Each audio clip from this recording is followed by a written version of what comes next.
Sophia. Honorable members, let us pray. Lord, the God of righteousness and truth, grant to our King and his government, to members of the Legislative Assembly, and to all in positions of responsibility, the guidance of your Spirit. May they never lead the province wrongly through love of power, desire to please, or unworthy ideals, but laying aside all private interests and prejudices, keep in mind their responsibility to seek to improve the condition of all. Amen. Please be seated.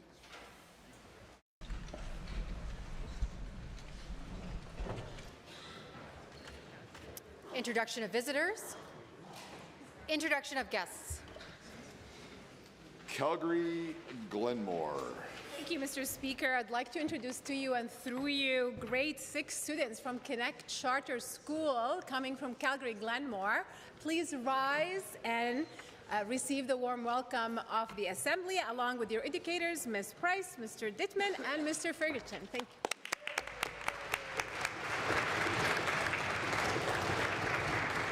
Edmonton, Rutherford. Mr. Speaker, it's an honour to introduce to you and through you to all members of this House students from Rideau Park School. I want them to rise and receive the warm welcome. And Mr. Speaker, I had the honour of meeting some of them yesterday, and they had such difficult questions. They are all future leaders. Please rise and receive the warm welcome of the House.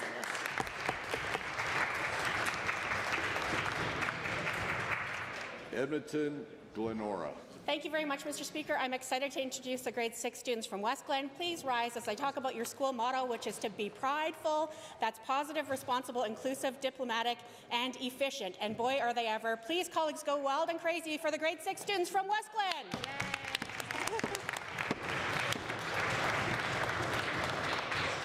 Are there other guests? My goodness. Okay.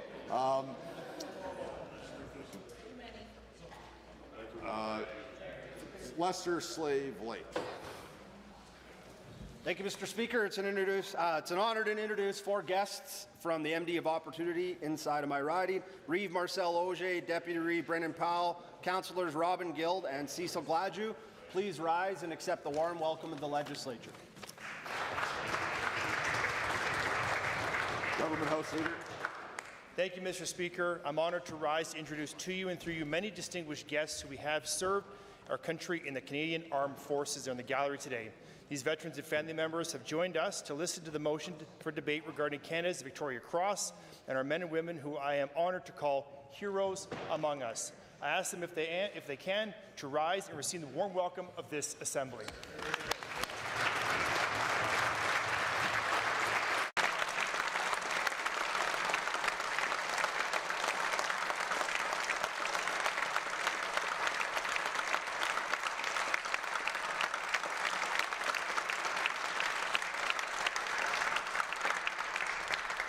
Edmonton Southwest. Speaker, it's my pleasure to welcome members of the Visayas Mindanao Association, or VISMIN. They do great work promoting Filipino culture in Alberta. We have Jessa Ako Kuchmak, Bong Naval, Hazel Egot, Anna Nadchak, Marla Kruger, Manafor Ako, Justin Kuchmak, and Martina Elgino. Please rise and receive the warm welcome of the Assembly. Welcome. Calgary Falconridge. Mr. Speaker, I am pleased to introduce a valued and passionate member of the Alberta legal community, Tori Hebbett. Focuses on health and privacy law, is the co-author of the recent annotated Alberta Health Information Act and the past chair of the CBA Health Law section. It's good to have her here with us today. Tori, please rise to receive the warm welcome of the Assembly. Pam Rose. Thank you, Mr. Speaker. I rise today to introduce to you and through you distinguished members of the Alberta Gujarati Association celebrating their 50th year, the Golden Jubilee, of service to our province. For 5 decades, the association has enriched Alberta's diverse cultural fabric through community engagement and cultural preservation. I ask the members of the Alberta Gujarati Association to rise and receive the warm welcome of this chamber.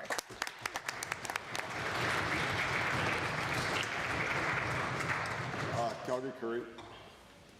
Mr. Speaker, I rise to introduce to you and through you Taylor Blaze from our Calgary caucus office. Taylor Blaze hails from small-town Alberta and is a University of Lethbridge alumni. She takes care of much of the correspondence to our Leader of the Official Opposition. Please rise and receive the traditional warm welcome of the Assembly. Taylor. Grand Prairie Wapiti. Thank you, Mr. Speaker. I'd like to introduce to you and through you Alex and Bethany Barendrecht and their daughters Elena and Audrey sitting in your gallery. I wish to have them rise and enjoy the warm welcome of the Assembly. Edmonton Castle Downs. Thank you, Mr. Speaker. It's a pleasure to rise to introduce to you and through you some very special guests, veterans Rob Sipes, Bryce Hooper, Michael Charlish, Clancy Kehoe, Brian Webster, and Bruce Givens. I would ask that you gentlemen please rise and receive the very traditional warm welcome of this Assembly. Calgary East.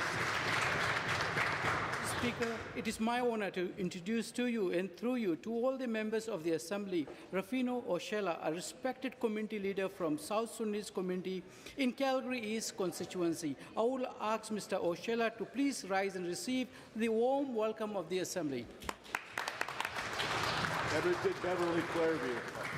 Thank you, Mr. Speaker. To you and through you, I'd like to introduce some really important folks who do work on behalf of all Albertans throughout our province. They're AUPE members from many locals across the province. And apologies if I miss somebody. Holly Standing Ready, Tierra Trois, Michael Decker, Ashley McDonald, Paulette Gillespie, Charlie Letourneau, Emily Devereaux, and Nancy Burton. If they could please rise and receive the warm welcome of this Assembly.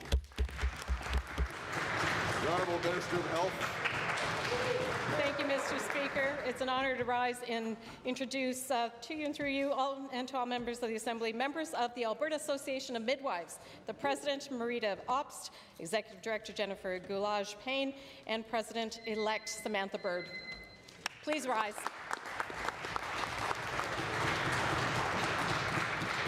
Honourable members, seated in the Speaker's gallery today are our retiring pages. We held a recognition lunch for them earlier this afternoon. I'm so pleased to have them join us here today in the gallery. They provide the Speaker's office with a farewell letter, which I will now share with you. This is their letter. Mr. Speaker, as the weather becomes warmer, many of us pages are reflecting on our retirement from the page program at the conclusion of spring session. Our time on the chamber floor has been more than just a job, and we are forever grateful for the opportunity to serve in these hallowed halls as the hands and feet of democracy. The support of numerous individuals has provided us with the ability to grow into the pages we are today, and we would like to extend a heartfelt thank you to Josie Salmon, Sherry Shearstan, Terry Langley, and the entire staff of the Office of the Sergeant-at-Arms for their continuous guidance and support. Additionally, we would like to thank the Bills and Journals clerks for their invaluable procedural guidance and the LASS for everything they do to keep us safe and entertained. Furthermore, we would like to express our gratitude to you, Mr. Speaker, along with all members of the Legislative Assembly and the table officers for your dedication to the democratic process and faithfully serving all Albertans. Finally, we would like to thank and honour Monique Hamlin for her lasting impact on all of us pages. The PAGE program is truly more than just a job.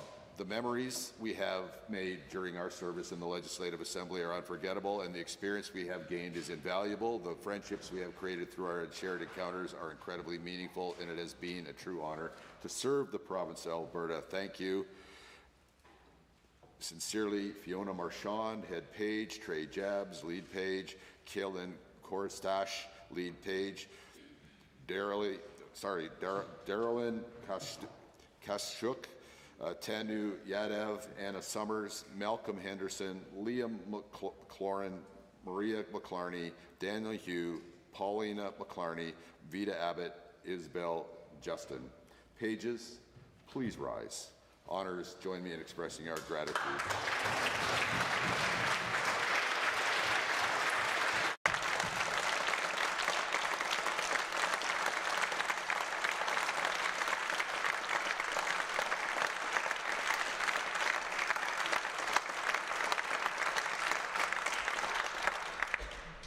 And along with the pages, please join me in welcoming Miles Henderson. Miles is the father of Malcolm Henderson, one of our retiring pages, and he's in my gallery.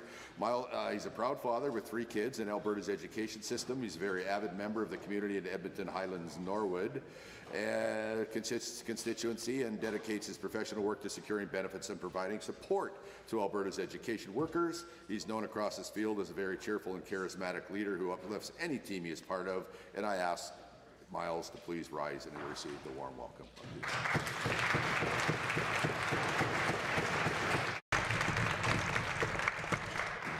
Ministerial statements. Members' statements. The member for Edmonton South.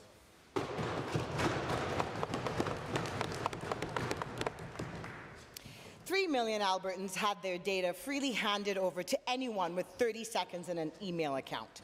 This massive, unprecedented data breach by UCP supporting separatists risks our democracy and privacy of Albertans. It's no wonder that Albertans are worried, angry, and scared. And not to mince words, they should be. The data is on the electors' list for a reason. But the UCP supporting separatists of the Centurion Project did not respect that. They weren't supposed to have it on their hands. They're a third party. The data should never have been on their website. This breach creates real risks for people who depend on privacy for their safety. And I'm especially concerned for survivors of abuse and domestic violence. Their location and phone numbers should be confidential, not shared potentially with perpetrators of violence. The UCP government has not assured the public of their next steps, nor revealed when they knew of this breach. They have taken no actions to assure Albertans of their privacy. My colleagues and I in Alberta's New Democrats stand with Albertans and call on this government to take action now. They can start by calling an emergency meeting of the Legislative Office Committee and summon Election Alberta's CEO to report exactly what has happened. Second, they can tell Albertans what they're doing right now to protect people's private data.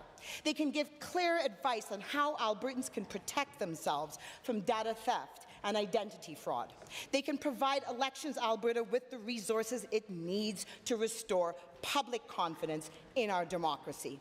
And finally, they can do the right thing. Reverse the Bill 54 changes that weakened Elections Alberta investigative powers. Albertans deserve the honourable better. member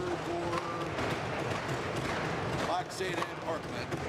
Thank you, Mr. Speaker. The world wants and needs Alberta oil. Our oil is the most responsibly produced in the world, and Canada has a stable democracy. It's not prone to military coups or socialist dictatorships, unlike other producing regions. The geopolitical conflicts in the Middle East and Europe have put a chokehold on global supply. It's estimated that the world has already lost 1 billion barrels of production since February 28 because of the closures of the Strait of Hormuz. We're in the midst of a global energy crisis, and Albertans are feeling the pinch every time they fill up their pickup or they buy groceries. We, unlike other nations, are fortunate to have energy security. This makes Friday's presidential approval of the Bridgeville pipeline that much more critical. Thank you, Mr. President Trump. In short order, this pipeline could increase the flow of oil to 50 U.S. refineries in more than 20 states by moving more than 500,000 barrels a day. This potential for that pipeline also has to go to about 1 million barrels a day of production down the long run. This builds on the President's approval Enbridge's optimization plan that will add 250,000 barrels a day of Alberta oil to Enbridge's network into the U.S. by 2028. These two presidential approvals could be 750,000 barrels of added capacity in the next 2 years for the U.S. At the same time, our government's pushing for a new 1 million barrel a day pipeline to the West Coast, giving us more global access and secure, safe supply for our trading partners and allies. When coupled with the capacity increases likely coming in the Trans Mountain pipeline and these new projects in the U.S., the economic impacts will be worth tens of billions of dollars a year in Canada. Mr. Speaker, these are generational economics, generational prosperity. We have the 4th largest oil reserves in the world, and the goal is doubling our production to 8 million barrels a day by 2035. The world wants and needs Alberta oil. We need to get it to the world for a stronger Alberta and for a much improved Canada. Thank you, Mr. Speaker. Edmonton Rutherford. Louise Lorraine Latteroot, Jenny Quintel, Marguerite Cardwell, Carol May Big Tobacco, Judy Ann Chescu, Bernadette Ahenecu, Edna Bernard, Debbie Darlene Lake, Monique Petrie, Melissa Munich, Katie Sylvia Ballantyne, Rachel Liz Quinney, Amber Tuckaroo, Dolores Dawn Brower, Audrey Mary Desjardins, Alana Janine Cardinal, Annie Putagut, Roxanne Thierra, Aaliyah Catherine Sarek Auger, Alyssa Germain, Brittany Bearspaw, Chantel Bouchy, Christine Cardinal, Audrey Beaver, Autumn Georgia Bull, Candace Monroe, Natanis Marasti, Courtney Cattleman, Alexis Erminskin Cryer, Telia Whitestone, Ruby Ann McDonald, Cindy Gladue, Nina Corderpat, Nikki Frenchman, Shelley Dene, Nina Napope Dumas, Barbara Kentner. Alberta is home to numerous unsolved cases of women whose families are still waiting for answers, for justice, and for dignity of their loved ones. If this government truly cared, it would build a real coordinated system that connects families, police, and communities. And I know from my experience being on the Edmonton Police Commission, there is no system. There is the Interpol system that can track a vehicle across borders, but not our loved ones. If they truly cared, they would do something.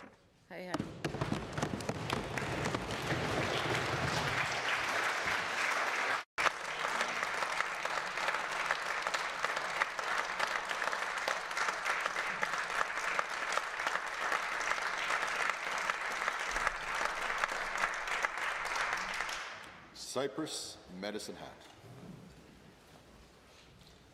Thank you, Mr. Speaker. Canada is entering a new era of defence growth with more than $500 billion in projected investment by 2035 as part of Canada's defence industrial strategy. Alberta is uniquely positioned to lead the charge. We have the land, the talent, and the expertise. In Cypress, Medicine Hat, and across Alberta, we understand hard work and innovation go hand in hand, and we have all the potential required to be the best place to grow Canada's defence industry. We're already ahead of the game, Mr. Speaker. Alberta is the national leader in unmanned systems and advanced testing capabilities, from cutting-edge drones to developing state-of-the-art technology ranges. We're also strengthening Canada's defence capacity while creating real economic benefits right here at home. Our province is also home to critical military infrastructure. Cold Lake, Edmonton, Wainwright are all pillars of national security. And just outside Medicine Hat, CFB Suffield stands as one of the largest military training areas in the world. With the transition to the next-gen fighter fleet and an increased focus on Arctic and continental defence, Alberta's role will only grow stronger. Alberta is the gateway to the north. Our proximity to the Arctic, combined with our infrastructure and cold weather expertise, makes us critical for the future of Canada's Arctic region. The defence industrial strategy is expected to create more than 100,000 jobs while increasing exports and generating billions in economic activities. Alberta must and will be a big player in that success. This government is also investing over $1 million to the Alberta Aviation, Aerospace and Defence Council to support new leading industry forward together in initiatives to support small and medium-sized business. We will continue to promote innovation, support our skilled workforce, and attract the investment that creates lasting prosperity for communities like Medicine Hat and across our great province. Thank you, Mr. Speaker. Edmonton, Castle Downs. While this UCP government talks of advocating for the military community, they do not walk the talk when it comes to supporting those who so bravely serve our country. Our veterans have sacrificed so much, only to have the values of democracy and human rights they fought to protect be disrespected and dismantled by this government. This government's decision to override the Independent Electoral Boundaries Commission 2026 report, opting instead for a UCP majority committee, is just one example of the way they continue to disrespect our democracy and our military community by extension. Veterans fought to protect our constitutional rights, and this government makes a mockery of their sacrifice through their policies. They include policies that change how judges are appointed. They've amended election laws to lower the requirements of citizen-initiated referendums, and they have ongoing and unprecedented use of the notwithstanding clause, to name a few. This government could be taking real action to support the military community today. They could follow through on the promise they made in 2024 to support houseless veterans here in Edmonton with beds allocated to those who have served. They could acknowledge that the Canadian military would not operate in Alberta if we were to separate, and that their refusal to put an end to the separatist rhetoric puts billions in military operating funding and with its opportunities for Albertans at risk. By fanning the separatist flames, their ability to collaborate with the federal government and advocate for any kind of action for our military is laughable. Their refusal to stand with all Canadians and support the Canadian values of democracy and human rights is an insult to those who served as Canadians first and foremost. To the military community, we see you, we thank you, and we stand with you.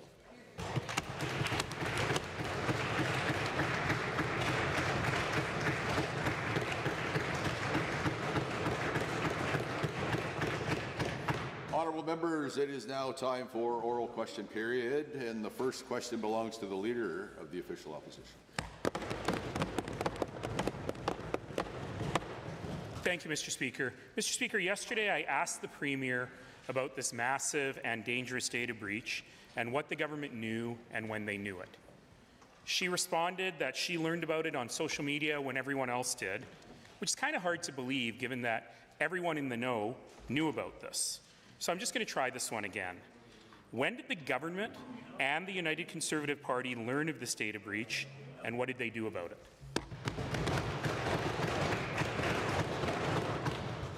Premier. Thank you, Mr. Speaker. We found out about it in the media. I know the member opposite found out about it much earlier and didn't let this government know. I'd like to know why. Why didn't he let us know if he had information and wanted us to act more quickly on it? As it happens, Elections Alberta clearly had the information that they needed in order to launch an investigation, which they have. There's also EPS and RCMP who are looking into criminal charges in the matter, and we have to let the process play out, Mr. Speaker. Great answer. Honourable member. Mr. Speaker, the elections law is actually very clear. If a government or a political party official learns of a data breach, they must inform the authorities, not the political party, not the government, the authorities. I didn't even know that, but we did it anyway. We called the RCMP as soon as we found out, and we confirmed that Elections Alberta had the information. So I'm going to ask one more time. When did anyone in the Premier's office, in her staff, or her party learn of the data breach, and did they inform the relevant authorities?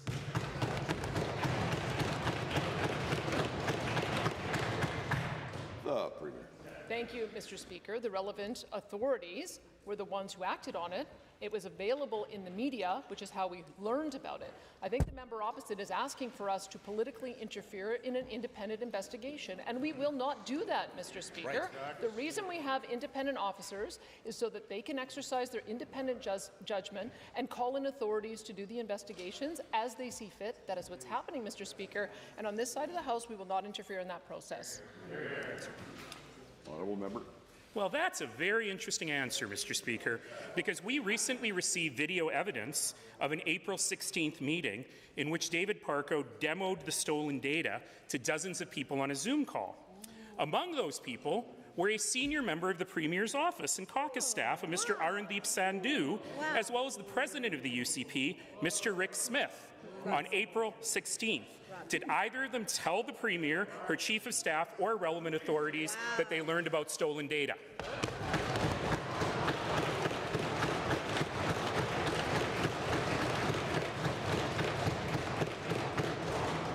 The Honourable the Premier. Thank you, Mr. Speaker. Once again, news to me. The answer is no. As I mentioned, we discovered this in the media. I know the members opposite find this hard to believe, but the person in question has not been supportive of this party for some time. In fact, it was a whole other political party that has been implicated in this, and it's a whole other political party that is being investigated. I would ask the members opposite to stop asking for political interference in the investigation. Right. Yep. We want the people responsible to be held accountable, and they will only be held accountable if the process is allowed to play itself out without politicians getting involved. The second set of questions belongs to the Leader of the Official Opposition. So to be clear, the United Conservative Party, the Premier's own staff, knew of the data breach as early as April 16th, but the Premier claims she had no idea. She always does this. She takes the role of the innocent bystander when it comes to waste, fraud, corruption, and abuse in her government, to all the shady things her friends in the separatist movement do. She didn't even tell her caucus about the private jets. But to ask a very simple question then to the Premier, did she know, or are her own staff keeping her in the dark? Yeah.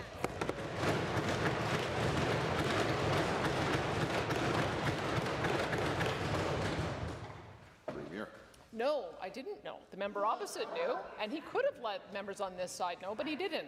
He also waited 7 days to call the RCMP. They didn't know until April the 24th, Mr. Speaker. So the member opposite needs to answer for why he didn't let us know. If he felt it was an important issue, we had an entire week of question period. He didn't bring it up in this chamber, and now he's acting all high and mighty about it, Mr. Speaker. Here's the fact. Independent officers are supposed to do their work independently. That is what we are allowing in this case, Mr. Speaker, and we want the process to play out. Order. Honourable member. Interesting that the Minister of Public Safety just implied that he's been talking to the RCMP about this, which throws the Premier's argument out of the water. We'll follow up on that later. But as a demo, David Parker showed how to find the personal information on specific people. And one of the people he showed in that video was former Premier Jason Kenney. Wow. So the Premier's staff and the President of her party sat there while Jason Kenney's data was being shown to random people and stolen. They sat there.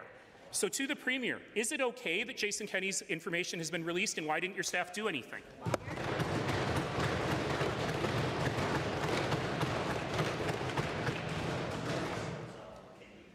Premier. It's not okay, Mr. Speaker.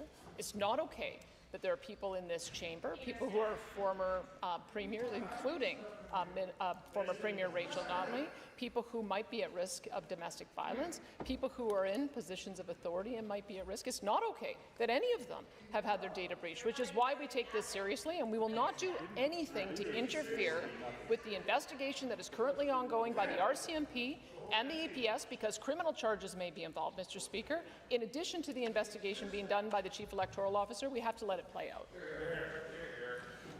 Member. She says it's not okay today, but 3 weeks ago it was okay for her personal staff and her UCP party president to know about it and do nothing.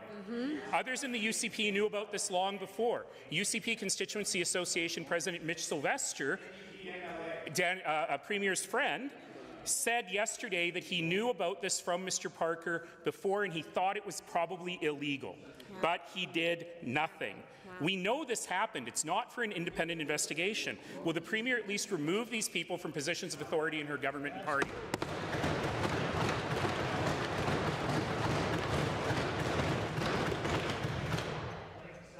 Order. Premier. Thank you, Mr. Speaker. Once again, this is an independent investigation to determine wrongdoing. We are not going to make any statements that might interfere with the outcome of this investigation. The member opposite should know that when politicians interfere in independent investigations, it could throw out the outcomes of those investigations. We want the people responsible to be discovered, to be found out, and to be held accountable. And that requires these processes to play themselves out independently, Mr. Speaker. The third set of questions belongs to the Leader of the Official Opposition. I'm not asking about the investigation. I'm asking why her staff and her party officials stayed quiet in violation of the law.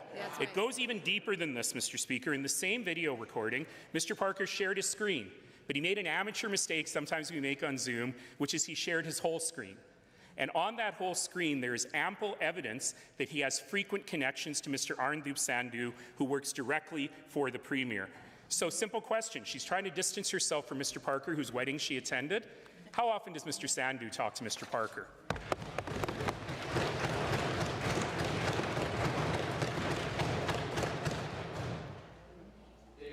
Order. Premier. Trying to find a government policy question in there, Mr. Speaker, and I'm having a hard time doing that. The policy at issue is who is responsible for making the decisions to do independent investigations when wrongdoing is suspected. In this case, there is wrongdoing that has been suspected, and the independent officers... Leader of the Opposition, I know people heckle a little bit in here, but when you want that ask the question, probably the one that should most listen to the answer. Premier, carry on. The independent officers are doing their work. We trust the fact that they have all of the powers that they need under the Public Inquiries Act to do the investigations, to ask for disclosure on who that information was shared with, and to follow up and investigate and hold those accountable who are responsible. And that's what we expect. The Opposition Leader. I'm not sure why the Premier is so rattled, since she runs a government that flouts Democratic convention every single day. Ministers never take responsibility. They defund those independent officers, those investigators and those investigations. They fired an elections commissioner, they fired an auditor general, and they never, ever come clean. The Premier has yet to take responsibility once in the years she's been in power for a single thing that has gone wrong on her watch. So today, will she change course? Will she take responsibility for the illegal actions of her staff and her party officials?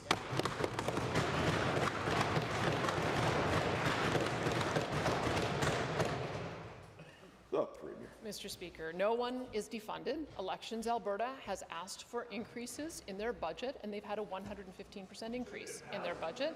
They're going to have a meeting on May the 11th to ensure that they are properly resourced to fund all of their operations, including the referendum, and I suspect members of that independent committee will also ensure that they have the funding that they need. There is an independent ethics commissioner, Mr. Speaker, and they are doing their work in investigating this breach and holding the people to account. That is what we have these independent offices for, Mr. Speaker, and that's what they're going to continue to do. The next set of questions belongs to the... Oh, but you're right. My apologies. I made that mistake before. I make it lots of times, but I made it again. Go ahead. Mr. Speaker, this isn't just about politics. Today's Red Dress Day. Today's the day we honour murdered and missing Indigenous women and girls. This data breach puts women in Alberta at risk.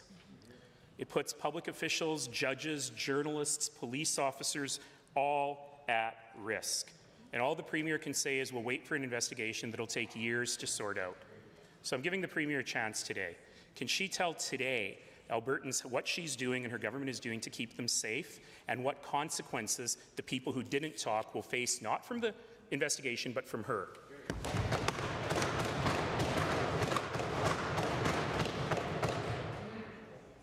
Premier. Thank you, Mr. Speaker. Elections Alberta is doing its work. They've gone to court. They've received a court order to make sure that the access to the information has been removed. They have asked as well for a report of every single entity that information was shared with.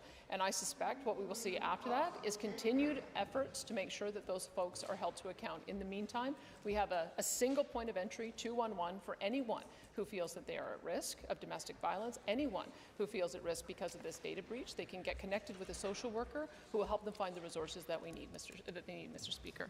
Now the next set of questions belongs to the member for Edmonton Whiteland.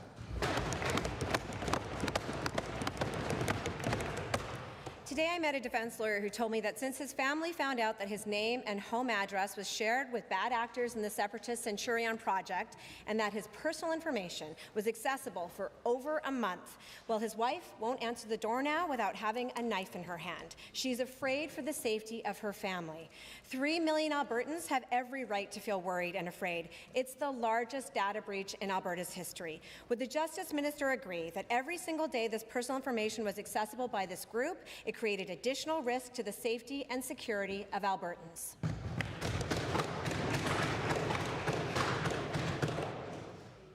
The Minister of Justice. Well, thank you very much, Mr. Speaker. And of course, we take this data breach very seriously. But protecting the personal information of Albertans all across this province is of utmost importance to our government. We hope that those that are responsible for this, Mr. Speaker, are held accountable. And we know that the independent officers are currently conducting an investigation at Elections Alberta. We know that the RCMP is leading a province-wide investigation into potential criminality of this. And we know that the EPS is also working diligently on this. Mr. Speaker, we need to let those organizations do their job. Honourable member. As the minister responsible for the Elections Act, the Minister of Justice must be aware that Section 19.1 of the Act says anyone who has the list of electors must take all steps to protect it from unauthorized use and immediately notify the Chief Electoral Officer if that's not the case. So does the Minister of Justice agree that anyone who believed the electors list was being used improperly should have immediately notified the authorities, and that every day that they didn't placed more Albertans at risk? Does the minister agree that anyone who failed to report should be held accountable?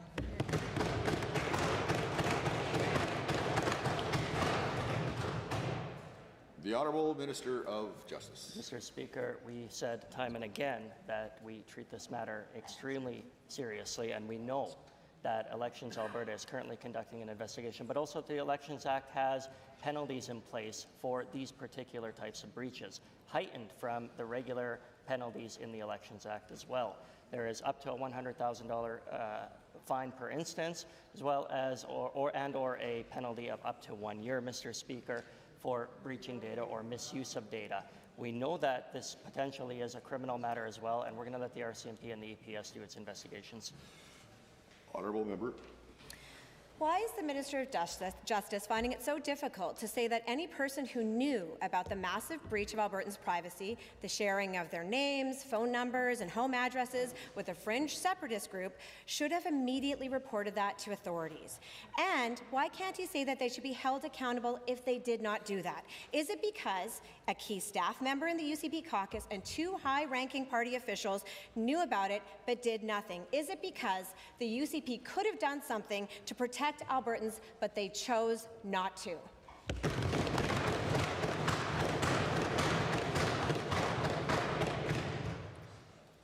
Minister. Mr. Speaker, from the moment that we found out, we took immediate action. Unlike the Leader of the Opposition, Mr. Speaker, who yesterday in this chamber said that he found out about this on April 17th and today admitted that he only reported it to authorities on April 24th. Will the deputy member get up and say the same thing about the Leader of the Opposition, Mr. Speaker?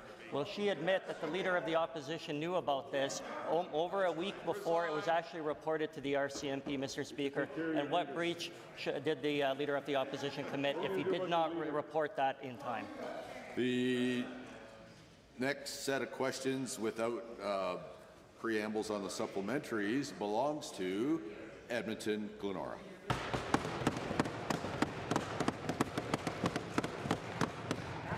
Mr. Speaker, yesterday the Minister for Mental Health and Addictions was given an opportunity to apologize and correct the record for misleading the legislature when he said that he witnessed someone dying in a supervised consumption site. He didn't. Then the Minister for Primary and Preventative Care said that doctors in New Brunswick have the same 2-tier billing model that she's planning on implementing here in Alberta. They don't.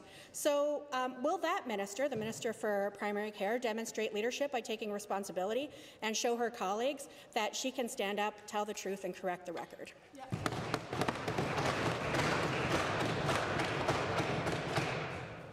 The Honourable Minister of Health. Thank you, Mr. Speaker, and I'm going to continually say that on this side of the House, we're going to make sure that Albertans have the absolute best health care possible, and we are not going to stand for the status quo like the members opposite, Mr. Speaker. We're bringing in innovation, we're bringing in new legislation that will empower not only physicians but Albertans to take care of their health, Mr. Speaker.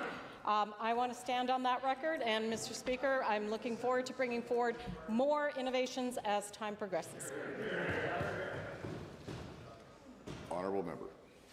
Given that a legal opinion from Goldblatt Partners is out and it's clear that Bill 11 violates the Canada Health Act because it simply, quote, lets some patients access medically necessary services more quickly based solely on their ability to pay. End quote. And given that the federal minister warned that health transfers could be cut if the UCP refuses to follow the Canada Health Act, and they are, will any of the health ministers stand up and assure Albertans that they won't risk leaving more money on the table with the feds by having longer waits in our public hospitals and just finally kill Bill 11? Yeah.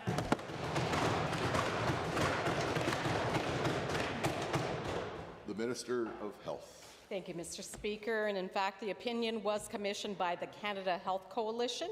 This is the very organization that consistently, Mr. Speaker, consistently opposes healthcare innovation and advocates for maintaining the status quo.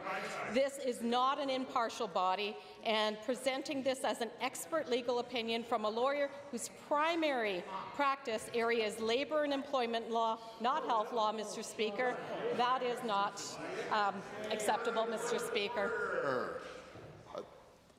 The question was easy to hear. You got 5 more seconds to wrap up your answer.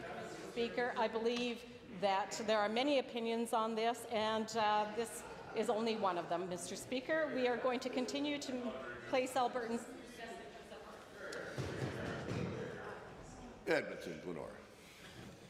Given that Bill 11 brings in user fees and extra billing, and those who can pay for medically necessary care can get it faster if they pay out of pocket, which is in direct violation of the Canada Health Act, and given that yesterday the Minister of Primary Care said that she would follow the Canada Health Act, and given that the Canada Health Coalition legal opinion from Goldblatt Partners makes it clear that Bill 11 breaches the Canada Health Act, I think they know more about health law than whoever wrote that briefing note. So will she follow the law and uphold the Canada Health Act, or is she going to side with the Premier and force American-style health care on Albertans?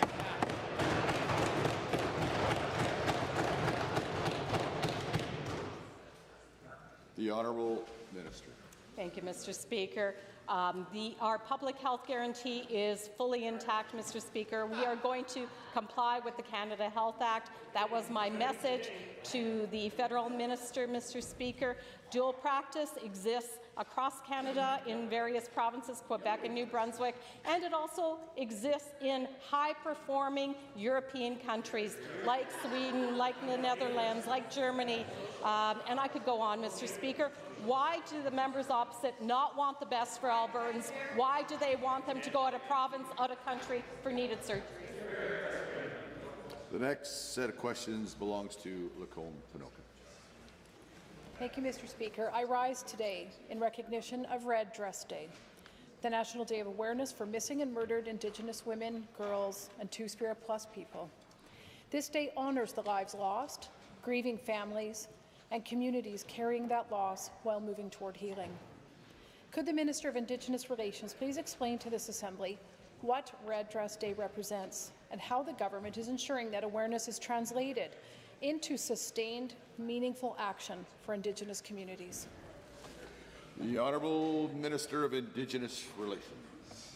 Mr. Speaker, I want to begin by offering my heartfelt condolences to the families, survivors, and loved ones of missing and murdered Indigenous women, girls, and Two-Spirit Plus people. Red dresses displayed in communities are powerful symbols of those lost. Each represents the absence of an Indigenous woman, girl, or a Two-Spirit person taken too soon. Through the Alberta MMIWG roadmap, Alberta's government is strengthening a coordinated, culturally informed approach to address root causes and prevent violence. Honourable Member. Thank you, Mr. Speaker. Through you to the Minister for that answer. Given that Red Dress Day serves as a powerful reminder of loss and absence stemming from violence against Indigenous women and girls, and further given that Indigenous communities have long called for culturally appropriate supports for survivors and families affected by violence, can the Minister of Indigenous Relations please explain how the government is strengthening collaboration with Indigenous leadership to address violence, while still outlining the impact of the Community Support Fund and community-based supports for those impacted? The Minister. Mr. Speaker, Alberta's government supports Indigenous-led collaboration through the Premier's Council on MMIWG 2S+, which advises on implementing the roadmap, and through the First Nations and Métis Women's Councils on Economic Security, which help shape policies to improve outcomes. In 2024-25, 24 Indigenous-led projects received funding for safety, healing, and economic security initiatives. This includes nearly $200,000 for the Aboriginal Friendship Centre of Calgary to develop tools supporting Indigenous women, girls, and 2S+ people fleeing violence. Lacombe Pinoca. Thank you, Mr. Speaker. Again, to the Minister for that answer. Given that when an Indigenous woman or girl goes missing, time is critical. And further given that fast, coordinated action can make a real and lasting difference, can the same Minister explain to this Assembly what Aboriginal Alert is and how this initiative helps ensure urgent information is shared quickly across communities, and provide an update on how the 10-year strategy to end gender-based violence is being implemented to better protect our Indigenous women and girls? The Honourable Minister. Mr. Speaker, Aboriginal Alert is an Indigenous-led initiative that rapidly shares urgent information on missing Indigenous people through media, social platforms, and emergency networks.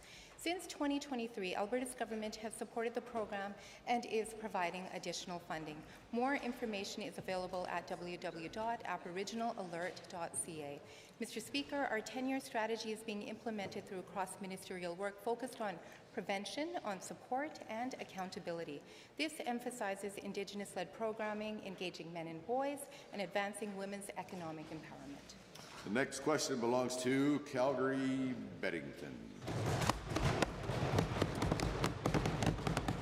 Early intervention reduces the need for intensive intervention later in life. It sets kids up for success and ensures they can reach their full potential. That's why support for the PUF program was a priority for the NDP government. The Minister of Education now is all talk about the value of early intervention, but the actions of his government tell the real story. The UCP finally coughed up the numbers that show they made huge cuts to this critical program. To the Minister, why did the UCP claim for years they didn't make cuts to PUF when that's exactly what they did? The Honourable Minister of Education and Childcare. Well, thank you so much, Mr. Speaker. It's interesting to hear the NDP talk about the importance of early intervention when they stood in the Assembly and voted against bills and other measures that would mandate early literacy and numeracy screening assessments in Alberta to ensure that every student is screened in their strengths in reading and writing. All that being said, though, as it relates to funding for the PUF program, I'm incredibly proud of the opportunity that we've had in Budget 26 and Budget 25 to make significant increases to the PUF program to help and support kids. Honourable Member. Given that PUF is a highly effective early intervention system, funding targeted, specialized individual supports, given that the UCP's slash and burn of early intervention funding saw PUF funding cut by more than half, and given that PUF funding today is still tens of millions of dollars lower than it was in 2019, despite enormous population growth and inflation, when does the minister plan to get early intervention funding back to 2019 levels?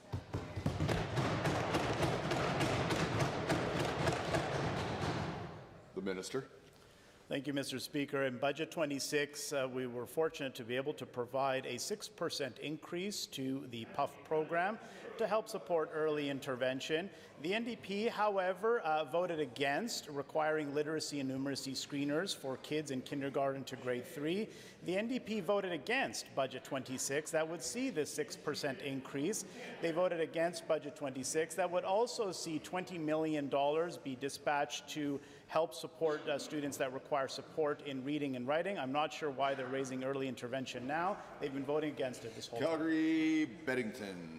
Given that after 4 years of an NDP government, funding for early intervention was strong, average class sizes for K-6 was 20 to 22, complexity was being managed, and educators were not walking off the job in protest, given that teachers and other experts warned that cuts to PUF would have disastrous consequences for classroom complexity, given that our kids are now suffering the consequences of the short-sightedness of this incompetent government, would the minister like the NDP to take over managing education? Because we knew how to do it.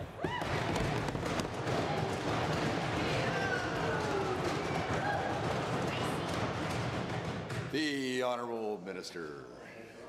Absolutely not, Mr. Speaker, and our government and Albertans will ensure that it remains that way. Speaking of class sizes, I know the member opposite noted class sizes. It's interesting to talk about class sizes when they were in government, when they were telling Albertans to leave the province. They were telling them to find work elsewhere. And then they say that class sizes were smaller. They were actively driving Albertans out of the province, Mr. Speaker, very rich. That being said, our government is investing historic levels to address class sizes and complexity and early intervention. The next set of questions belongs to Calgary Klein.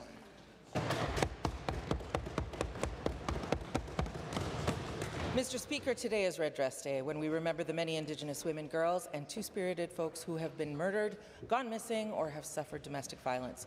We're called not only to reflect, but also to take action. And everywhere you look, this UCP government continues to fail vulnerable people. Nonprofits are being stifled from a lack of provincial support. Children and youth are waiting up to 4.5 months just to see a counsellor at the Sexual Assault Centre of Edmonton. Why is the government response to the calls for justice from the final report into missing and murdered Indigenous women stalled? Good question. The Honourable Minister of Children and Family Services. Yes, well, thank you very much, Mr. Speaker, and thank you to that member for that question. Mr. Speaker, it's very important that on this side of the House we continue to support those families, those women, those kids that are requiring those additional help, especially this month as we support those women and children affected by sexual violence. That's why, Mr. Speaker, we continue to invest in sexual assault centres with increased funding, women's shelters, as well as other programs that provide support for those that are affected by domestic and sexual violence. Mr. Speaker, we will continue to support these incredible sexual survivors and ensure that they receive the support that they require. Honourable member. Given that Indigenous people remain an afterthought for the UCP, and given that this government has slashed funding for initiatives that reduce domestic violence, like Circle of Safety through Aboriginal Counselling Services of Alberta, and given that this government has slapped a gag order on the Law Society of Alberta, preventing them from meeting TRC call to action number 27 by requiring the PATH course for lawyers, will the members opposite apologize for this government's actions which have put Indigenous lives at risk? Yeah. Good question. The Honourable Minister of Justice. Thank you very much, Mr. Speaker, but nothing could be further from the truth. This government has stood by First Nations people since the beginning. We have been working very closely with them. We have regular meetings with them. We have regular protocols meetings with them. Mr. Speaker, we took proactive steps to include provisions in legislation that ensured that the treaty rights were always upheld, that the constitutional rights were maintained, Mr. Speaker. None of that is accurate. All lawyers, all professionals in this province can continue to take the courses that they need to further their professions. Calgary Klein. Given that the purpose of Red Dress Day is not only to remember missing and murdered Indigenous women, but to remind us that we are obligated to solve this crisis, and given that domestic violence prevention advocates are raising the alarm over a massive data breach triggered by the Premier's separatist friends, potentially exposing the home addresses of thousands of women fleeing abuse, and given that this government is silent on the impacts of this breach and offers no solutions to survivors whose safety may have been compromised, will the government admit that they care more about placating separatists than protecting at-risk Indigenous women and girls? Good question. Minister. Thank you very much, Mr. Speaker. Once again, that is simply untrue. Domestic violence, intimate partner violence is abhorrent, and we stand firmly against it, Mr. Speaker. That's why we take this matter very seriously, and that's why we are doing everything we can to protect the personal information of Albertans. We know that the independent offices of the Elections Alberta is conducting an investigation, but also the RCMP and EPS, Mr. Speaker. For any domestic violence victims who need immediate help, of course, call 911. For support in other areas, 211 is available. We'll make sure that there's somebody on the other end of that line. Next questions belong to the member for Grand Prairie. Mr. Speaker, the expedited 120-day approval act is a great piece of legislation that shows how we're committed to a better future for all Albertans. People in my riding of Grand Prairie and the surrounding area want reduced red tape and are looking for strong, clear, and stable policy for for local and major investments to grow and quicker project approvals to help these investments happen. Can the Minister of Energy and Minerals explain how Bill 30 will keep the taps flowing, put shovels in the ground, and can lead to an economic boom? Here. The Honourable Minister of Energy and Minerals. Well, Mr. Speaker, the future for Alberta is bright and beautiful. Businesses want certainty, and that's exactly what they're going to get with Bill 30, Mr. Speaker. Projects will not get lost in years and years of approval processes or non-approval processes. This guarantees that projects over $250 million can be reviewed in 120 days or less, Mr. Speaker. Regulators will, of course, still make all the decisions. We will not be cutting corners on environmental reviews or Indigenous consultations. But, Mr. Speaker, we want to double oil production. We're going to get that done, and we're going to do it for the best quality of life for Albertans. Grand Prairie. Thank you, Mr. Speaker. Given the disastrous policies enacted when the members opposite were in power have slowed us down, and given we need clear, strong, and stable policy to make sure that we catch opportunities before they pass us by, Can the Minister of Jobs, Economy, Trade and Immigration tell us how the One Project, One Review agreement signed with the Feds lays the framework for investors to have a strong, clear and solid footing that will bring major investments to Alberta? Just the Minister, the Government House Leader at this point. Well, thank you, Mr. Speaker. Unlike the members opposite on this side of the House, we believe in supporting businesses and attracting investments. And what I can tell you, that the community has been clear that Canada's project approval and regulatory system has become the largest barrier to investment to our country's prosperity, Mr. Speaker. That is devastating news. But I can tell you this agreement signed by the Minister of Environment and Protected Areas puts Alberta back in the driver's seat for approvals and projects within our borders. We are going to continue to remove regulations while also respecting the approval process, something opposition members couldn't even fathom. Grant Prairie. Thank you, Mr. Speaker. Given that we often talk about how Alberta is the fastest skater on a slow team, and we are the best and fastest skaters in Canada, and given that we still see countless possible projects slip through our fingers, such as LNG requests from Germany and Japan, can the Minister of Jobs, Economy, Trade and Immigration explain how our policies will make us join the fastest skaters, not just in Canada, but on the global stage, and in turn, how this can make life more affordable for Albertans? The Minister of Jobs, Economy, Trade and Immigration. Well, thank you, Mr. Speaker. Under this government, we spend time listening to international leaders, not insulting them like the members opposite. And I can tell you that what they want is more of what Alberta is selling, Mr. Speaker, and that's world-class energy products. Now, we see this just days ago. President Trump signed a presidential permit for a new bitumen pipeline that will allow the flow of 500,000 barrels per day from Alberta to the United States. Alberta is leading the way with our Premier, who is showing what it means to be diplomatic and build relationships and put Alberta first. The next question belongs to the Honourable Member for Calgary-Buffalo. Mr. Speaker, our incredible music sector thrives, especially when the tourism economy is churning. And the Alberta Music Action Plan Priority 6.5 speaks to this point. Great artists touring the province add spice to Alberta's cultural nightlife, but a new report about separatism's negative impacts on tourism has our creative sector concerned, and the spillover effects on musicians is obvious. An Alberta separate from Canada would mean musicians need new travel and work visas just to perform here. Why has the Minister of Arts and Culture not spoken about this threat to Alberta's music scene and separate? That was quite a bit more than 35 seconds. It's a good question. It was just long. Honourable Minister. Mr. Speaker, last week we announced our extraordinary Alberta Music Action Plan announcement, the first of its kind in Canada. Many of my colleagues were here. The member himself joined and was able to participate in it. Outstanding Alberta talent represented. This plan will take a focused approach with an Alberta Music Commission and Alberta Music Commissioner to highlight Alberta artists on the world stage, bring more audiences here, make sure those artists can live, work, and have careers in Alberta. We are proud of that plan, and the implementation of it will continue. Honourable Member. Given that touring musicians make stops across Alberta as part of their Canada-wide tours, and given that an independent Alberta could force artists to fly over our province entirely, and given that Alberta's reputation is already impacting how artists from this province are received when they perform in other parts of Canada, will the Minister for Arts and Culture recognize that separatism hurts our music industry just as it hurts investment in our tourism industry? The Minister of Arts, Culture and the Status of Women. Well, thank you, Mr. Speaker. Mr. Speaker, Alberta's music industry is growing and thriving and will continue to under this plan.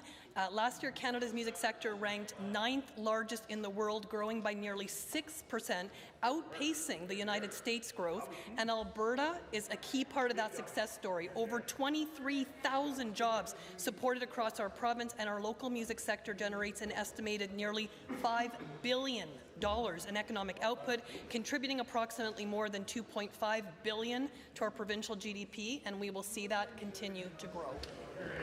Calgary-Buffalo. Thank you. Given the Alberta Tourism Association found members are deeply worried about investments in their industry, And given how essential national touring is for Alberta musicians to reach fans and build careers, and given this is one more blow to the creative industries after years of inadequate support for the arts, what is the minister going to do to stand up for Alberta musicians in the face of rising separatist rhetoric that threaten their livelihoods and their ability to secure performance gigs? The Honourable Minister. Thank you, Mr. Speaker. What we're going to continue to do is support these amazing artists in this industry with annual continued operating funding of nearly $15 million for Alberta's music sector, and an additional $800,000 in grants have also been awarded to organizations including National Music Centre, Alberta Music, and West Anthem to support early action and ensure the plan delivers the results from the start. Our music industry brings diversification, economic growth, tourism, and is an incredible cultural force that will continue. The Honourable Member for Calgary East. Speaker, our government is committed to supporting Alberta's most vulnerable individuals and families by working with community partners to provide safe shelter, stable housing, and essential supports. In growing communities, including urban ridings like Calgary East, service providers and municipalities play an important role in helping Albertans access the help they need.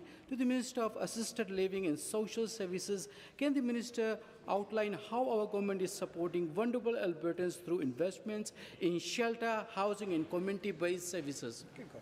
The Honourable Minister for Assisted Living and Social Services. Yes, Mr. Speaker, we're investing $250 million to be able to work with the homeless community more than the NDP ever dreamed of when they were in power, Mr. Speaker.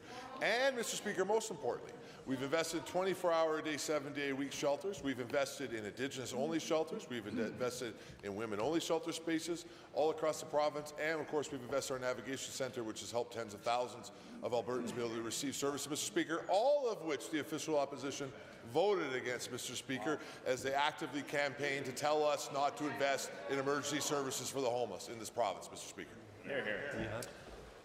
Calgary East. Thank you, Mr. Speaker, and thank you to the Minister. Given that access to emergency shelter and coordinated services is a critical first step in supporting individuals experiencing housing instability, and given that innovative approaches such as navigation centers are helping connect individuals to housing, healthcare, social supports in one place, can the Minister please tell this Assembly how our government is supporting shelters and expanding models to better serve Albertans in need? Minister. Mr. Speaker, two key areas when it comes to the work that we're doing on emergency help with individuals experiencing homelessness in Alberta. Mr. Speaker, first is, as I just mentioned, moving to 24-hour-a-day, 7-day-a-week shelter spaces, something the NDP protested against and voted against, Mr. Speaker, sadly. And also bringing in our navigation centres, Mr. Speaker, which are now being copied all across the country. I'm proud to report, Mr. Speaker, in our province, since the navigation centres were brought in, 19,000 individuals, unique individuals, have been able to get access to social services against something the NDP voted against. Amazing. Honourable Member. Thank you, Mr. Speaker, and to the Minister. Given that addressing housing challenges requires long-term planning, accountability, and strong partnerships with municipalities and community organizations, and further given that Albertans expect practical solutions that strengthen community stability while improving outcomes for vulnerable people, can the same Minister please provide an update on how our government is advancing long-term strategies to ensure Albertans have a clear, sustainable pathway to stable housing across the province? Honourable Minister. Speaker, as we've discussed in this chamber many times before, unfortunately, when the NDP were in power, they didn't build any new affordable homes in this province, Mr. Speaker. No new affordable homes in Alberta, Mr. Speaker. I'm proud to be the housing minister who's leading the way in this country, Mr. Speaker, with Albertans. 12% of the population we're responsible for. We're responsible for 25% of all the new housing builds, investing $9 billion with our department or with our province, Mr. Speaker. And guess what, Mr. Speaker? Rent is down in Alberta, the only jurisdiction where rent is down by almost 5%, Mr. Speaker. The Honourable Member for St. Albert.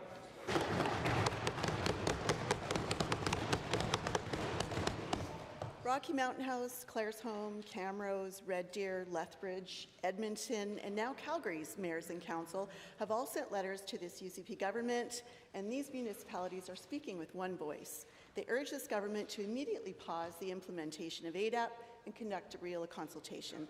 Mr. Speaker, these municipalities are urging this government to stop and assess the impact on municipal services. Will this government listen to the almost 3 million Albertans represented by these municipalities, immediately pause, and actually truly consult the Honourable Minister of Social Services? Mr. Speaker, unfortunately, the NDP continue to go around the province spreading misinformation when it comes to ADAP.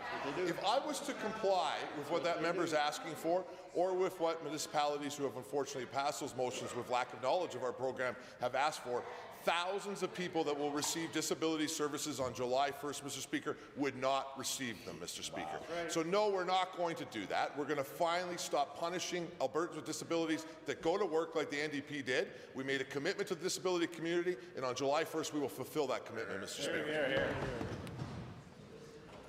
Order. Say no. Given this government will be cutting income from AISH recipients, it's on the government's own website, check it out, and it is alarming that this government endorses the spread of misinformation. Given AISH was cut by $200 last July and another $200 to be cut from people who stay on ADAP, and employment earnings will also be lowered by $500. Why does this government continue to share information that is factually incorrect?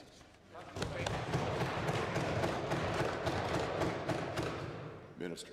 Speaker, talking about sharing information that's factually incorrect, that member continues to do it in this chamber each and every day, Mr. Speaker. She just said that AISH was going to be lowered in this budget, Mr. Speaker. AISH has been increased inside this budget, Mr. Speaker, and further to that, AISH rates are going up by $40 in this fiscal year, Mr. Speaker, a month. So nothing could be further from the truth, Mr. Speaker. We continue to have the highest AISH payments anywhere in this country, Mr. Speaker, and unfortunately that member and her party continue to vote against those supports for the disability community, Mr. Speaker, because they clearly don't care.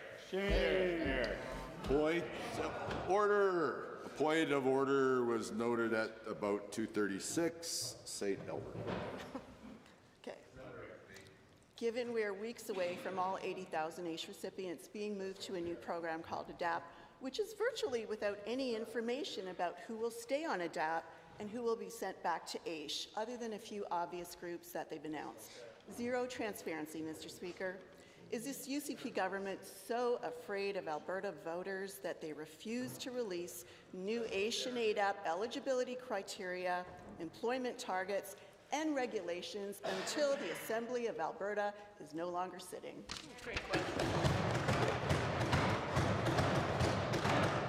The Honourable Minister. Mr. Speaker, is the official opposition, the NDP, so scared of letting Albertans with disabilities go to work that they will continue to fight in this chamber and vote against things like $250 million a year in employment supports, Mr. Speaker, to vote against the highest AISH payments anywhere in the country, to vote against adding a second disability program to make sure Albertans who can work also can get access to disability services, and also to vote against Albertans with disabilities getting their health benefits, Mr. Speaker. That member and her party have fought against that the entire time they've been in power. We reject that, and July 1st we'll fulfill our promise to Albertans. Edmonton Meadows.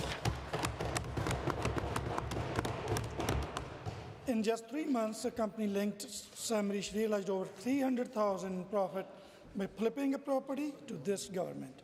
Nearly 2 years after the UCP refused to cooperate with Alberta's Auditor General, the Information and Privacy Commissioner has now launched an investigation into this transaction. To the Minister, what is this government attempting to hide from Albertans about Samrish's sweetheart deal for a property, and why is the UCP refusing to be transparent about this transaction? The Honourable Minister of Infrastructure. Thank you, Mr. Speaker. As members of the Assembly know, infrastructure's job is to manage government-owned property. We buy and sell land and buildings based on government needs and priorities. As the member has heard countless times, the property that was purchased by infrastructure was purchased for a direct need for emergency services for Provincial Operations Centre. We purchased the property at market rate, and we do believe it was a good value for Albertans. Given that former Minister of Infrastructure initiated an internal review into this land transaction involving Sam Risch's company and was booted from this government caucus. Given that current minister confirmed during estimates that 9 more investigations are underway within the department, and given that the former Auditor General was denied access to the necessary information, will the minister acknowledge the government's failure to prevent sweetheart land property deals for UCP insiders like Sam Risch? The Honourable Infrastructure Minister. Thank you, Mr. Speaker. Appreciate the question. Actually, what I've provided for members of the opposition during estimates was that we are fully complying with the Auditor General. Infrastructure has actually accepted all of the Auditor General's recommendations and has taken necessary steps to improve how procurement is managed. Controls are now in place to address all the key findings from the Auditor General report in 2022. The Ministry is ready for a follow-up audit to confirm that the work is complete. We are anticipating that follow-up audit to be occurring in the coming months. Edmonton Meadows. Given that members of the Mauritius family have held multiple roles across government ministries and that this network has repeatedly surfaced in procurement controversies and legal proceedings, given that the government dismissed AHS CEO and board after they raised concerns, and given that RCMP officers executed a multiple-day search of Mr. Mauritius' headquarters, will the minister take responsibility and release all relevant documents, or will the UCP continue to withhold information from the public, jeopardizing these investigations? Honourable Minister. Thank you, Mr. Speaker. Once again, we have been working with the Office of the Auditor General. We've never been in mediation with the Office of the Auditor General. We have actually been fully compliant and have actually been waiting for their follow-up audit on making sure that we've actually met their expectations on the recommendations that they had provided for us, and we are anticipating that in the coming months. Honourable members, in 30 seconds we will continue with the daily routine.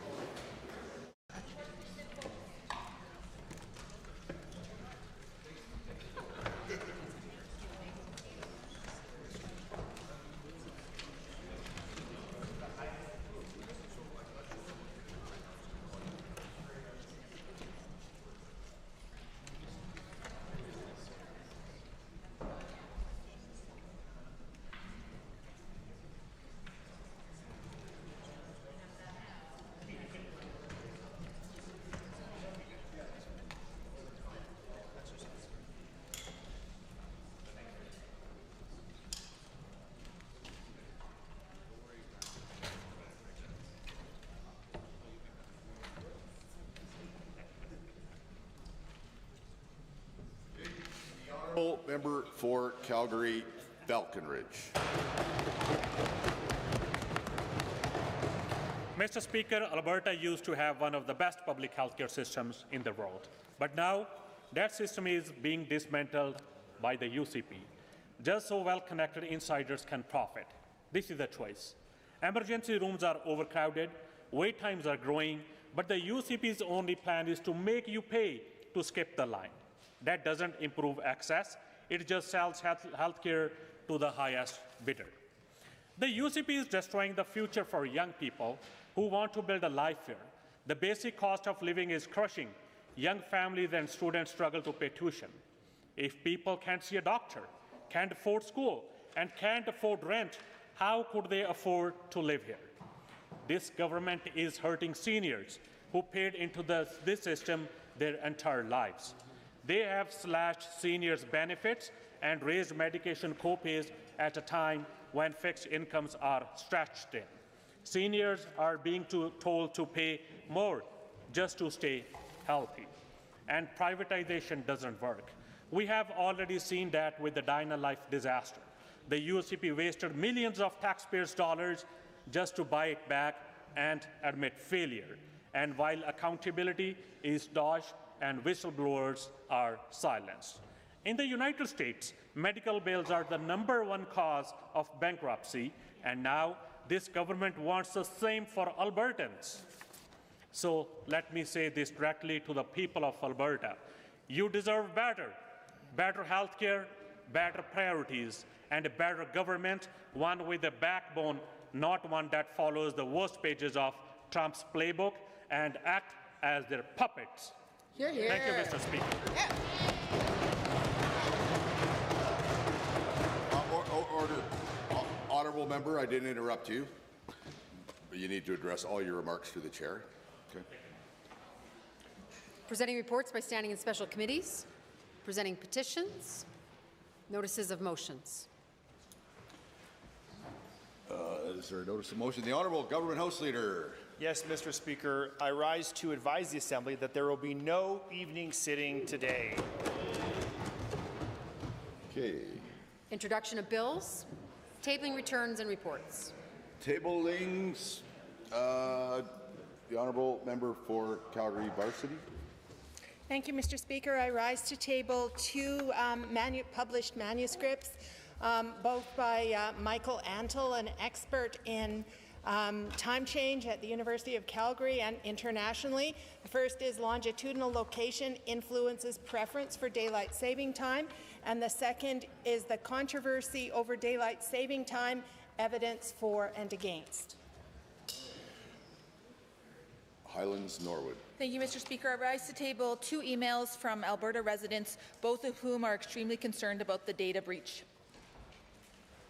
Banff Kananaskis. Thank you, Mr. Speaker. I have two tablings today. One is an opinion article by Ralph Scurfield entitled "Permanent Daylight Time Could Wipe Out Alberta's Ski Industry." And the second is an article in the Rocky Mountain Outlook entitled "Banff Ski Hills Say Later Lift Times Likely Under Alberta's Proposed Time Change." Calgary Beddington. Thank you, Mr. Speaker. I rise to table 5 copies of a Calgary City Council motion passed April 14th, calling on the government to immediately pause the H to ADAP transition, tabling on behalf of the member for St. Albert. Edmonton Decor. I'd like to table, Mr. Speaker, an article from Catherine Andruski. She is a family physician in my riding, and she does write about the healthcare system. It's titled "The UCB Change That Could Upend Alberta's Healthcare System." Are there any more tablings? Seeing none. Tablings to the clerk. Okay, that takes us to points of order. One point of order request was noted at 2:36 by the opposition. Withdrawn. Well.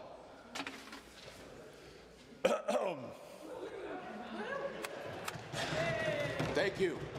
Thank you, thank you, thank you. I appreciate that. And the people at home appreciate that. We are now at orders of the day. Motions. Motion number 41. Honourable Mr. Scow. The Honourable Government House Leader. Well, thank you, Mr. Speaker. It is with great honour and pride that I rise today to move Government Motion 41, which reads as follows. Be it resolved that the Legislative Assembly urge the Government of Canada to establish an independent military honours review board to review veterans' cases where evidence suggests Victoria Cross criteria were met. Throughout this debate, we are joined in the galleries by Canadian veterans who fought bravely for this country, and I ask all members of the Assembly to please give them a round of applause and acknowledgement.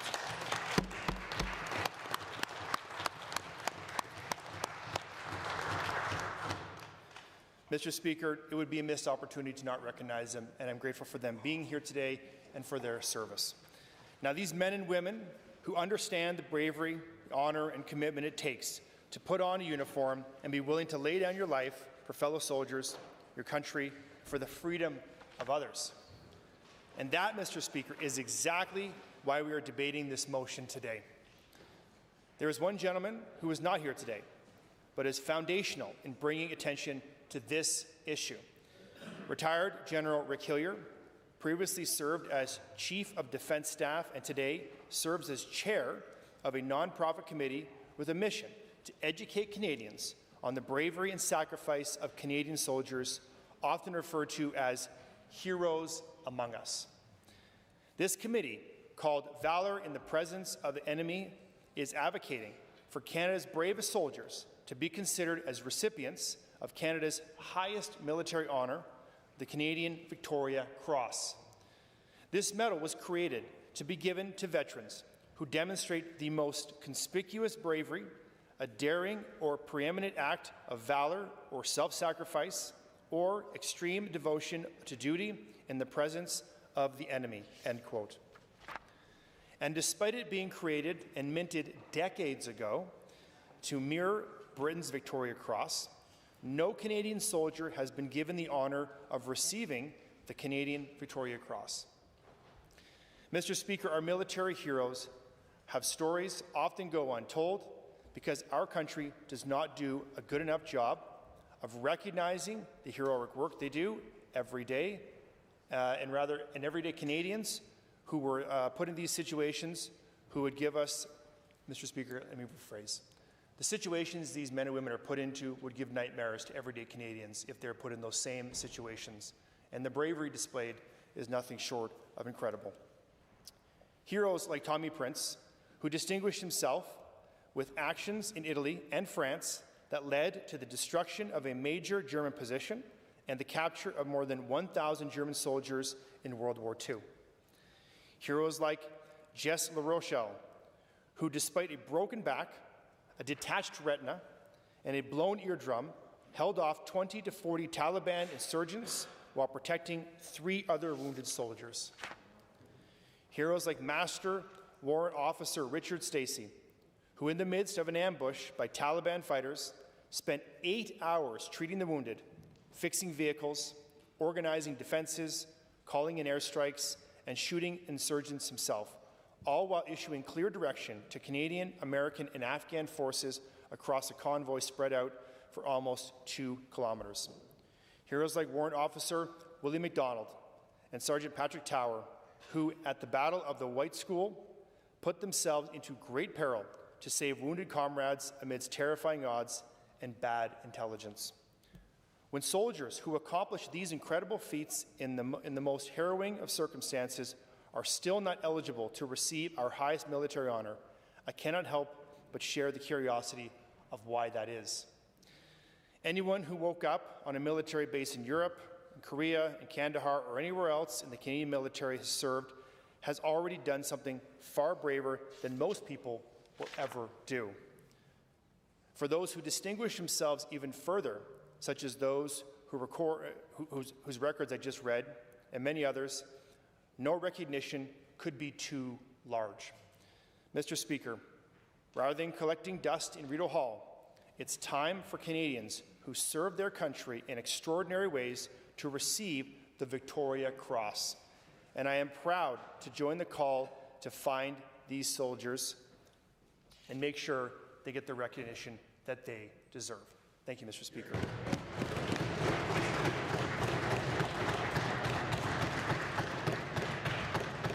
The honourable member for Edmonton Castle Downs. Thank you very much, Mr. Speaker, and thank you to the Minister for bringing forward this motion. The motion says, be it resolved that the Legislative Assembly urge the Government of Canada to establish an independent military honours review board to review veterans' cases where evidence suggests Victoria Cross criteria were met. I would like to start my remarks with expressing my gratitude and appreciation for those veterans that advocated and persevered and put pressure to have this come forward.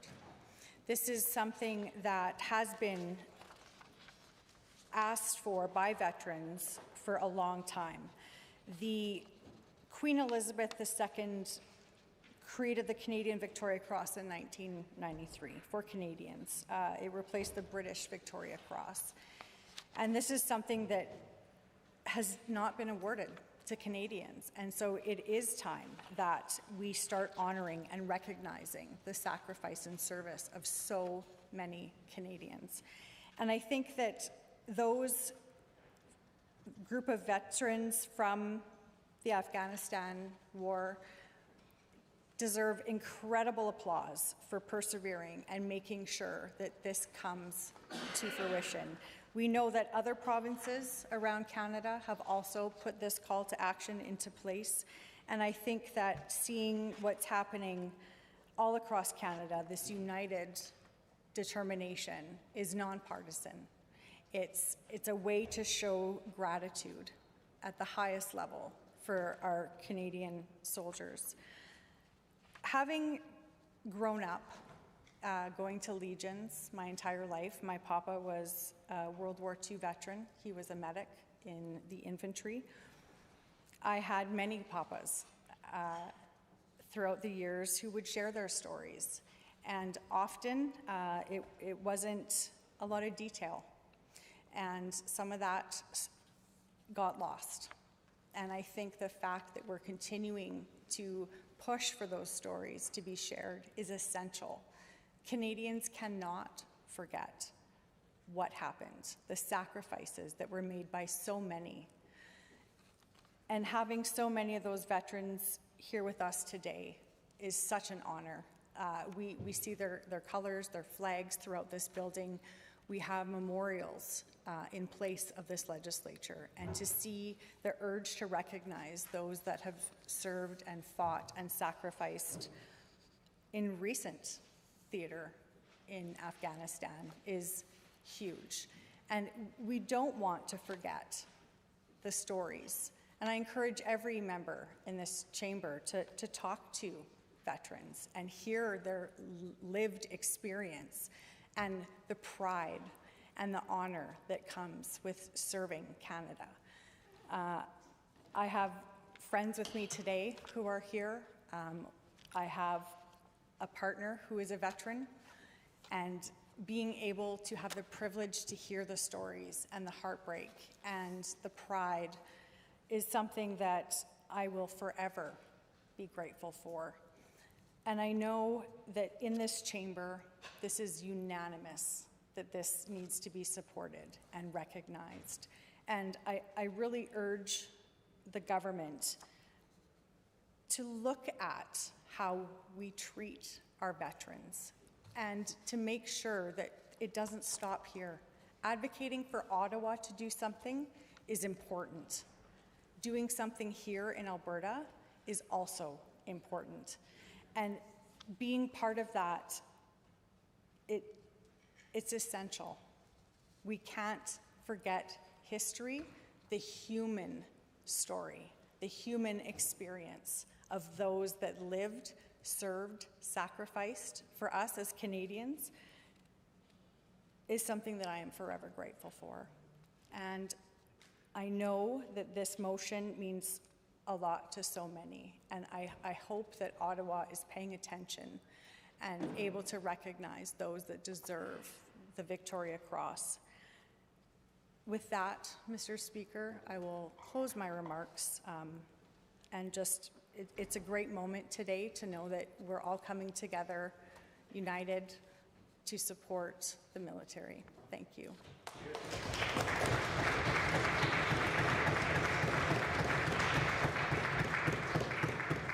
The Honourable Minister of Agriculture and Irrigation. Well, thank you, Mr. Speaker.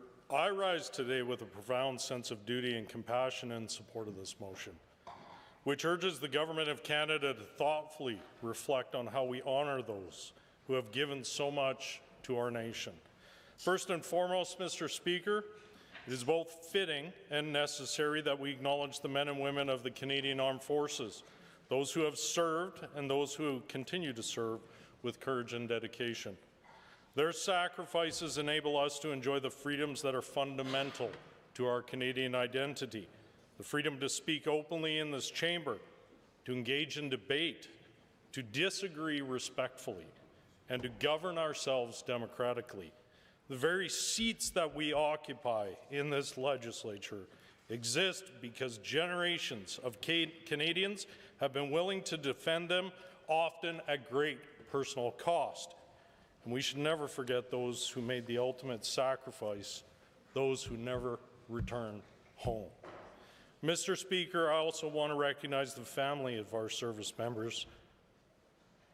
spouses, children, parents, and loved ones who bear burdens that are often unseen, yet deeply felt.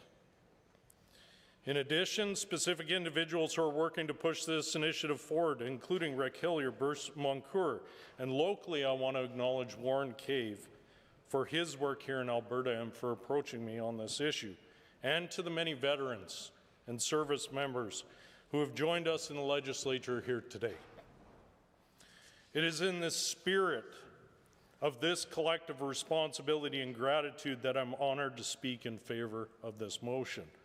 While in many ways we rightly honor our veterans, there remains a significant gap, Mr. Speaker, in how we recognize the full extent of their service.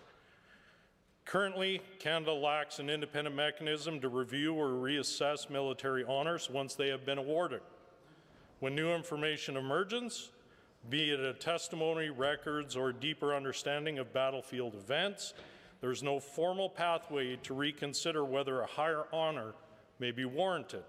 This means that in many cases, acts of extraordinary valor do not receive the recognition that they rightly deserve. This motion calls on the Government of Canada to establish an independent military honors review board, providing a fair, transparent, and evidence-based process to revisit these cases. The need for such a board is not abstract. It is just pure common sense. It establishes a better path to acknowledge the acts of pure courage and selflessness. And I want to consider again the cases stated by our House Leader, one of which, Private Jess LaRochelle. At just 22 years old while serving in Afghanistan, he volunteered to man an isolated observation post alone, fully aware of the imminent danger and the fact that his platoon was undermanned.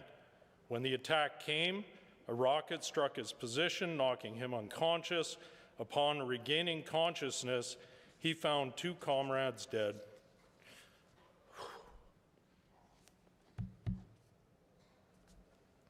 And several others wounded.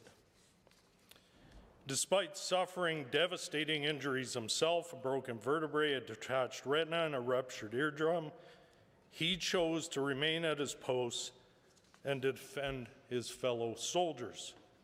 Alone, injured, and under relentless enemy fire, Private LaRochelle provided the only sustained defense fire on that flank.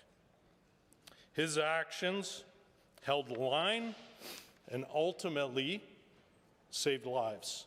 He stayed at his post until morning, only seeking medical treatment after carrying his fallen comrades out.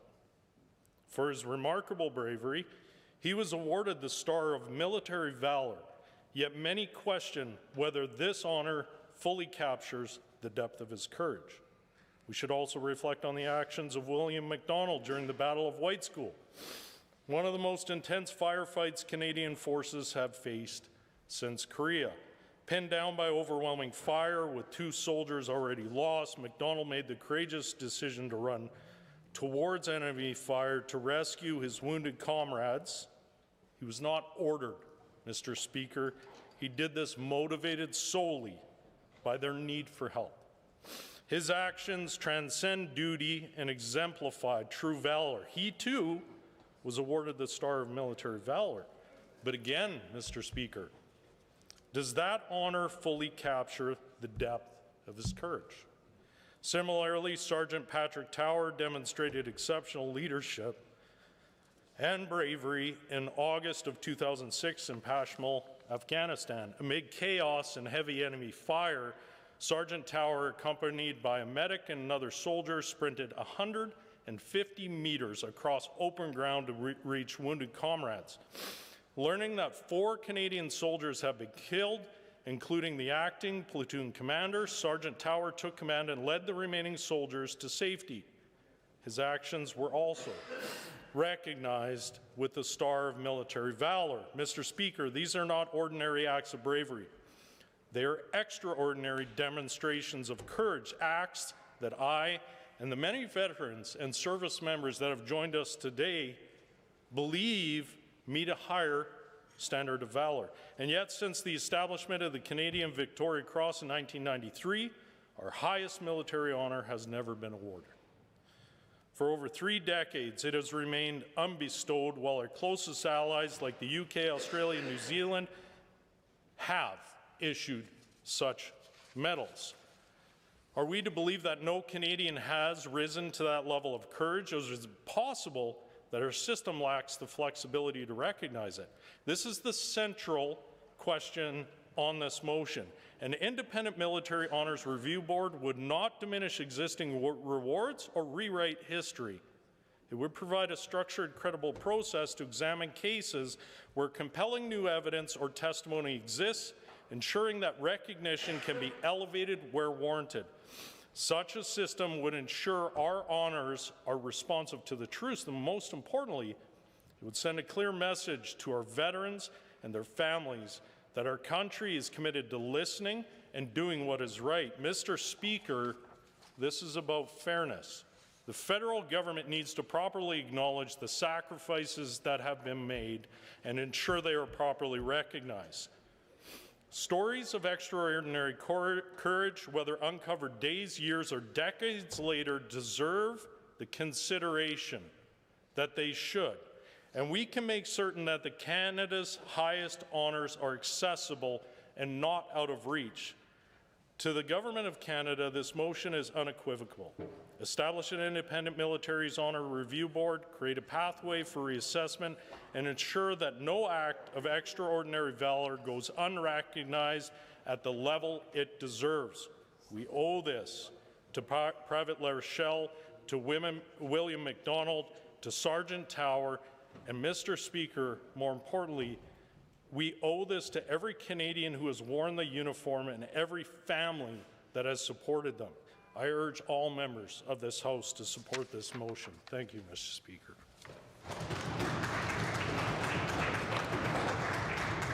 The honourable member for Cypress Medicine Hat. Thank you, Mr. Speaker. I'm pleased to rise today to support Motion 41. Before I get into my notes on Motion 41, I do want to say a very, very heartfelt thank you. Thank you to every single one of our active duty Canadian Armed Forces members. Hear, hear. To their veterans who have served this country with distinction. Hear, hear. To the families who stayed up, terrified, wondering and pondering on the safety of their loved ones overseas. Their sacrifice will never be forgotten, and it's the reason why Motion 41 is so important. This motion calls on the Government of Canada to create an independent military honour review board. This board would review veterans' cases where the evidence shows that the criteria for the Victoria Cross were met. The Victoria Cross, as mentioned by many speakers in this chamber today, is the highest military honour that Canada has to issue. It's awarded for the most serious acts of bravery in the presence of an enemy. It's meant for moments of courage, where a person puts their life at great risk to save others or to complete a mission. It's for the acts that become legends within our armed forces, of the heroes, even amongst their peers. It's not a small honor, and it should be rare. But rare does not mean impossible, as we've seen so far since this creation, or the creation of this medal. Mr. Speaker, it's been more than 80 years since a Canadian last received the Victoria Cross. Canada created its own Victoria Cross in '93, and since then, not a single one has been awarded. But I hear from veterans and families of veterans that have passed that there is cases where this should have been awarded. Canadian soldiers have served in dangerous combat missions, especially in Afghanistan. Many were wounded, many lost their lives, Many showed incredible bravery under fire. Our allies saw the bravery. Our allies have seen the bravery of their own soldiers and issued similar medals to their soldiers. Why not Canada? Countries like the United Kingdom, Australia, New Zealand, and the United States have awarded their highest military honors to soldiers who have served in the same wars as Canada. Why have we not honored those who have laid everything down to fight for our country, to protect the freedoms we cherish? This raises an important question, Mr. Speaker. Are we really saying that no Canadian soldier has shown the bravery of our highest honor? I believe we've seen many soldiers, and examples have been shared in this chamber already. Mr. Speaker, I wonder if it's possible that our system does not allow for a proper second look. A second look that would look at these extremely worthy situations with a fresh perspective. I believe the system needs to be reviewing how it looks at these cases. The stories documented in the Heroes Among Us series makes this clear. These stories are based on eyewitness accounts and official military citations. Many of these soldiers already received the Star of Military Valor, Canada's second highest award for bravery. One example we've seen the Minister for Agriculture just shared. I think we owe it to our service members, our veterans, our past veterans, and their families to really recognize and review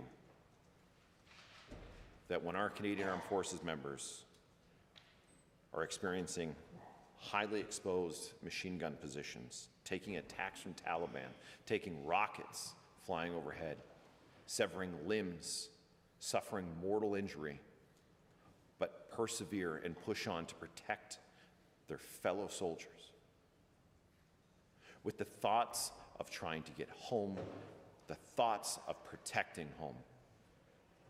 We owe it to these CAF members and their families, and our veterans and their families.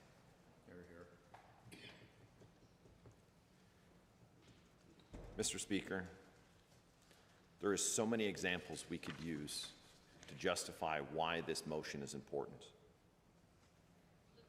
This motion does not just say that anyone must receive this medal, and it does not blame past decision makers. It's simple. Ask for an independent and fair review of the process. Ask to have our Canadian Armed Forces service members and our veterans to be honored the way they should. Honoring our veterans isn't just about ceremonies or words on Remembrance Day, Mr. Speaker. It's about fairness. It's about making sure courage is recognized where it's been shown. When Canada asks its soldiers to serve in harm's way, we have a duty to treat them with respect and honesty when they return home. Motion 41 helps to do that. It tells veterans that their service matters. It tells their families that the sacrifices have been seen. It tells Canadians that bravery did not disappear after the Second World War. Mr. Speaker, I encourage all members of this chamber to support Motion 41. Doing the right thing sometimes means taking a second look and reflecting on the shortcomings of the past. Thank you, Mr. Speaker. Hear, hear.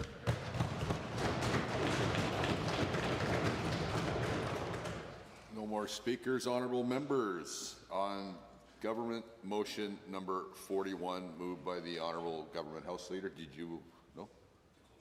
You want to close debate? Yeah. Thank you, Mr. Speaker. I will be brief, but I just want to thank all members of the Assembly for the robust debate that they've added.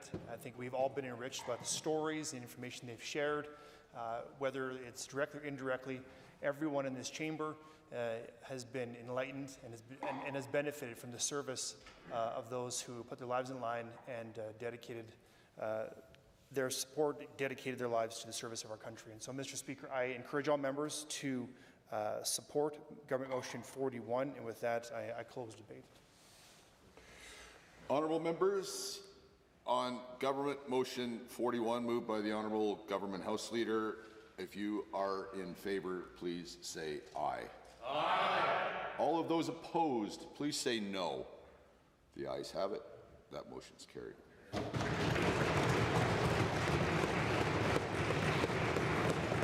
Under Government Bills and Orders for second reading, Bill 30, Expedited 120 Days Approval Act. Honourable Mr. Jean. The Honourable the Minister of Energy and Minerals.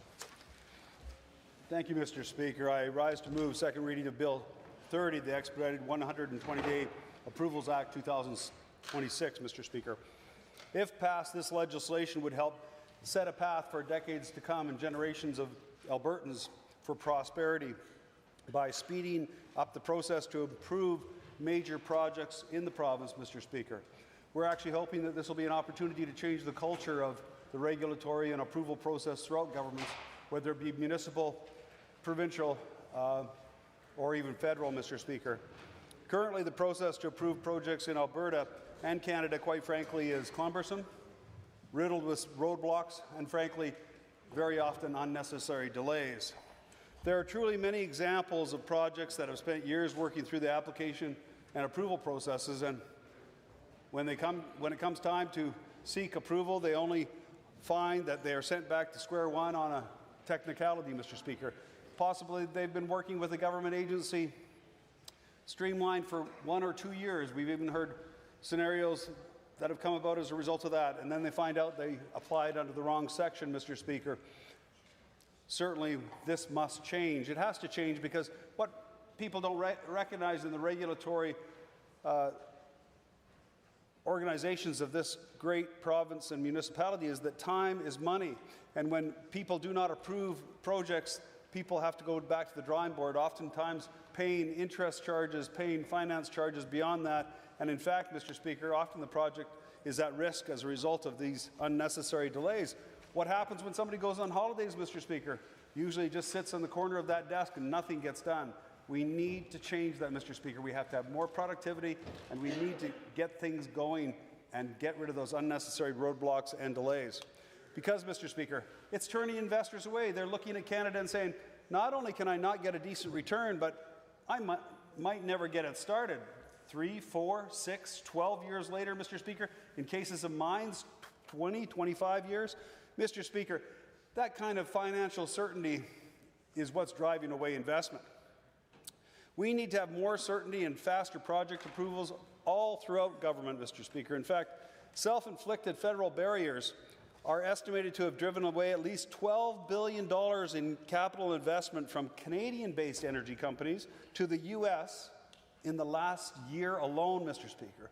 Those are Canadian companies that are saying, I don't want to invest in Canada. I know the regulatory environment because I've been doing it for years, but my goodness gracious, I can go to Mexico and I can get it done in 2 years versus 8 or 16 years or maybe never, or I can go to the United States and do the same thing in half the time for twice the return. Things have to change, Mr. Speaker. We need to do things differently. And Bill 30 would help bring this investment back to Alberta by setting a clear 120-day approval time frame for projects in our province. Industry has been asking for this, Mr. Speaker, and some of these timelines may seem aggressive to regulatory bodies, but if you look down in the United States, they're expecting to do this in 28 days, Mr. Speaker. Sometimes a little bit more, but most of the time they do it much quicker than we do. That's what's driving investment out of Canada, Mr. Speaker. It's my privilege right now to present this bill and move it through second reading of the House. I'm hoping all members and all parties would support this bill because it would actually accelerate the process by making things better, Mr. Speaker, by moving, my speech says, at the speed of business. I'll wait to see that, Mr. Speaker, because I don't think we're set up at that right now.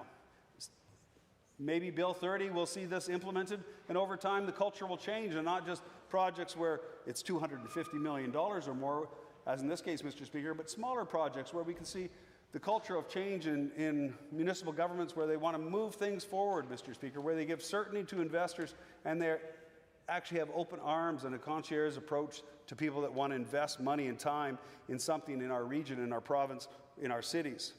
Now, recent global events, geopolitical scenarios, if you watch the news every morning, Mr. Speaker, it's very obvious the world is a changing place, and one thing is certain, and that is uncertainty. We don't know what's going to happen from one day to the next. The president down south, certainly he must have his own agenda. I don't know what it is. It has been not clear to me, and I think not clear to a lot of people. But this uncertainty says more than ever that we have an opportunity. We have a short time frame and a window where we can jump through and actually get things done. Get things done for jobs, Mr. Speaker. Get things done for families and for building hospitals and roads and bridges and all those things that we rely on in this country. Those are the things that this bill will help, Mr. Speaker. Many countries, many organizations, many large multinationals that produce oil and gas are looking and searching for reliable, responsible energy providers. They know that long-term that the solution is not there on alternative energy opportunities, and that we, as the 4th largest oil reserve in the world, 9th largest with BC gas reserve, and possibly the 3rd largest lithium reserve, Mr. Speaker, we have real opportunities to take the world out of, in essence, energy poverty. Many parts of the world are still burning dung and wood in order to heat their meals and heat their homes, Mr. Speaker. 8.5 million people die every year from energy poverty. And look at the energy security needs. We have the opportunity to send our energy to market. We just need the opposition to get out of our way, Mr. Speaker, and frankly, the process that's in the way of the process needs to be eliminated. We need to look at the real things that matter to Albertans and Canadians on getting these projects through, and that doesn't mean we have to have less of a standard. In fact, the opposite. We believe that if they focus on the process of getting these projects through to a yes or no, they'll do a better job on actually assessing the pros and the cons of these projects.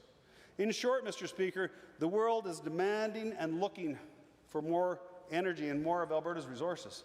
They know that we are the answer for their needs, and we're certainly poised to double production and increase access to markets around the world. And our Premier has a very aggressive process and expectation on doubling our oil production, Mr. Speaker, but we can do it. We're very close to looking in the foreseeable future at 6 million barrels a day, and we will get up to 8 million barrels a day. We just have to make sure we take advantage of this opportunity and work together as a country, as Team Canada, Team Alberta, and make sure that we all recognize we're in this together, and if we work together, we can do much better for all of us. We can't afford to spend years waiting for major project approvals, especially after a consultation, Indigenous consultation, and environmental assessments are completed. Every delay impacts jobs, impacts investment, and impacts opportunity for our province, for our families, to ensure prosperity for future generations. Bill 30 would build on Canada and Alberta's Memorandum of Understanding that has been hitting the news lately, Mr. Speaker, and continues to be negotiated. This will actually prioritize the development of those projects that need critical infrastructure that will increase production while reducing emissions that are so important to some of the world, Mr. Speaker. And this bill is the next step to help spur development in not just the energy sector, as many people think it's geared towards the energy sector. The truth is, it is also geared towards the mining and industrial sectors as well. So this bill can be applicable right across the province for major projects over $250 million. The initiative will accelerate the process by implementing specific criteria and thresholds for complex projects, because some of these, frankly, Mr. Speaker, take realms and realms and binders of applications to give the information necessary to the regulator. We need to make this process more predictable, more transparent, and more streamlined, and get rid of the unnecessary duplication and focus on the needs of the application itself to be approved or to ask for more information. It would be a key step forward towards ensuring a coordinated, one government approach that industry has been asking for years. Mr. Speaker, the bill sets out project criteria, application requirements, approval processes, and timelines for proponents, government, and regulators. It gives certainty, Mr. Speaker, and with a time frame that makes a lot of sense. To qualify for an accelerated approval process, the project would need to meet a set of criteria. This includes aligning with the province's priorities, being of strategic importance to Alberta's economy, advancing national and provincial security while respecting Alberta's areas of jurisdiction and autonomy, and having, as I mentioned before, a minimum capital investment of $250 million, Mr. Speaker. And we're hoping, as I said, that if we take 120 days to approve a $250 million plus project, maybe, just maybe, our regulators will consider that a $50 million project, maybe that should be fast-tracked a little bit faster. Would make a lot of sense. And if we work together, we can get that culture of change where people understand what's necessary and what's not. And we need to focus on what's necessary. To be considered, Mr. Speaker, project proponents would be required to show that the environmental impact assessment and the Indigenous consultation have advanced to the appropriate stage before seeking expedited status. And Mr. Speaker, what that means is, in their mind, it's done, and we're going to make sure it's done, because it has to be of the best standard possible, Mr. Speaker, the best standard of Indigenous consultation in the world. That's what we provide here in Alberta, and that's what we're going to continue to provide under this bill, as well as environmental stewardship, Mr. Speaker. You can go anywhere around our province and find that we are the best at responding, the best at eliminating those unnecessary things that are happening to harm our environment. We're going to make sure that we take that very seriously, even while we're continuing to explore the opportunity of an expedited process. Alberta's duty to consult remains for any project that may impact treaty rights, Mr. Speaker, Section 35 rights or otherwise.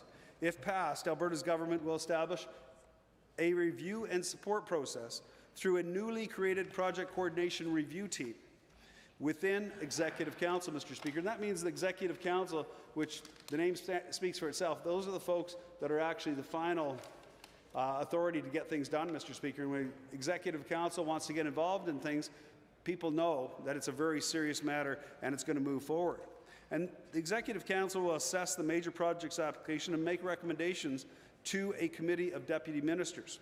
Once a qualified project is approved by the committee, Cabinet would issue an order in Council expediting approval timelines. So nobody's going to be surprised by this, Mr. Speaker. They're going to know it's coming because it's going to be discussed for some period of time beforehand, and when it comes, they will know that they have to hit that 120-day timeline. They just have to get those answers to those questions in between. And Mr. Speaker, industry, the regulators have told us that they can do this. It's within that time period.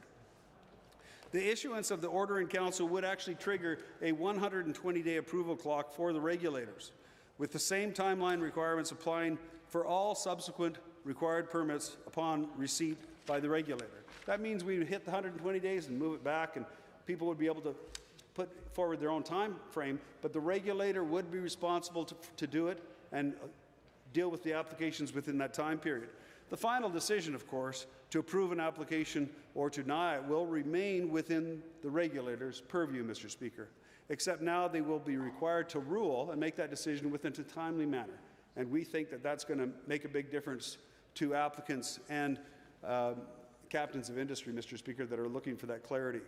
Once Bill 30 is passed, our government will focus on finalizing details, making internal systems updates, coordinating the rollout, and implementing the accelerated process.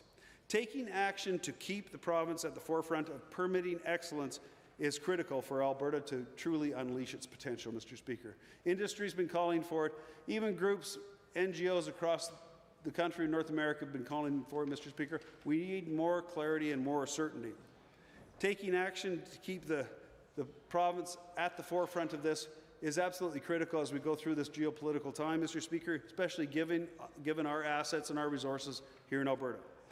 Passage of this bill would allow our province to compete with some of the other jurisdictions around the world that are much more aggressive and much better at this kind of thing, Mr. Speaker. But it will also give us the opportunity to seek those investments from other jurisdictions where we, quite frankly, just are not able to attract. And we need to grow our economy. We need people, organizations to come into Alberta and invest and create wealth and create jobs.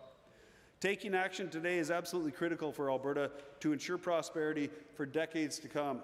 This bill would, I believe, Mr. Speaker, and I would submit to you, send a strong positive signal to industry that Alberta's government is committed to getting these important projects built in a timely manner with certainty and predictability to industry. Mr. Speaker, I hereby move second reading of Bill 30, I think one of the most important acts that this legislature will deal with, the Expedited 120-Day Approvals Act 2026. Thank you. Member for Calgary-Glenmore. Thank you, Mr. Speaker. I'm happy to join debate and offer a few thoughts on Bill 30. And Mr. Speaker, I want to start by saying, of course, we want to build big projects in Alberta.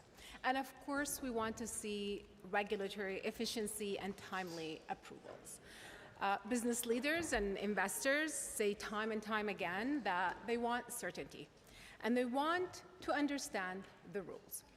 And the rules in Alberta cannot disrespect treaty rights, cannot disrespect Indigenous consultations, and cannot ignore environmental protections. This will cause major delays and impact the certainty that companies actually need to invest in our province.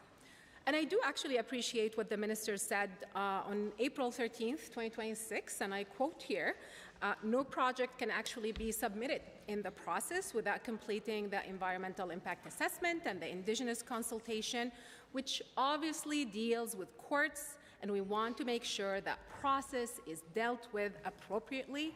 If it's not, the project won't go ahead, end quote. I do appreciate that clarity, actually, on how the environmental assessment and Indigenous consultation must be completed before applying for that 120-day review period.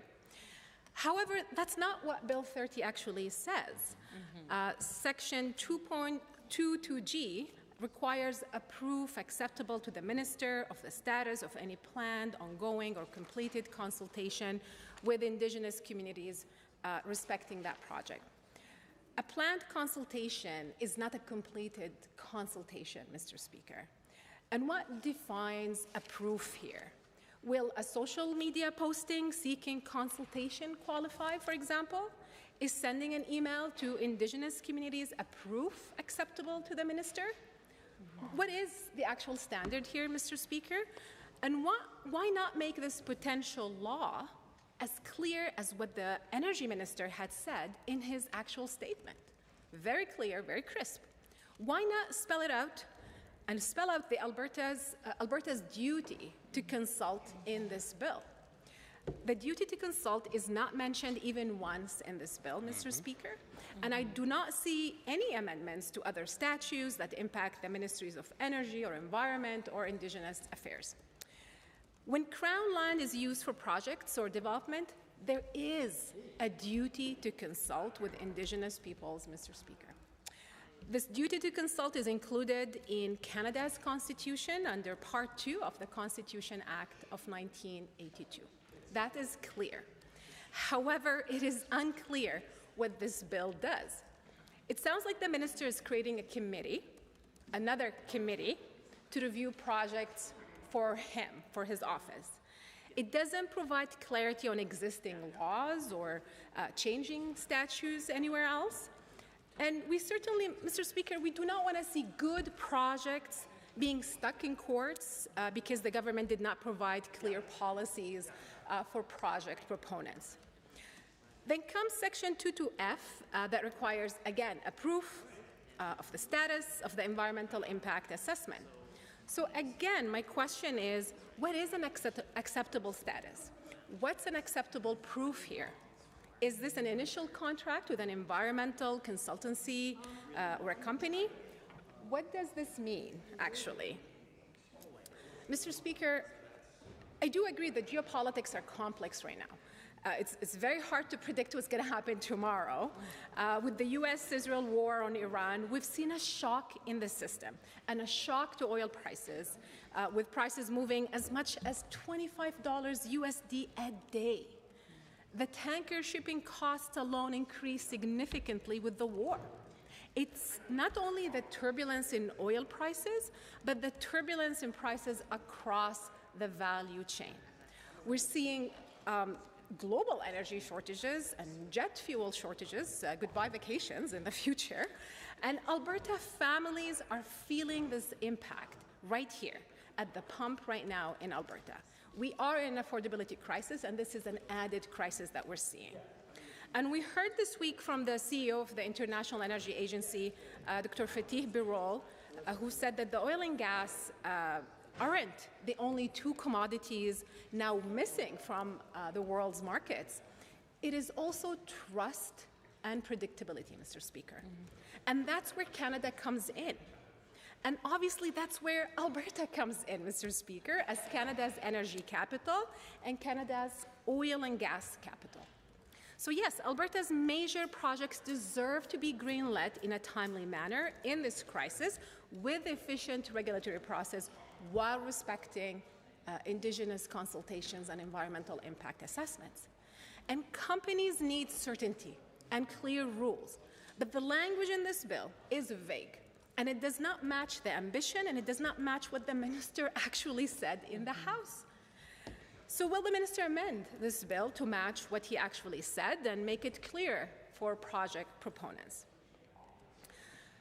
Mr. Speaker, while the majority of the conversation around Bill 30 speaks to the projects and impacts on the oil and gas industry, the legislation could equally apply to other industries, including mining, utilities, forestry, transit, and data centers, anything really from what I can see in this bill. So my question is, how will this bill apply to renewable energy projects as well?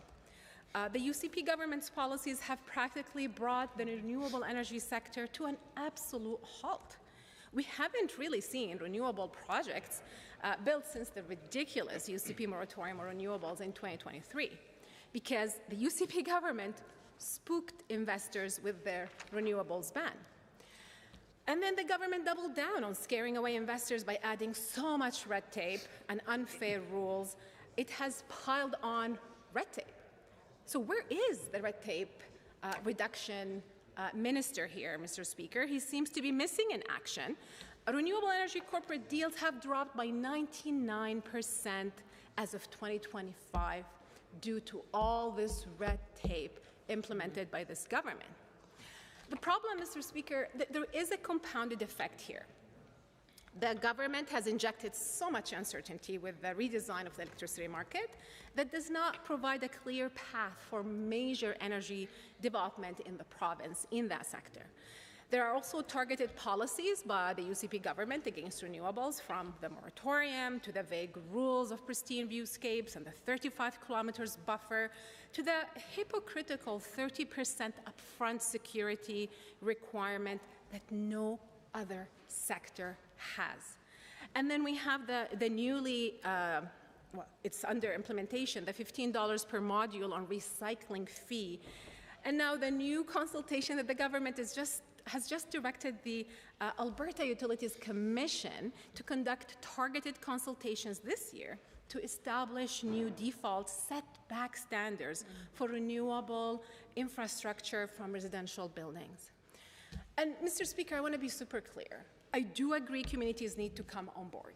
We need to bring communities on board, and we need to listen and consult with rural Alberta when these major projects happen. But what we see here is deliberate, targeted policies against one sector only. No other sector has gone under such UCP-targeted and unfair policies like renewable energy projects in that sector. It is death by 1,000 cuts, Mr. Speaker. And if the Utilities Minister is clearly doing a great job in stopping investments in the renewable sector through adding so much red tape, where is the Minister of Red Tape Reduction? And how will the Energy Minister, through Bill 30, will start doing the job, Mrs. Minister, and how will the Energy Minister, through Bill 30, help major projects in the renewable energy sector come back from the dead? So I would like to see this bill apply to the renewable energy sector to provide the regulatory efficiency and investor certainty instead of this deliberate pile-on of red tape on the sector, the biggest red tape around the renewable sector. Again, no other sector has seen such type of targeted red tape. Mr. Speaker, Besides removing red tape and ensuring regulatory efficiency, one of the biggest challenges for the business community right now is separatism fears in Alberta. That is stalling projects in Alberta right now. And we've seen the Chief Executive Officer of ATCO, Nancy Southern, she said that discussions around Alberta's secession are already hurting the investment climate. She said Asian partners in a major hydrogen project have said they won't make a final investment decision unless there's certainty around the Alberta separatism question. And I quote here, Mr. Speaker, she says there's just too many questions for them to be confident that they can move forward with large-scale investment decisions. And so I think the separatist discussion is very unhelpful and not constructive to Alberta, end quote. And she continues and says, investors in major projects are asking how an independent Alberta would get its products to coastal ports, what kind of trade deals it would have with its neighbors, what currency it would use, and how stable the economy would be. These were questions from ATCO, Mr. Speaker. I do want to say I truly understand Albertans' frustration with the federal government, Mr. Speaker. Over the years, I do recognize the anger and frustration. However, Alberta brings incredible value to Canada, Mr. Speaker, and we gain from our participation within Confederation. Healthcare transfers under the Canada Health Act, the Canada Pension Plan, the Great Canadian Passport, the RCMP, the military and intelligence services, and education supports that cannot be taken for granted. And not to mention our national pride and a team to cheer on at the Olympics and international events. Mr. Speaker, we've seen the impact of separatist talk and referendum in the last 25 years in Quebec post their own separation referendum. The GDP per capita growth has averaged a little more than 1%. Quebec went from being one of the have provinces, which is the phrase we use for the richer half of Canada, to being one of the have-not provinces. Quebec never recovered, Mr. Speaker. The forces threatening an Alberta separation from Canada are troubling and impacting our investment climate in these major projects that this bill is trying to expedite, Mr. Speaker. So could Alberta have a better deal with in Confederation? Most likely, and we can make our voice heard and engage in firm negotiations while maintaining a stable investment and jobs environment in our province. And I have to say the MOU talks by the UCP government and the Premier is encouraging. And we have a Prime Minister that has extended the olive branch to Alberta. We must support these efforts, Mr. Speaker. And I support these efforts because it has to be country over politics. It has to be Alberta over politics, Mr. Speaker. And the UCP government plays a critical role in bringing down the temperature in Alberta to stop fueling the grievances and the separatist sentiment, Mr. Speaker. Talks of separation is deeply out of step with where the country is headed as well, Mr. Speaker.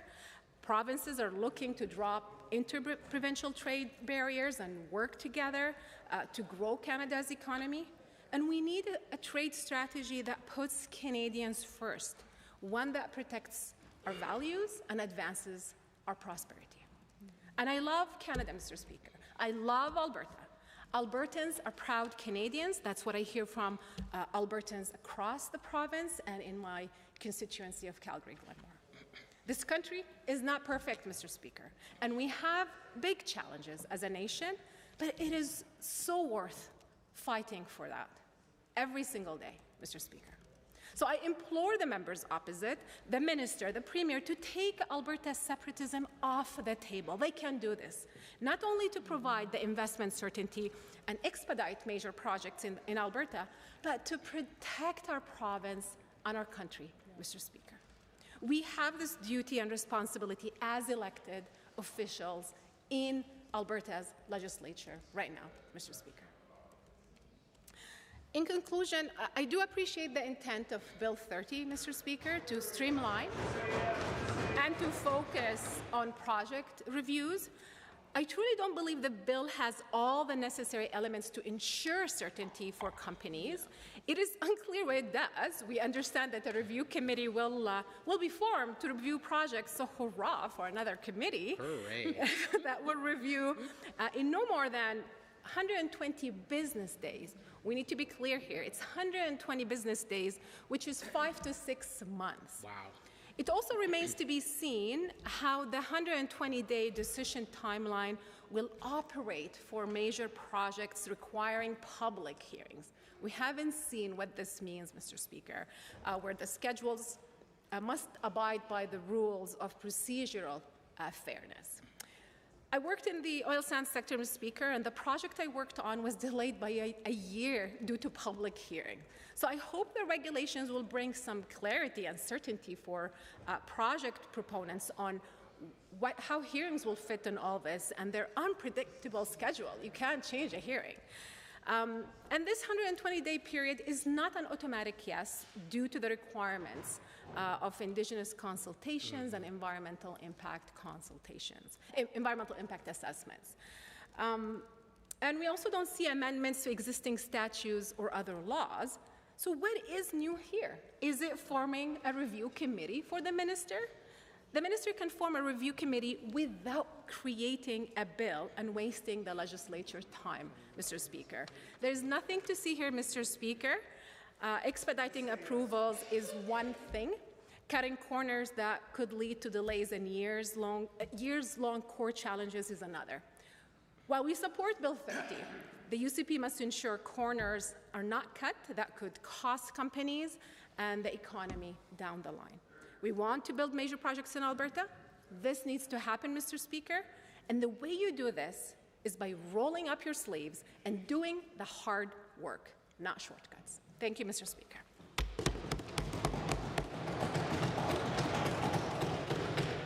Member for Banff Kananaskis. Thank you, Mr. Speaker. It's my pleasure to rise today and speak to Bill 30, the Expedited 120-Day Approvals Act. I have some of the similar questions to my colleague from Calgary Glenmore, but I do want to start also by saying, of course, I support projects that build our economy and create stability and predictability for industry. And of course, I support processes that are efficient. I hate inefficiency, just in general.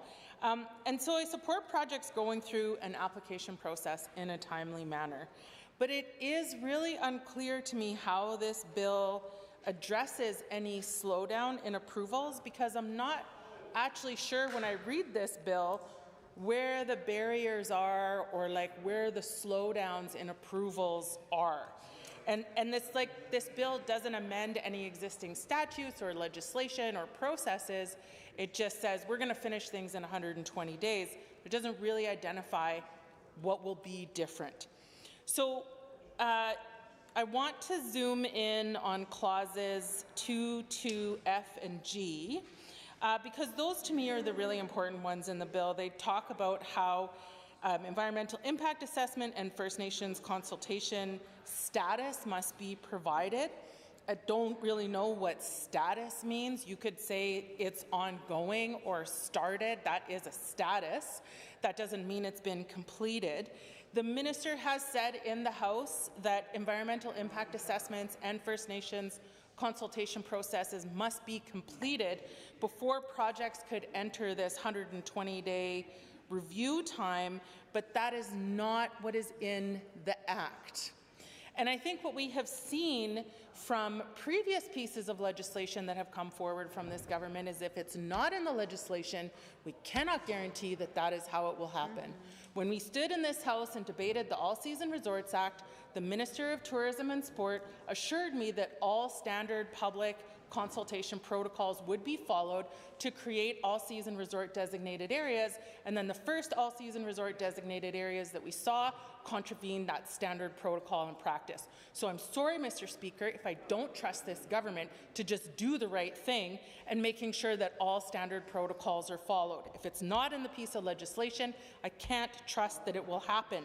And that frustrates me, Mr. Speaker, and it should frustrate industry as well, because it actually means that the 120-day approval might not be a 120-day approval. Because if the process isn't completed, it could get bounced back to the proponent, and then they're told to complete it, which would mean that it's not 120 days. Oh, maybe it'll be 200 or 300 or 500 days. So I think that if it's not in the legislation, we can't guarantee that it'll happen, and that is frustrating for me and for others. The clauses say that the proof acceptable to the minister for the status of an EIA and for the First Nations consultation. Well, I don't love that. I've talked about that in the House before. I don't actually like it when the minister gets to decide when something is done, because the minister can change. As I have said many times in this House, we need to have more specific criteria of what is proof acceptable to the minister, what is status of the process, and that is not in here, and that's highly problematic. This bill creates a project coordination review team to provide recommendations to the minister of if a project should be approved or not, again, leaving it in the hands of the minister to decide. But that's also problematic to me, Mr. Speaker, because the Act doesn't define which minister. So it could be any or all ministers for any or all projects. Are all-season resorts included in this 120-day approval process? I get emails about all-season resorts every single day right now, because every single all-season resort that's been proposed is in my riding of Banff-Kananaskis, and I can tell you that the length of time of the approval process and the thoroughness of that process is the biggest concern that is coming forward from my constituents. So did those apply to this 120-day approval process also? What about the AI data centres that have come forward that we've been asking about in the House on multiple occasions? Do they also now apply to this? No offense, Mr. Speaker, but I get very little confidence whenever I ask the ministers opposite about an environmental impact assessment. I have very little confidence that they truly understand what it is and why it's important and why we do them. So I'm just going to take a moment to describe why environmental impact assessments are important and why they take so long, because I don't think the members opposite truly understand. One of the reasons why EIAs take a long time, Mr. Speaker, is because we have seasons here. And we have 4 seasons, in fact, and winter is very different from summer. And the animals are very different in their behaviors and habitat choices, or even in the case of migratory birds, if they're even here. So you can't conduct an environmental impact assessment over the winter and say that those results apply to year-round wildlife habitat security and availability and population and distribution, because many of those animals aren't active during the winter, Mr. Speaker. And I see the members opposite kind of chuckling at this idea that we have seasons, but I'll also just say that I have read environmental impact assessments that tried to say that winter was sufficient for field work to assess impacts on wildlife movement and habitat use year-round. So there is a reason why environmental impact assessments take so long, and there's a reason why those environmental impact assessments need to be so thorough. We're talking about large projects with potentially large impacts on the land, water, and communities. It takes time to do a good job here. And so I would really hate for an act like this to lead to cutting corners or doing a bad job just to try to meet a deadline. If there's one thing that I have learned in doing wildlife-based research, it's that the existence of a deadline doesn't make you do better work. The existence of a deadline, if you're just by yourself, forces you to consider how to do a worse job but make it look like you still did a good job. In the bill briefing, I did ask people if this bill will result in hiring more people to review project proposals so that they can get these projects reviewed in a more timely fashion. And the answer was no. So if you're not increasing the capacity of the people to review these proposals, and you're not changing the amount of information that is required for this process, because apparently environmental impact assessments and First Nations consultation will need to be completed, I don't really know what's new. I don't think, unlike the minister's insinuations, I don't think people in the public service and in the regulator are sitting on their thumbs waiting for something to happen. I think they're all working very hard to review the projects that are coming across their desks. Giving them a deadline of 120 days without changing anything else in the system is not going to help projects go through the process any faster, Mr. Speaker. It's just going to create a lot of stress for the people who are actually doing the work and reviewing these project proposals. I don't think that people in the public service and in the regulator are slacking off.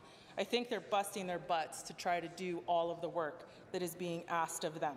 And I just want to take a moment to say thanks, because I think that the work that they're doing is incredibly hard. It's really complex. These large processes, these large projects are complex.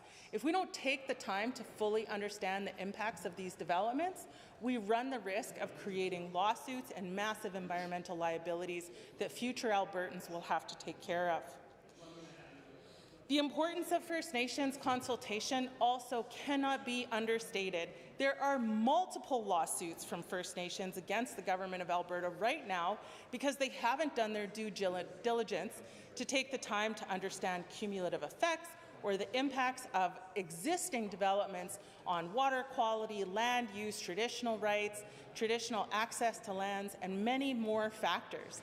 So if we're doing the best job in the world on First Nations consultation, which we aren't, it's almost insulting that the minister could even insinuate that. But if we were, wow. We should actually be working every single day to improve our processes for First Nations consultation and engagement on large projects. It's actually embarrassing to me that the minister would even stand up there and say that we have one of the best systems in the world for First Nations engagement and consultation. I used to work for the public service, Mr. Speaker. I've done the First Nations consultation as per the Aboriginal Consultation Office. And I can tell you one of the first things that I heard from every Indigenous consultation office that I met with was how it felt like it was a box-ticking exercise and not meaningful and not providing enough time or funding for site visits to accurately consider the treaty rights and the true relationship to the land that our Indigenous brothers and sisters bring to the table. It's a box-ticking exercise, it's a rubber stamp, it doesn't generate respect, and it definitely isn't addressing truth and reconciliation, and it is definitely not the best in the world. It is not. And our environmental impact assessment process is also, there's so many. Our environmental impact assessment is also not the best in the world, Mr. Speaker. It isn't. I'm sorry. We have a government that is exempting 3 data centres from having to do an environmental impact assessment right now. In Bill 31, the government has included clauses where the Alberta regulator doesn't have to conduct public hearings. Well, that will feed quite nicely into this 120-day approval if public hearings don't have to be conducted on these large projects, Mr. Speaker. All of these things together contribute to a government that isn't taking this seriously. This bill, while I support regulatory efficiencies and I support 120-day approvals, I actually think this bill is disingenuous because I don't think it will be able to be honoured because still all of that background work will have to be done before a project is funneled through this process for the 120-day approval. So I'm struggling a little bit to think about what problem this bill solves because it doesn't identify how it's going to make things move faster. It doesn't identify increasing capacity in the regulator. It doesn't identify what is proof acceptable to the Minister of Environmental Impact Assessments or First Nations consultations. And I'm sorry, Mr. Speaker, but I don't trust this minister when it comes to his ability to judge whether an EIA or First Nations consultation is adequate. He proves, not him, sorry, Mr. Speaker. This government proves and demonstrates every single day that they don't understand what an effective EIA is or what adequate First Nations consultation is. And so while I support the bill, there's no way I trust this government to implement it in a way that actually serves the people. Thank you. Any others wishing to speak to Bill 30? Minister has an opportunity to close debate if he so wishes. That has been waived. The Honourable Minister of Energy and Minerals has moved second reading of Bill 30, Expedited 120-Day Approvals Act. Does the Assembly agree to the motion for second reading? All those in favour, please say aye. Aye. Any opposed, please say no. The motion is carried. Bill 30, Expedited 120-Day Approval Act is now read a second time. Under Government Bills and Orders for second reading, Bill 31, Red Tape Reduction Statutes Amendment Act 2026. Honourable Mr. The Honourable Minister of Service Alberta and Red Tape Reduction. Mr. Speaker, based on the second last speech, the member for Calgary-Glenmore will be very thrilled that I rise to move second reading of Bill 31, the Red Tape Reduction Statutes Amendment Act. I believe she was asking for that, if I heard correctly. So at its core, red tape reduction is about one simple idea: making life easier. It means fewer unnecessary rules, faster decisions, and a government that works at the speed of people actually live and do business. And that's what this bill is about. Since 2019, Alberta's government has eliminated nearly 220,000 regulatory requirements. We've cut red tape by more than a third, and we've saved people and businesses over $3 billion. We've been recognized as a national leader for that work, but we're not slowing down. This is our 11th red tape reduction bill. And that matters, Mr. Speaker, because it shows that it isn't a one-off effort. It's how we govern, because if you're not actively cutting red tape, then it grows back. It slows things down, and it makes life harder for people. Bill 31 proposes changes to 18 pieces of legislation across eight different ministries. Some are technical, some are housekeeping. But taken together, they make government simpler, faster, and easier to deal with. And that's what people care about. Let me walk through a few examples. It starts with something that affects every single Albertan: time. Albertans are tired of changing their clocks twice a year. We're tired of learning how to reprogram our ovens twice a year. It's outdated, Mr. Speaker. It's inconvenient, and it doesn't reflect how people live or work today. So we're proposing to put an end to seasonal time change and move to one consistent time, year-round Alberta time. No more spring forward, no more fall back, just one consistent time all year. Now, I know there are questions about what that means in practice. In some parts of the province, mornings will be darker for a bit longer. But that daylight doesn't disappear, it just shifts. It moves later into the day.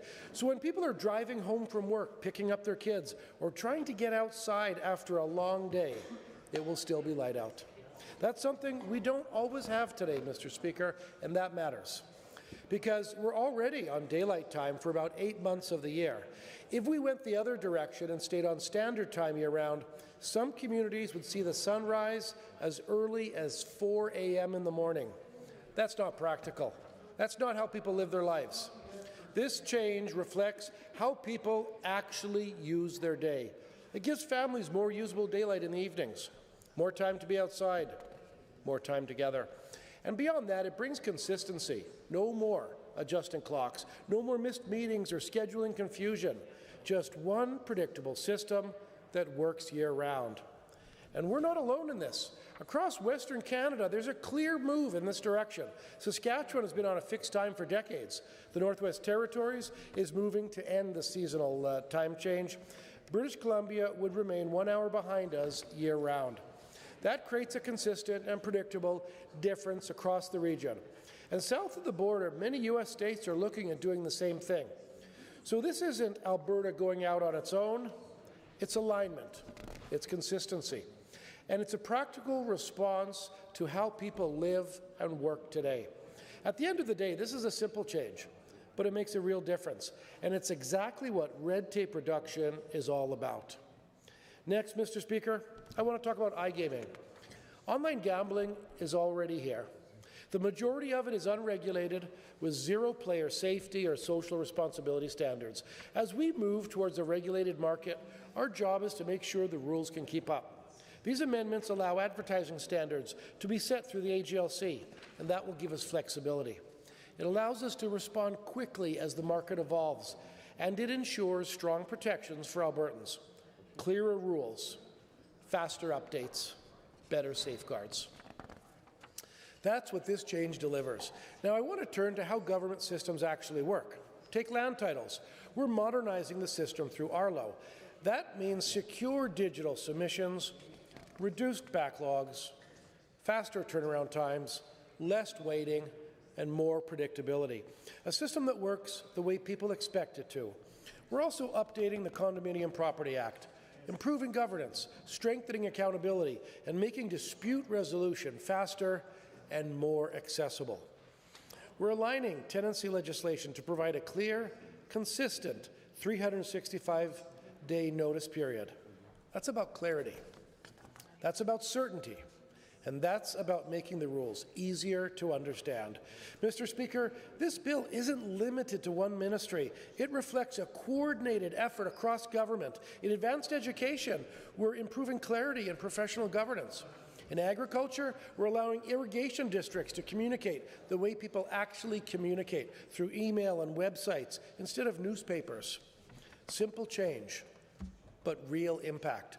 In energy and minerals, we're removing outdated references. In environment, we're eliminating duplicative requirements while maintaining strong protections. And in forestry and parks, we're creating clearer rules for day-to-day operations.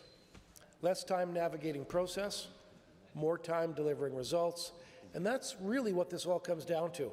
Each of these changes may seem incremental on its own, but together they add up to something much bigger. They reduce friction, they improve clarity, and they speed things up. And they make government easier to deal with, and that's the goal. Because at the end of the day, red tape reduction isn't about government, it's about people. It's about making things work better for Albertans. And if passed, this bill will continue building Alberta's reputation as the best place in Canada to live, work, and invest. I encourage all members of this House to support this bill. Thank you, Mr. Speaker. Member for Calgary Northeast. Thank you, Mr. Speaker. Mr. Speaker, imagine a picture of a public hall that exists in every community in this province, whether it is a big city neighborhood, a small town, or a settlement that has been there since generations.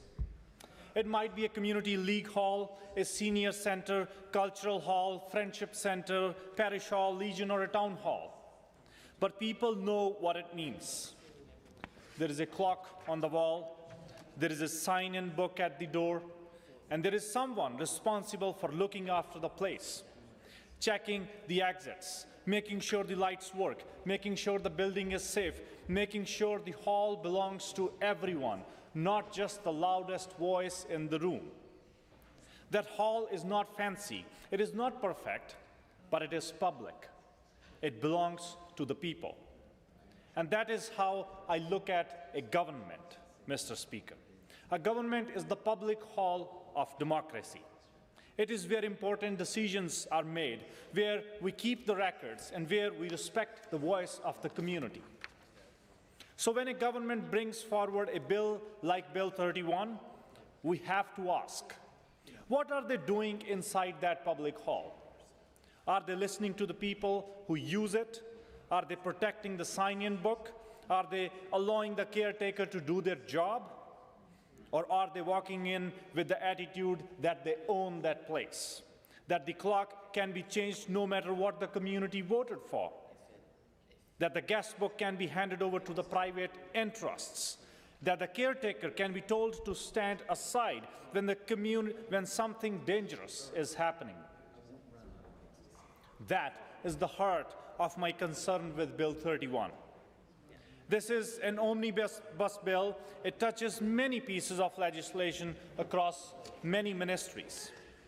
But when we step back, three parts stand out. First, this bill puts Alberta on permanent daylight savings time. Second, this bill gives the AGLC authority to sell personal information connected to assets such as Play Alberta if those assets were sold. Third, this bill appears to restrict the authority of the AER by repealing provisions related to inquiries and ground disturbances under the Oil and Gas Conservation Act, Oil Sands Conservation Act, and the Pipeline Act. So, Mr. Speaker, I want to focus on those three things: the clock on the wall, the sign-in book at the door, and the caretaker of the public hall. Because Bill 31 is not just about paperwork, it is about trust. It is about whether Albertans can trust this UCP government to respect a vote. It is about whether Albertans can trust this UCP government with their personal information. And it is about whether Albertans can trust this UCP government to protect landowners, communities, public safety, and the environment when powerful interests are involved. And let's begin with the clock on the wall. Albertans have had a long debate about daylight saving time. It is not new. Parents talk about it when children's sleep schedules are disrupted. Workers talk about it when shifts change. Farmers, healthcare workers, teachers, small business owners, seniors, and commuters all have opinions about it. And I want to be very clear. There are Albertans on both sides of this issue in good faith. Some people are tired of changing the clocks. Some people prefer more daylight in the evening. That is why a government should listen carefully. And in 2021, Albertans voted on referendum on this issue. The official result is reflected on Elections Alberta website, and a narrow majority voted against it.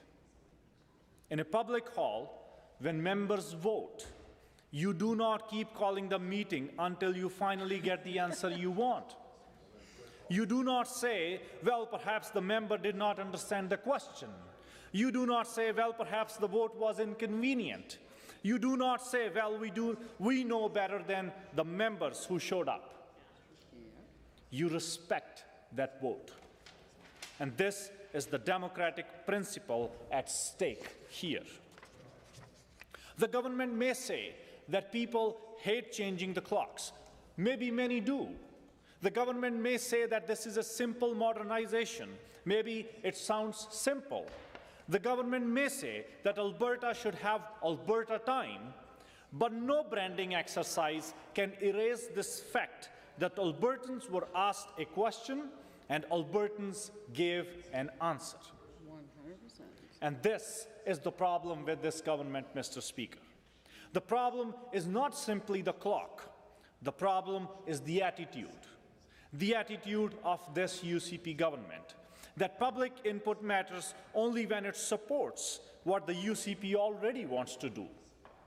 And that should worry every Albertan. Because if this government can ignore a referendum on time, what will they do it with future referendums?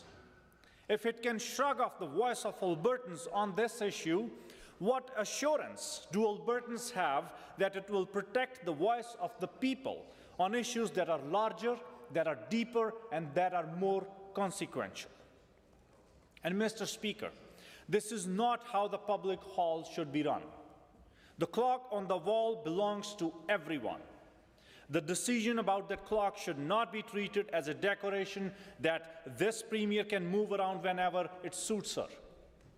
And right now, this government is showing Albertans that when the people vote, the UCP listens only if the vote goes their way. And now let us turn to the sign-in book at the door. Every public hall has some kind of record. Who booked the hall, who attended the meeting, who trusted the organizers with their information. That sign-in book is not a merchandise, it is not a side asset, it is not something to be bundled up and sold because it happens to sit in a public place. But Bill 31 opens the door to exactly the kind of concern Albertans should be alarmed about. The bill would allow the AGLC to sell and disclose personal information with cabinet approval when personal information is connected to an asset being sold. The bill says that Cabinet must be satisfied that reasonable measures are in place to protect the personal information after sale, and it sets some limit on how a purchaser may use it. But that does not answer the central question. Why is the government creating a pathway to sell Albertans' personal information at all? This matters especially when we talk about Play Alberta. Play Alberta is not just a sign on the wall. It's not just a brand. It's not just a line in the balance sheet. It is connected to real people, real vulnerabilities, real households. And when someone engages with the public gambling platform, that information can be sensitive. It can reveal habits, financial behavior, risks, addiction concerns, and personal circumstances. It is not the same as selling old chairs from that public hall. And this is where the UCP's priorities become very clear. Instead of asking, how do we protect people from gambling harm, instead of asking, how do we strengthen public health and addiction supports, and instead of asking, how do we make sure public platforms serve the public interests, UCP is asking, how do we prepare the ground in case we want to sell? And that should be alarm for all of us. Because there is a larger pattern here, Mr. Speaker.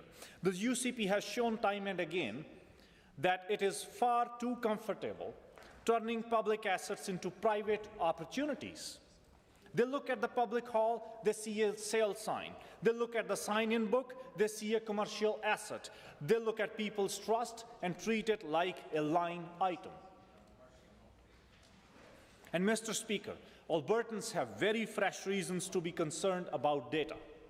Albertans saw serious allegations and investigations around the unauthorized use and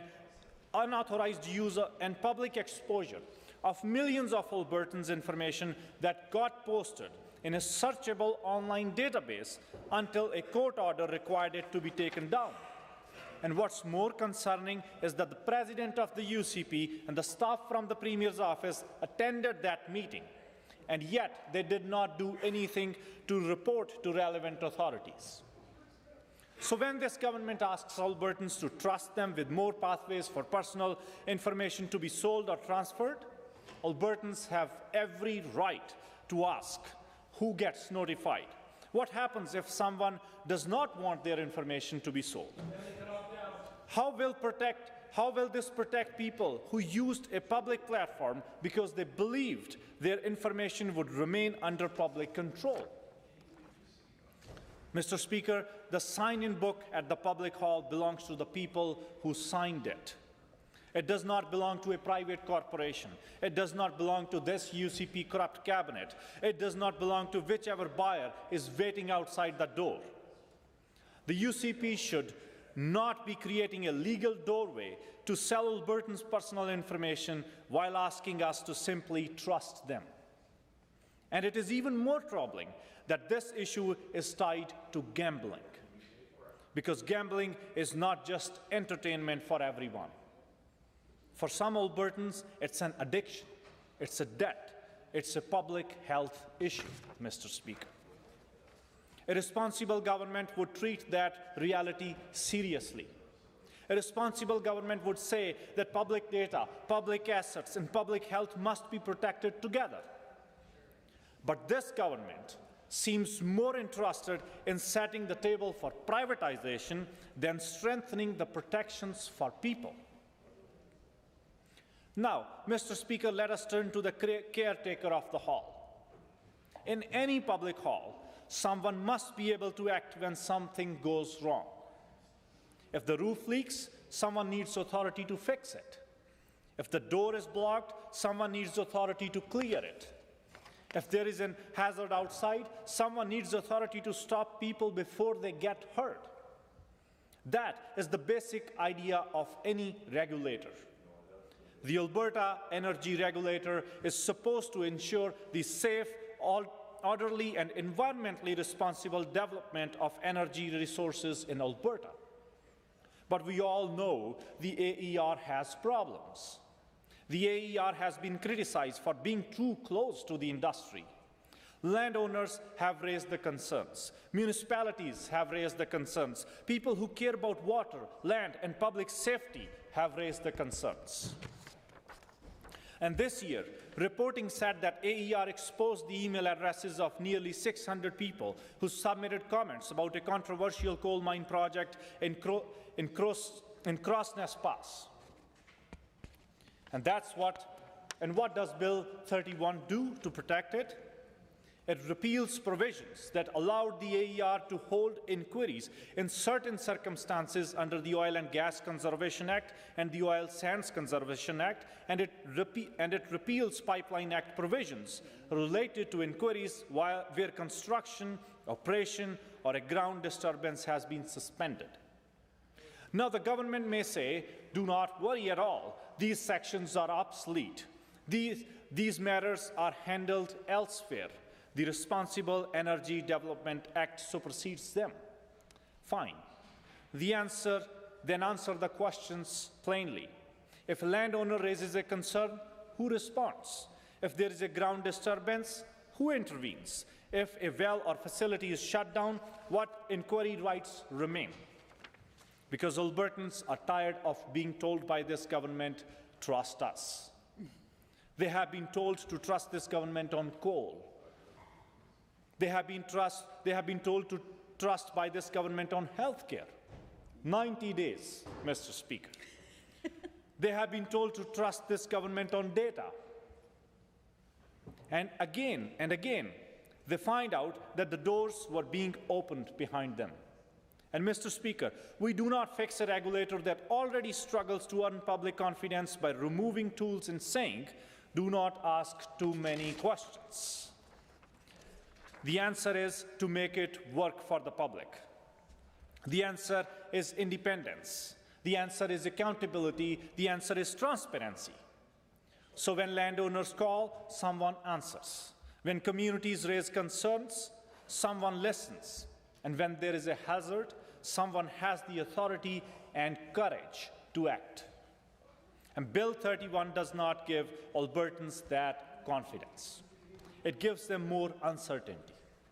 And now, Mr. Speaker, I want to return to the public hall, because this bill has other pieces too.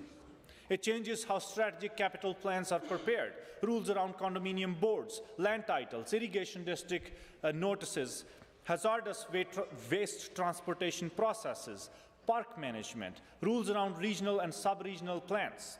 It changes the Women's Institute Act.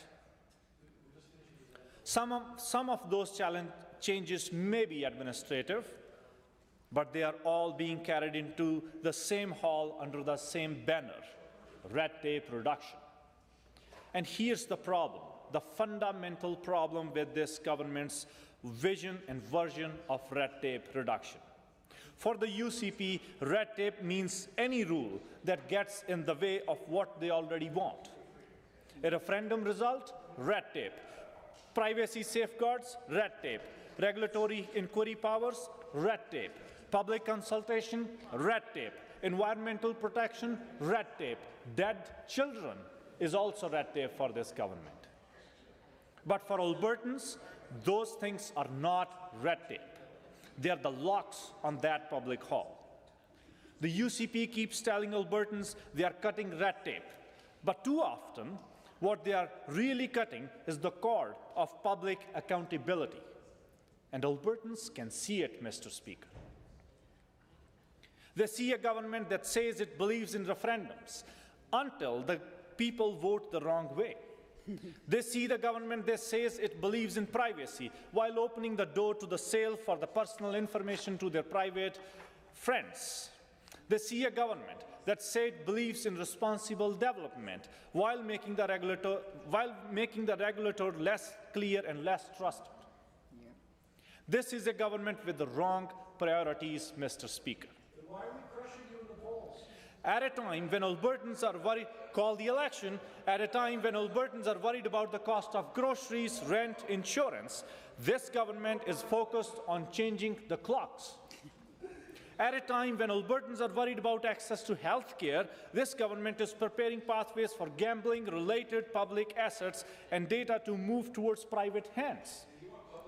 At a time when landowners and communities need confidence in regulation, this government is making the AER's role less clear. This is not leadership. This is arrogance dressed up in administration.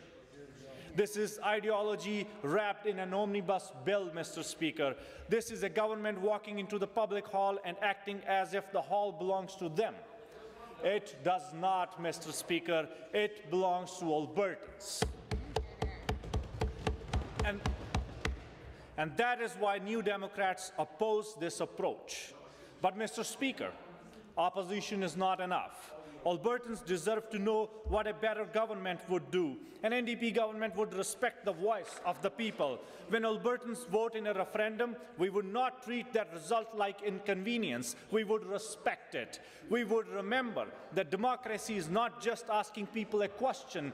It is about accepting the answer. An NDP government would protect the public data and public assets. We would not treat personal information like a commodity. We would not open the door to selling the data connected to public platforms. We would put Albertans' privacy ahead of corporate convenience. An NDP government would protect public health, Mr. Speaker. When we talk about gambling and iGaming, we talk honestly about addictions. We would invest in prevention, invest in treatment, counseling, harm reduction, recovery sports, and mental health care. We would not allow private profit to come before people's well-being, Madam Speaker. An NDP government would make sure the AER does the job it should be doing. That means a regulator that is independent, accountable, and focused on the public interests. That is the future Albertans deserve. A government that respects the vote, a government that guards the records, a government that keeps the hall safe. And, Mr. Speaker, Bill 31 asks this Assembly to accept too much on faith. That is unacceptable. It asks to trust the UCP on regulatory changes. It is too much to ask, Madam Speaker. Albertans deserve more than trust us. They deserve answers. They deserve protection. They deserve respect. So I say to this government, before you change the clock, respect the people who voted on it.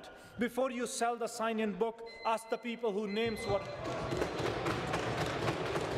Are there others? The Honourable Member for Edmonton Ellerslie. Thank you, Madam Speaker.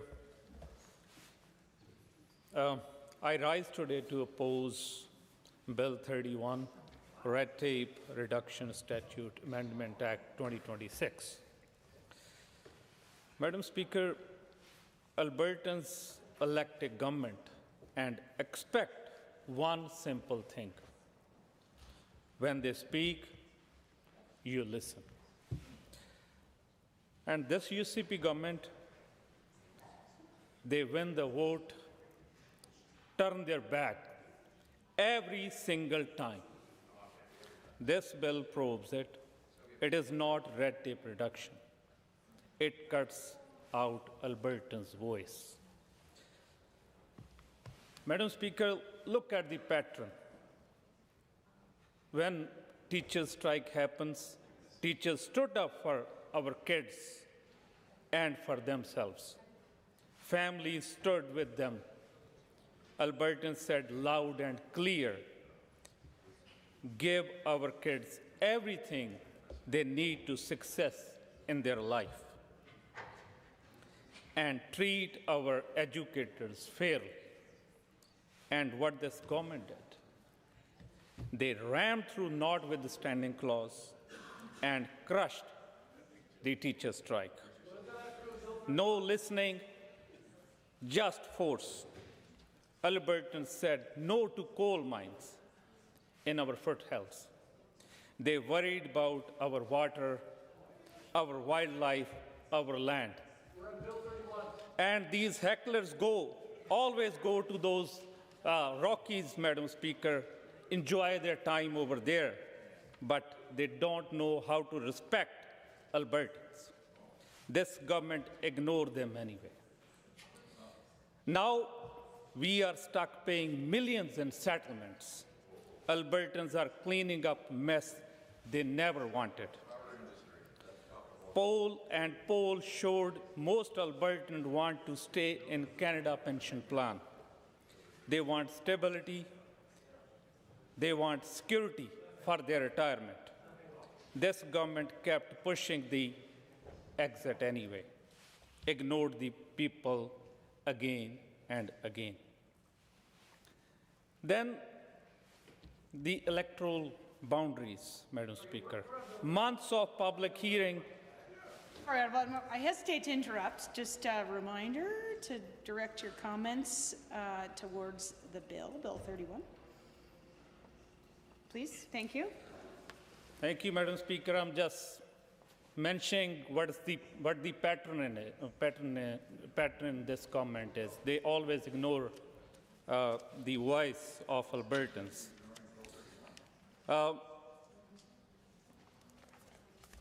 About this Bill 31, Madam Speaker, I'm talking about democracy, how it works, but this government is doing what they're doing right now. It's not democracy, it's arrogance. When Albertans speak, expert report, communities engage, this government ignore. That's the UCP way. Democracy is not just election night, Madam Speaker. It's listening every day in between. When stop, trust dies. Now Bill 31, same old story, wrong priorities. Albertans are drowning in the cost of living crisis. Groceries are killing families' budgets. Rent is out of control. Thousands cannot find a family doctor. Waiting lists are months long.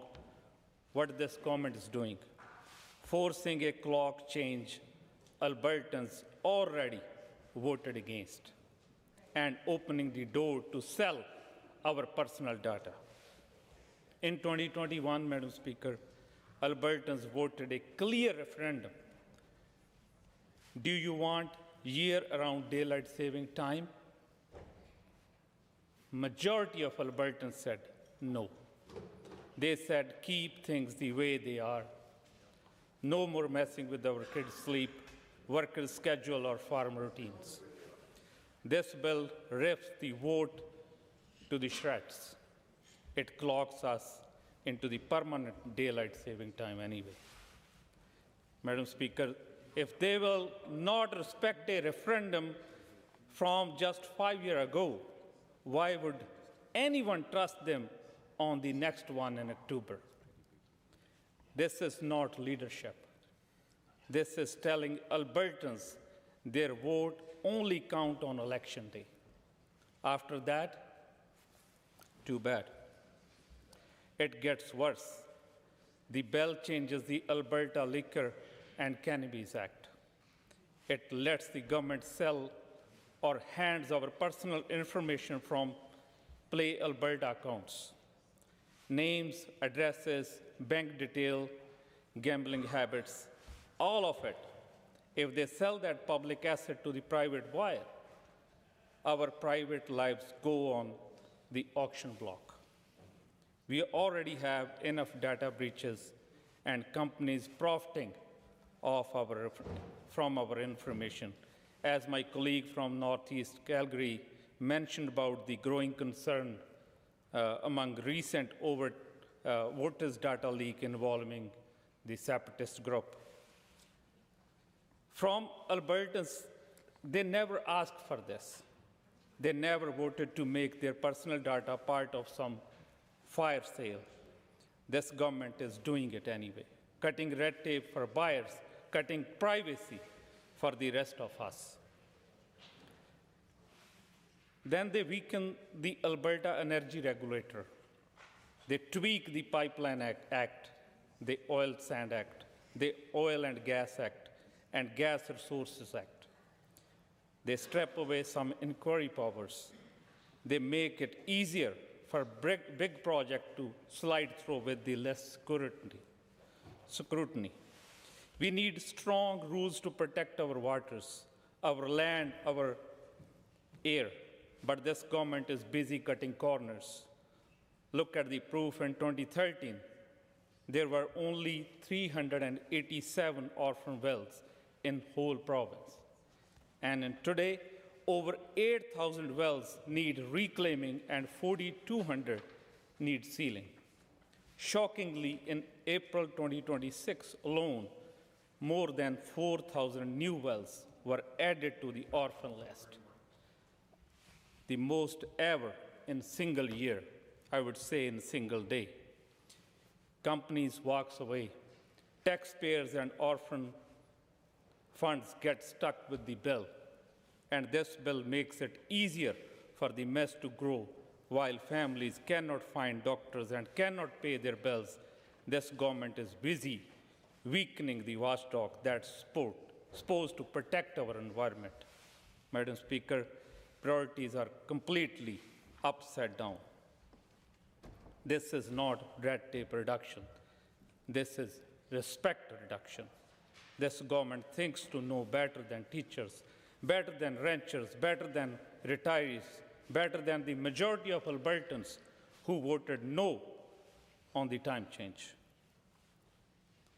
Those Albertans are watching us right now.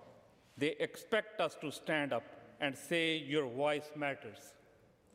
Your vote matters. Your future matters more than short-term favors for insiders. Bill 31 fails that test. It puts politics before people.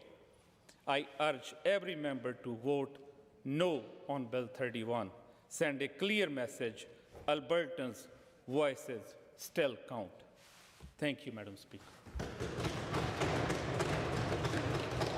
The Honourable Member for Edmonton Goldbar.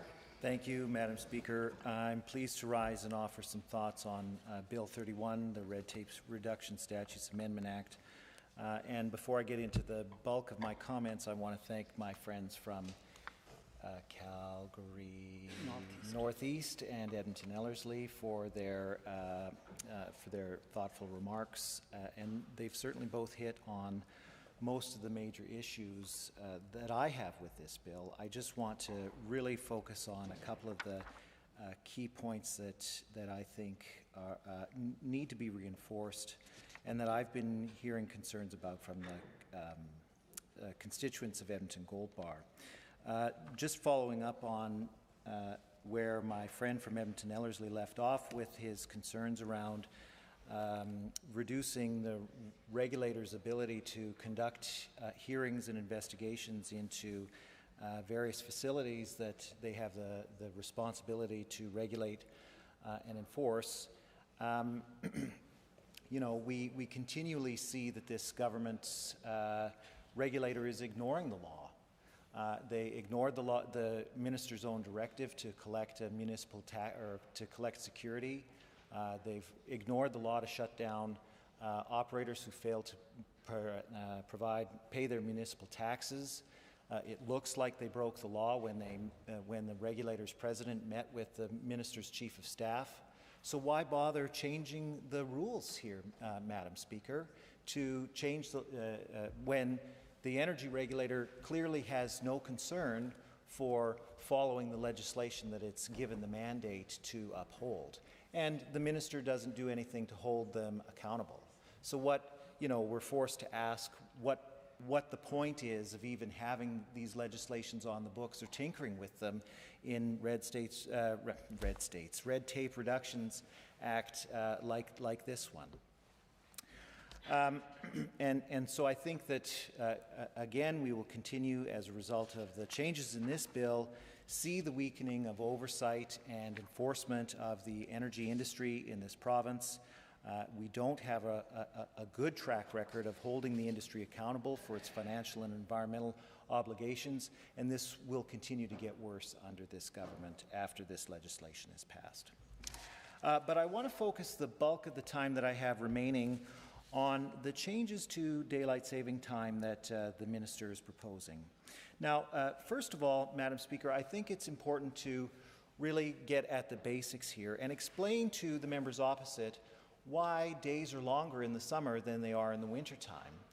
Because the member from Lac St. Anne Parkland in debate around Bill 30 expressed surprise when my friend from Banff Kananaskis got up and talked about seasons in Alberta and how they hamper the quick completion of environmental impact assessments. The reactions we saw from the member from Lac St. Anne Parkland indicated that this was the first time, I think, that he realized that we had seasons in Alberta. And I know that the government has a very, let's say, tenuous relationship with science, and so I think it's really important to just educate members about why we have longer days in the summer than we do in the winter. And so just imagine that you're standing on a world that's evolving and revolving at 900 miles an hour. And as the Earth rotates around the sun at 900 miles an hour, it's also rotating on its axis at 19 miles a second. And yeah, that's right. I know. The Earth is a sphere, and so as a result of this Earth orbiting in an ellipse around the sun, and at the same time rotating on its own axis as it's rotating, orbiting the sun, we have periods of time when the Earth is tilted towards the sun, when it's at this portion of its orbit, and then portions when the northern hemisphere is tilted away from the sun. Okay, our members, I know I lost members when I said that the Earth was round, but please stick with me here. As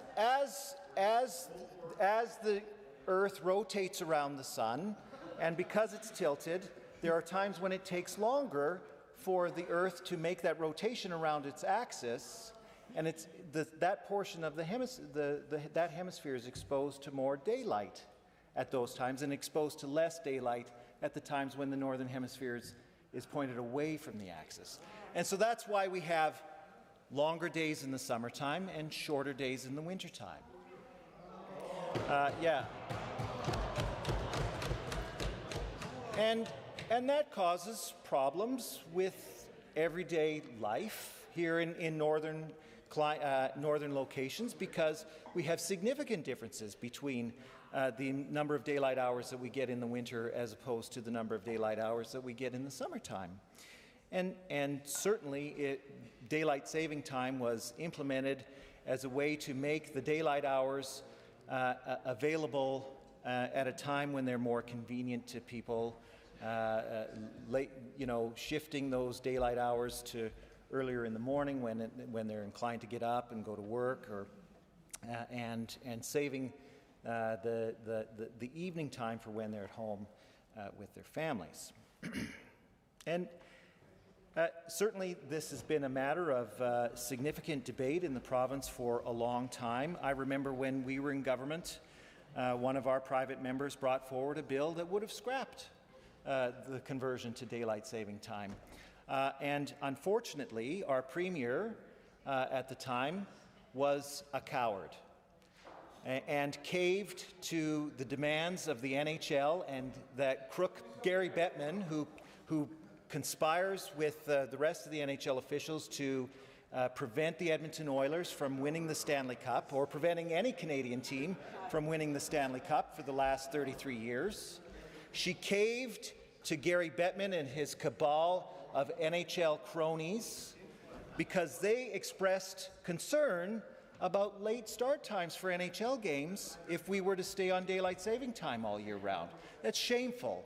It's shameful that she showed such a lack of courage, especially when one of the NHL teams, the Calgary Flames, never plays after the switch to daylight saving time anyway. So what's the point? Listen, it's not my fault the Calgary Flames suck. Can you heckle your own member? Yeah, anyway, well,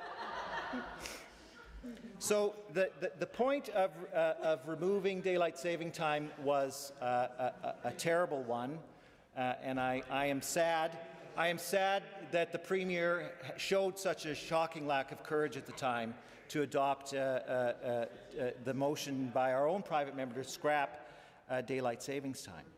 But regardless, Madam Speaker, in 2021, this question was put to a vote of the people of Alberta. And a majority of the people of Alberta who voted in that referendum elected to keep daylight saving time. Now, that's not a position that I personally agree with, but as a person who values democracy and input from the public on such important matters, I respect the outcome of the referendum. And I wish the government would do the same and keep daylight saving time as the people of Alberta told this government to do in the referendum in 2021. But the government is keen to distract and deflect from its litany of scandals and corruption, and is offering this as the latest distraction to the people of Alberta, and so they're going forward with it. And I take issue with this bill labeling the new time zone that Alberta will be on Alberta time, because nothing could be further from the truth. We will be on Saskatchewan time. And for a government who has consistently and repeatedly stood up over the last 7 years in this House and talked about how Alberta has a distinct and unique culture in Canada, for us to give up our own time zone to be on the Saskatchewan time zone is an affront to the people of Alberta, and it's disrespectful to the unique culture that we have in this province. Yeah, I'm standing up for Alberta. I wish the members opposite would do so and keep Alberta on its own time zone rather than caving to the Saskatchewan time zone lobby. Now, one of the things that I find particularly egregious about staying on Saskatchewan time year-round, Madam Speaker, is the weird distortions that it's going to have on people's perception of what a day is across that time zone. So while I was preparing for debate, I just looked up some interesting facts. So because your geographic location is determinant for the sunset and the sunrise, and it changes from east to west as well as north to south. But after this bill passed, should this bill pass, morning on December 21st in Estevan, Saskatchewan, will start at 8:43 a.m. That same morning, the people of Calgary, Alberta, will see the sunrise at 9:37 a.m. So it could very well be that somebody from Calgary gets a phone call from their aunt or uncle or grandparent from Estevan, Saskatchewan, and they say good morning, and somebody in Calgary will have to say, what the heck are you talking about? The sun hasn't come up here yet. It's absolutely egregious. And it goes against the point of having time zones in the first place. The reason we have time zones that are the size that they are is so that the start and end of the day is roughly equivalent across the globe. So that a morning will start at 8 o'clock in Calgary, and it will start at 8 o'clock in Estevan, Saskatchewan, and it will start at 8 o'clock in Winnipeg, and start at 8 o'clock, and the minister from Service Alberta had the opportunity to educate us on the purpose of time zones, and he failed to do so, so I'm happy to do his job for him, Mr. Speaker. So,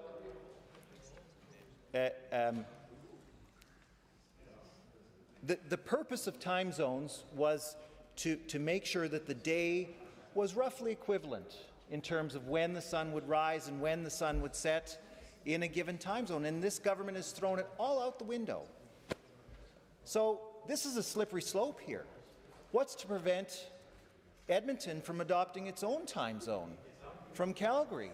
And in fact, you know what, I might bring forward such an amendment. Make sure that Alberta, or that Calgary is 3 hours behind Edmonton, so that if I leave my house in Edmonton at 3 o'clock in the afternoon, I arrive in Calgary at 3 o'clock in the afternoon, and I haven't wasted any time driving to Calgary, which I normally would do if I were driving to Calgary. I would waste that 3 hours going to Calgary, but if Calgary were 3 hours ahead,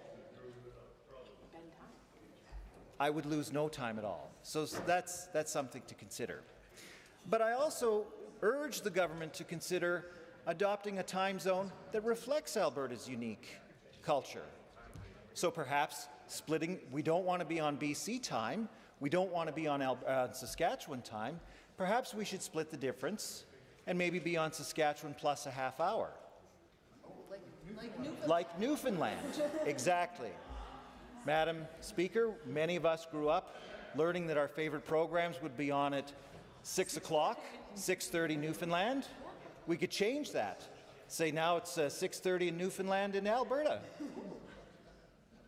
And I think by adopting this unique time zone, we would properly respect the unique culture of the people of Alberta. But instead, the government has decided to disregard the democratic will of the people, disregard the unique culture, and they're just adopting the Saskatchewan time zone. And for all of those reasons, Madam Speaker, I think that all members should vote against this bill. Thank you.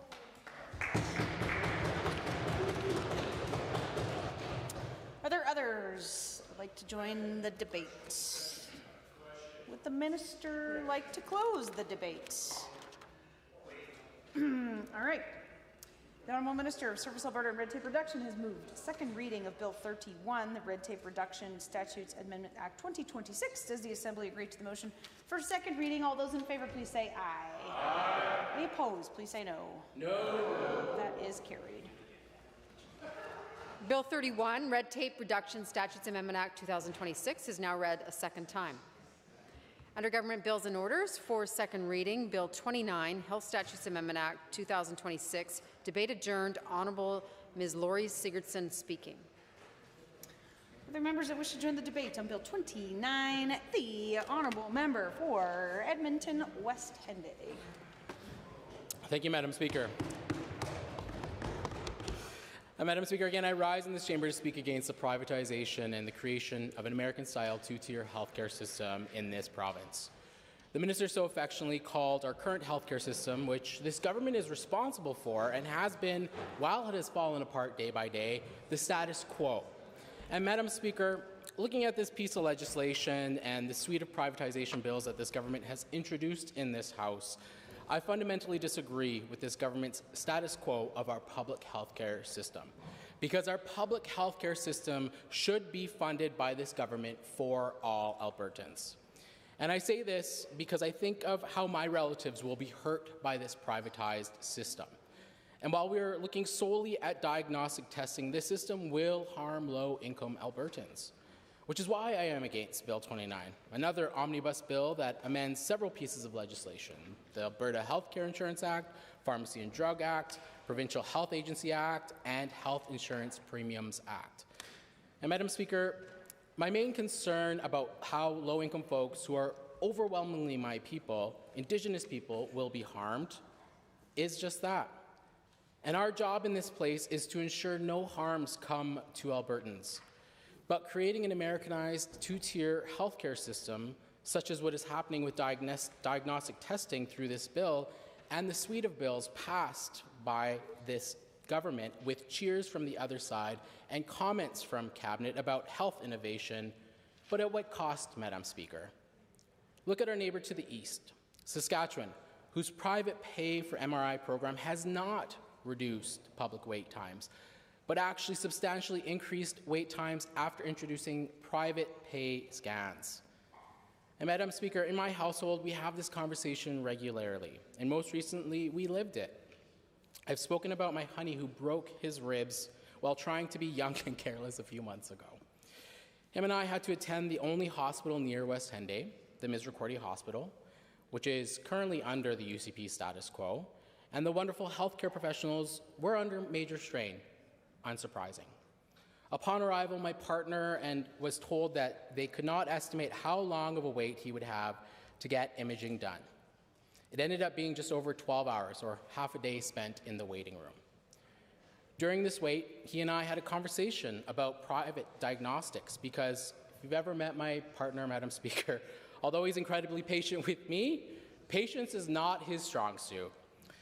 And Madam Speaker, while we had this conversation, I would remind him, and we were both reminded of the folks sitting around us and the folks behind the counter, all of which are either constituents of mine or the members in this chamber. While there, the healthcare workers were under immense strain, as several folks had called in sick. This was around early January, height of cold, flu, and COVID season. And while waiting, I overheard several professionals indicating that they were going on their 12th, 13th, 14th hour of work. And our hard-working healthcare professionals, like the nurses, doctors, custodial, and technicians, were pitching in because this government will not and has not heeded their call for more staff. And Madam Speaker, I'm not just saying this as an observation. I had the chance to tour the emergency room, that very emergency room, a few days later, who'd mentioned that they needed more personnel and needed more personnel the day the new emergency wing had opened. And that was not long ago. That was a few months ago. And while the option of privatized diagnostics are attractive for folks who can afford them, let us remind ourselves that many Albertans are 1 or 2 paychecks away from financial concern. And this government is not offering any relief for this ongoing burden of increase in costs because of trickle-down economics or whatever. But what this bill fails to recognize is the workforce needs that this Americanized two-tier system bill does not address. Madam Speaker, diagnostic testing needs workers. We need these technicians. And where is this privatized system going to find these workers? Well, Madam Speaker, it does not take a rocket science to put 2 and 2 together, and I want to talk about a very specific section in this bill in a few moments. But Madam Speaker, back to my conversation with my partner, and what came out was exactly the same concerns that I raised earlier. Low-income Albertans, and in particular, non-insured First Nations or Inuit peoples, or people that just don't have insurance. Madam Speaker, many low-income Albertans do not have that insurance and will be relegated to the public system, which will continue to be underfunded while the UCP is in government. Despite their inclusion of flowery preamble language into the Alberta Healthcare Insurance Act saying this government is, quote, committed to improving access to the healthcare systems without financial barrier, end quote. And immediately countering it with having a choice in how Albertans access care. But of course, access to care only matters as long as you're not a trans person in this province. So naturally, Albertans are weary about this government meddling in affairs under the guise of innovation. And I have to talk about what we see, particularly at our hospitals, and hearing about the lack of support caused by this government in all areas of vulnerable Albertans' lives. Violence in our hospitals, threats against the lives of healthcare professionals at their workplace, folks experiencing houselessness, turning to hospitals as the only place where they can get assistance, because despite a navigation center, there are still a lack of culturally appropriate or safe housing options for folks. The last time I had to go to the hospital before that time with my partner was again with my partner, who had to undergo more diagnostic testing for another matter a few years ago. And I promise, Madam Speaker, he's not that big of a hypochondriac, like maybe a healthy amount of being a hypochondriac. But I do think there's something to be said about that self-referral option as well, which will undoubtedly cause the numbers of diagnostic testing to go up. But I digress, Madam Speaker, because an individual does know their body better than any government could. You can ask a trans person that. Madam Speaker, this time my honey and I were at the Royal Alec, and I spent time waiting for him to finish his testing, and while there I saw my people in wheelchairs sitting outside the front door. I saw them being ushered out by security. I saw them looking for a safe place to be a brown-skinned person on the streets of Alberta. But Madam Speaker, what this demonstrates to me is a failure of the systems because of this government, not the failures of those individuals. My people continuously get forgotten by government after government after government. And it's looking pretty intentional at this point, because we have been demanding action for a very long time, longer than I've even been in this place. And when we do not have action by these Conservative governments, my people suffer. We're the ones that hurt.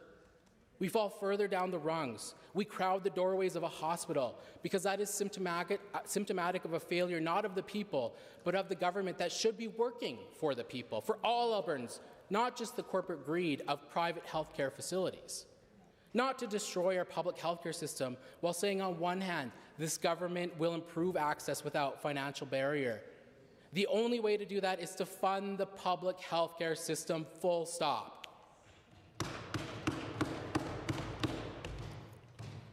And Madam Speaker, with the time I have left, I'd like to briefly talk about concerning changes to the Provincial Health Agencies Act that I talked about earlier. Briefly, the amending of acquisition, leasing, and disposal of land and buildings by provincial health corporations. We saw this in the UCP's earlier bills to sell hospitals or the lands of hospitals or portions of hospitals. So I won't go to length of this, but the change to Section 1.975 sub 03, but the inclusion of Section 5.0993 in subsection 2, which, in my view, as an employment lawyer, brings me great concern. In particular, how anti-worker this inclusion is, with forcing employees of regional authorities, provincial health agencies, or provincial health corporations, whether represented by a bargaining agent or not, to pay back their severance in the event that they were terminated. Madam Speaker, the way this is drafted would have a former employee of those entities required to pay back their severance, even in the event that they were terminated with or without cause, and the latter obviously posing the most concern. An employee who is terminated without cause would have to repay their severance if they get another job with the Crown. This may be those very healthcare workers that move between the several health ministries that this government pretends to have cut red tape, but has created more red tape by creating more health ministries. Whether that's someone going from Recovery Alberta to, say, Acute Care Alberta. But, Madam Speaker, that's potentially where the intention of this government is, dissuading healthcare professionals from going back into the public system and encouraging them to the private system, lest they have to pay back their severance for being terminated without cause. Anyway, Madam Speaker, this is why I cannot stand up for the UCP government's continuing Americanization of a two-tier healthcare system by pretending it is in the name of innovation and to buck the status quo, because that status quo has been set by the UCP. This is their status quo. The situation of our healthcare system is the UCP's status quo, and Albertans deserve so much better, Madam Speaker. They sure do. The Honourable Member for Calgary Varsity. Thank you, Madam Speaker. I'm really pleased today to rise to speak to Bill 29, which is another step in this government's destruction of our healthcare system and removes consumer protections. Instead of repair, they are destroying it. The minister insists on calling it innovation, but that is serious mislabeling.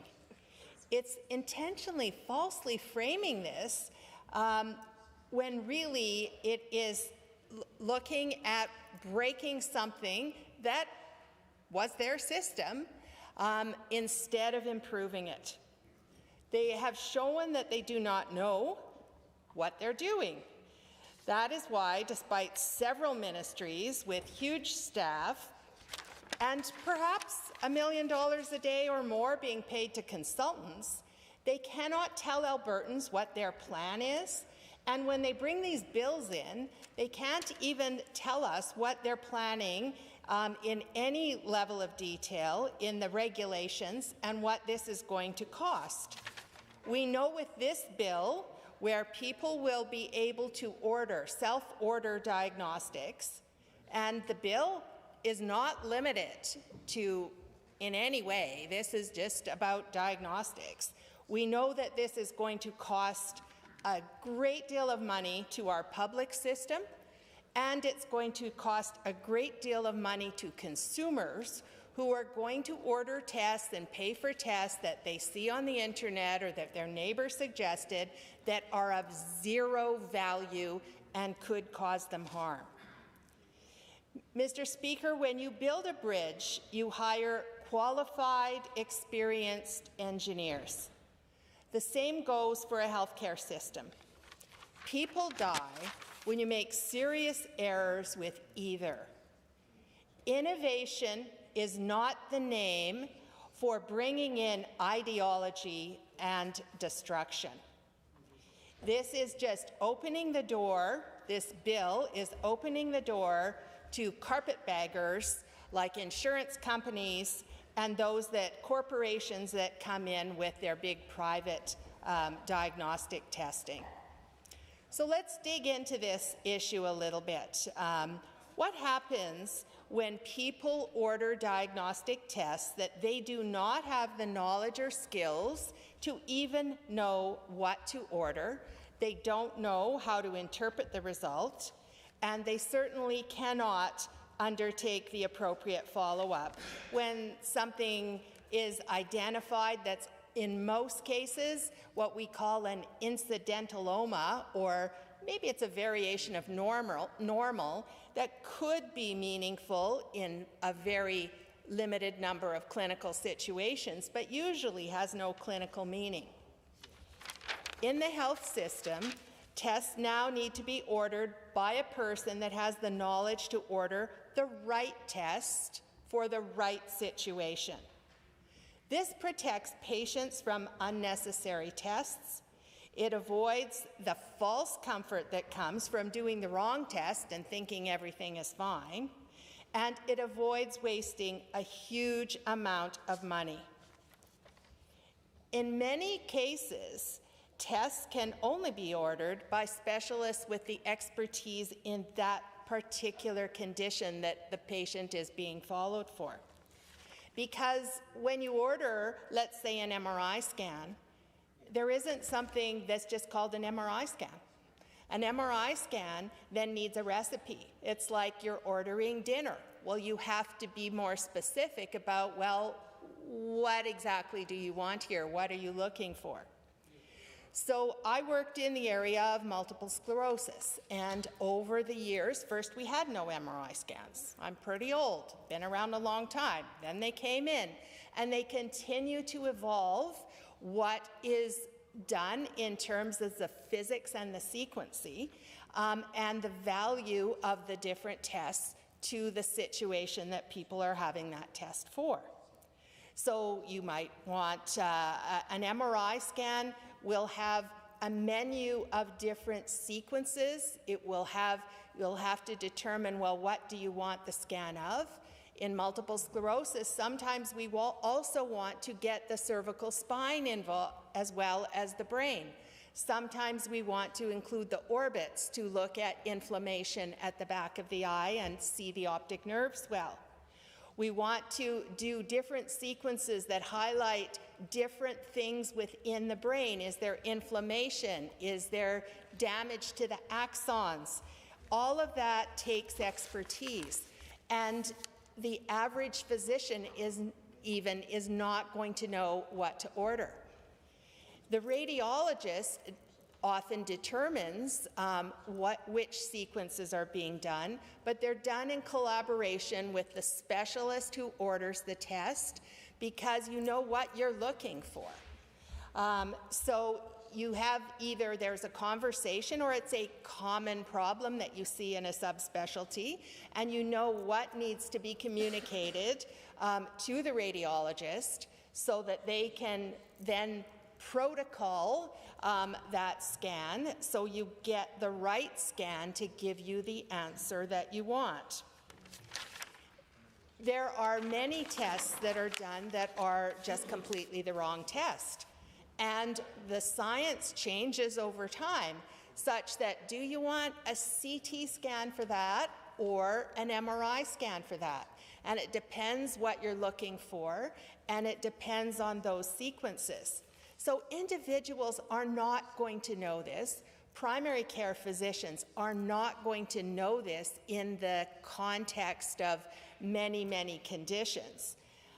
So we're going to have people that are going to be going and having tests done that are not going to answer the question that they have in their mind, but they might, in some cases, be reassured that things are fine when maybe they're not. If they'd seen a physician and the right test, which might not even be imaging, was done, they would be better off.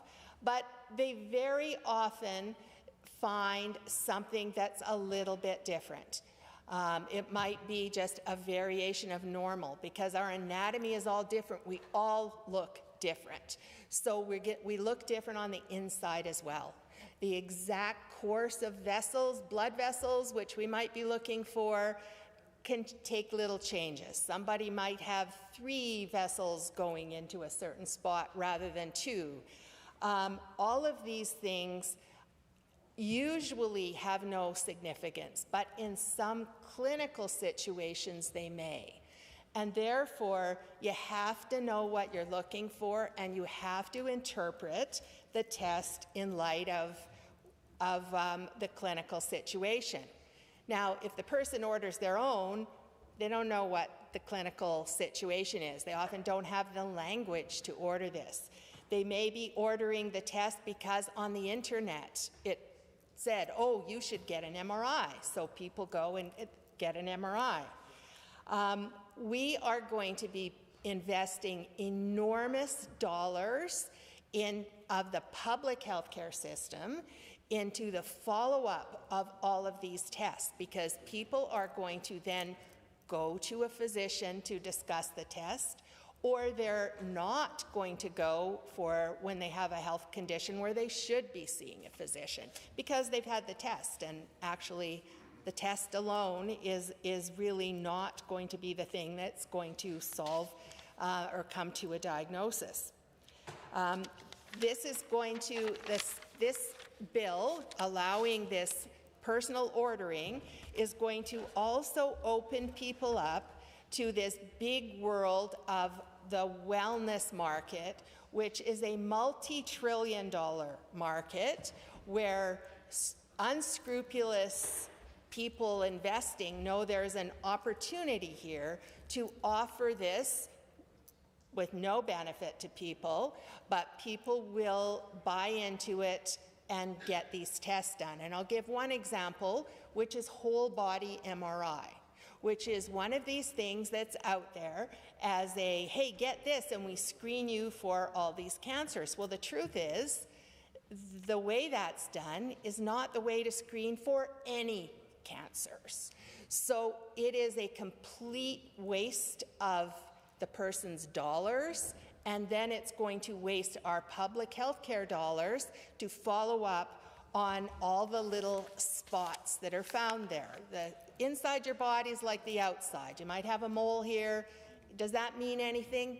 I don't know. We better follow it. So then we get public testing for things that are absolutely inappropriate. When we order a test, we also need to know, do we need to give some intravenous dye with it to really get a better look at it?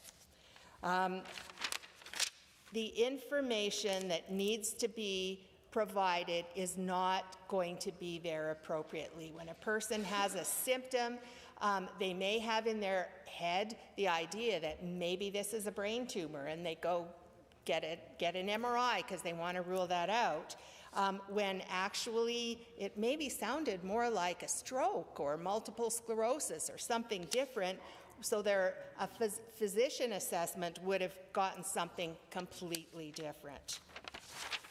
So private imaging centers are business.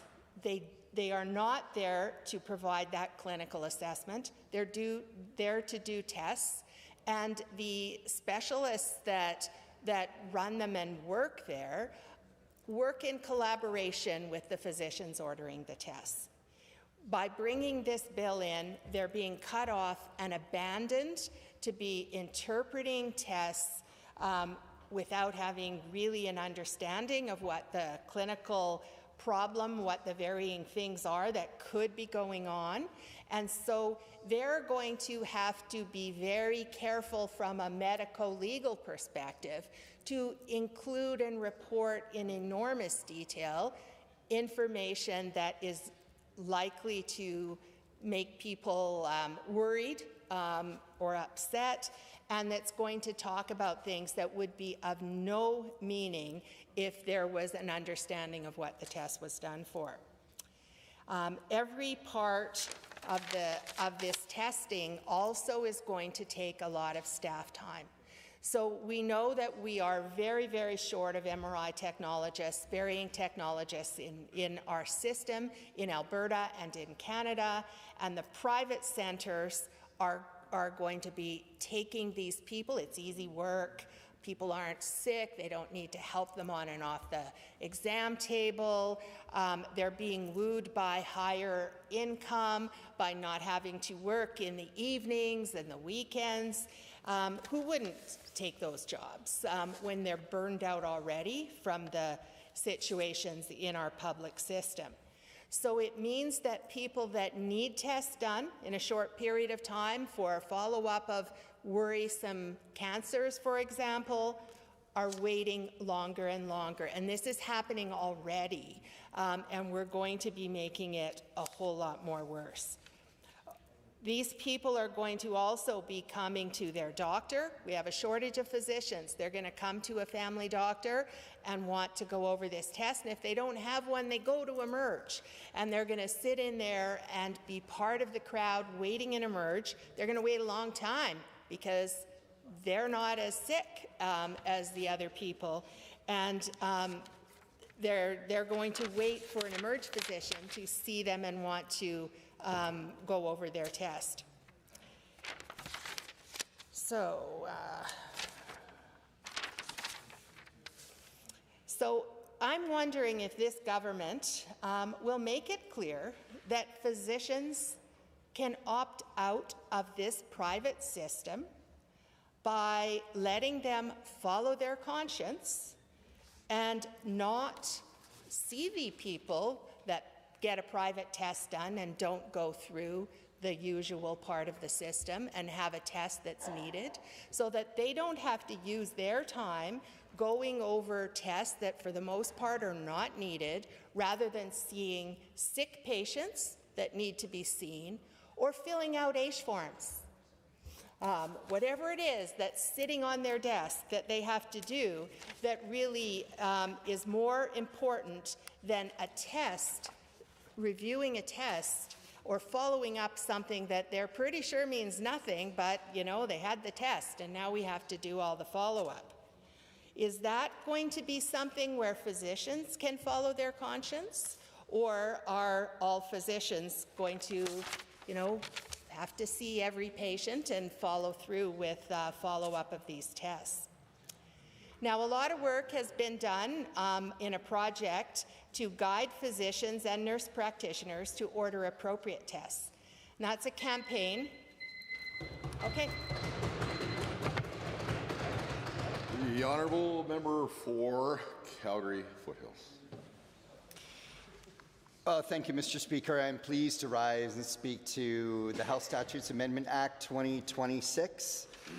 It's pretty clear that I think my colleagues and I are going to firmly oppose anything that comes forward that encourages for-profit healthcare in Alberta and in Canada. I hope that every member of this legislature was listening to my colleague from Calgary Varsity. As she talked about her experiences in healthcare, she is a physician. She has years of practice in specialized care in working in this area. Mr. Speaker, I do not. So I'm actually going to take a minute to maybe talking about something that I'm a little bit more familiar with, and that would be economics and efficiency and the use of funds in healthcare, and whether or not privatization is going to achieve or not achieve the goals that we all want. But I also want to say, Mr. Speaker, as I get going, that the people of Alberta are listening to this debate. The people of Alberta are already living the experience of privatization in our healthcare system. Mr. Speaker, as I begin, I just want to say of one of the many letters that I received from a constituent of Calgary Foothills. His name is Bruce. And that he was told that he needed to wait 18 months for an MRI for his debilitating back pain. He believes that this is inexcusable. I think all of us believe that this is inexcusable, that he would have to wait 18 months for an MRI when he's already seen a physician that is recommending that he gets an MRI.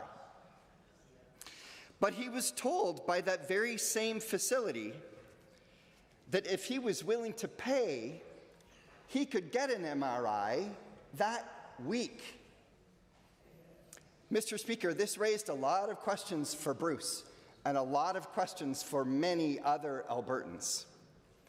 If this is already happening, and we're already seeing the spill-on cause of longer wait times for MRIs in the public system, and now Bill 29 is going to propose that we load more MRIs using that very precious MRI resource capacity that we've got in the province, it doesn't take a rocket scientist or an economist to know that it's going to spill over into longer wait times for people who have already talked to their physician and are waiting for a publicly funded MRI. And Mr. Speaker, that is inexcusable. I want to talk a little bit about, as I said, economics and efficiency and cost controls and whether or not we're going to achieve what we hope to achieve. And this government has talked a lot about the model that we're following is Europe. And so I thought I would pick up a report, and just so that people know, these economists actually do work in healthcare. So just pulled an article, Public versus Private Healthcare Systems in the OECD Area, a broad evaluation of performance. This was published in the European Journal of Health Economics 2025. And I'll start out just by quoting from the abstract of this article, Mr. Speaker. The analysis concludes that there is no evidence supporting the hypothesis that transitioning from a publicly administered system to a privately dominated system will enhance efficiency. By contrast, there is strong evidence that overall efficiency increases with public share of financing. These conclusions also hold true for the more restricted group of OECD countries in Europe. End quote, Mr. Speaker.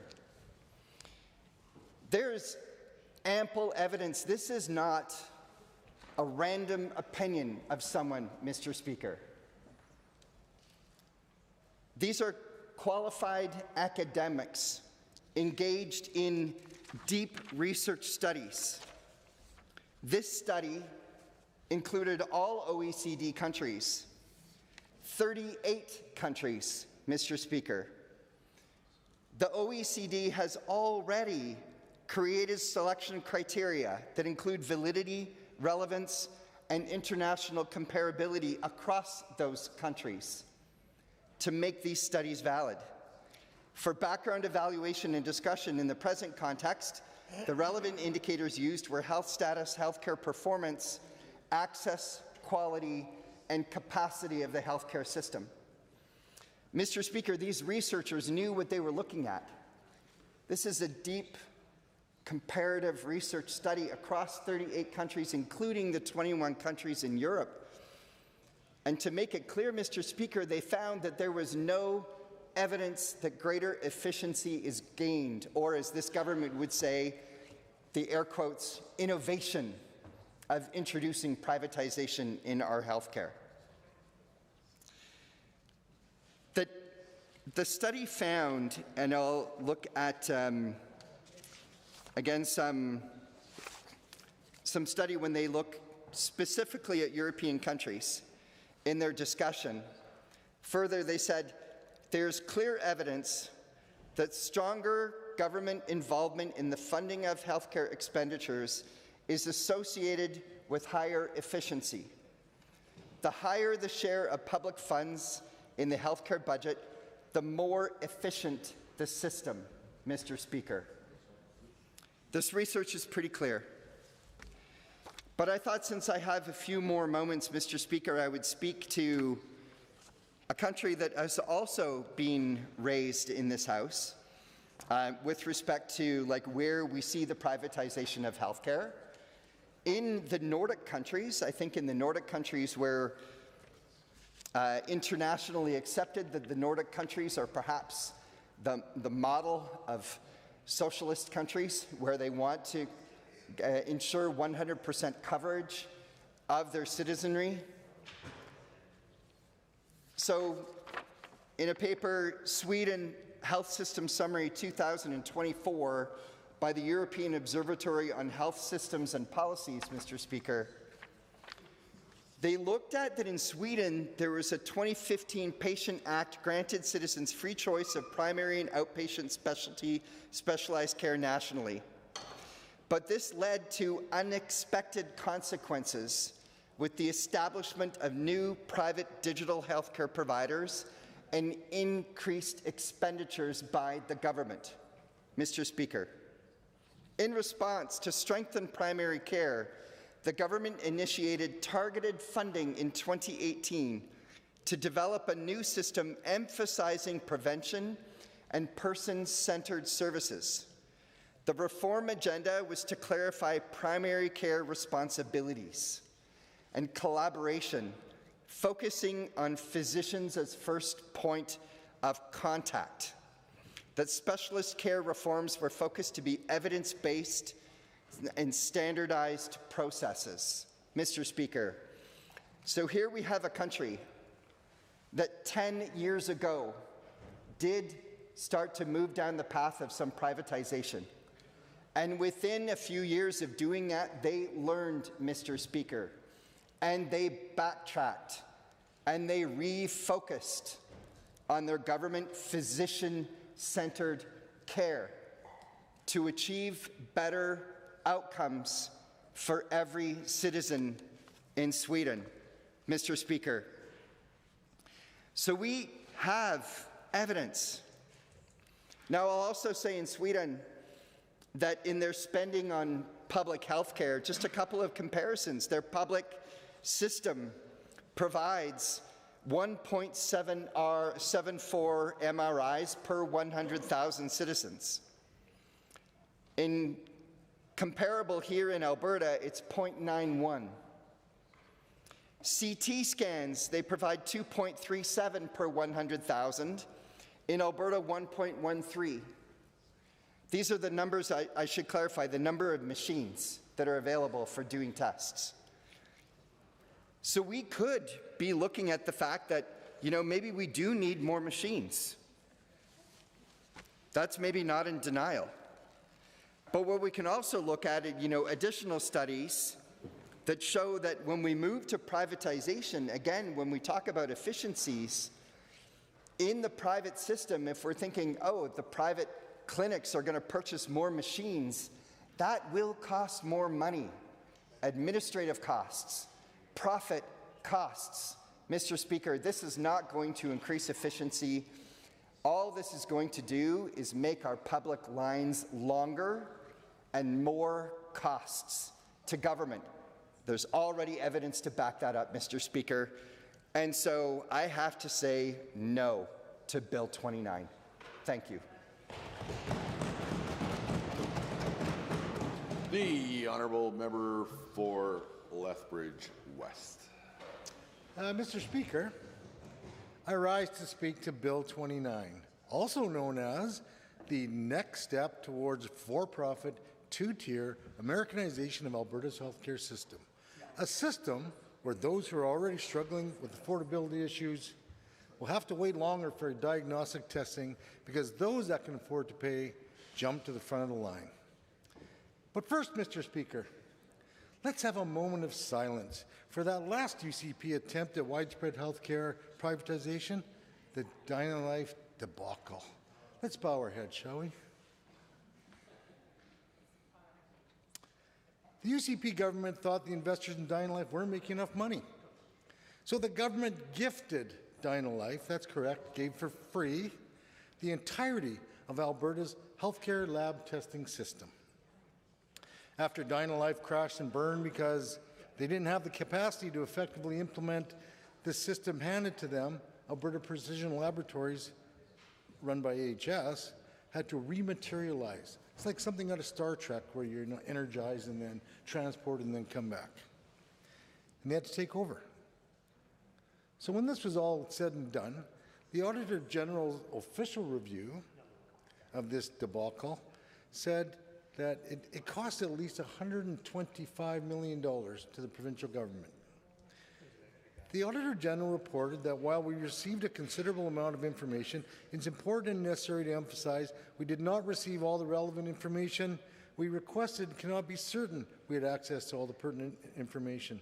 Documents were either not provided or heavily redacted. This is what privatization does. Even when the Auditor General demands and requests information, it's not turned over. So here we are, Mr. Speaker. The UCP government wrongly argues that private access encourages earlier screening and detection, which potentially improves health outcomes and reduces downstream treatment costs. The Alberta Medical Association, though, projects that over 3,300 Albertans would choose to pay privately for preventative diagnostic imaging annually. And that self-referral and private payment will increase costs to the publicly insured healthcare system by $784 per diagnostic test. And follow-up from any positive tests would generate about another $1 million in low-value care borne by the publicly insured healthcare system. So it's going to cost us money again, because once again, this government has this great idea that they haven't completely thought through, Mr. Speaker. They implement legislation that time after time again we've seen in this whole entire session is that they have to change and they have to adapt because what they're proposing doesn't make sense and isn't going to work. Self-referral will also likely contribute to many unnecessary tests and divert resources away from those who have medical referrals.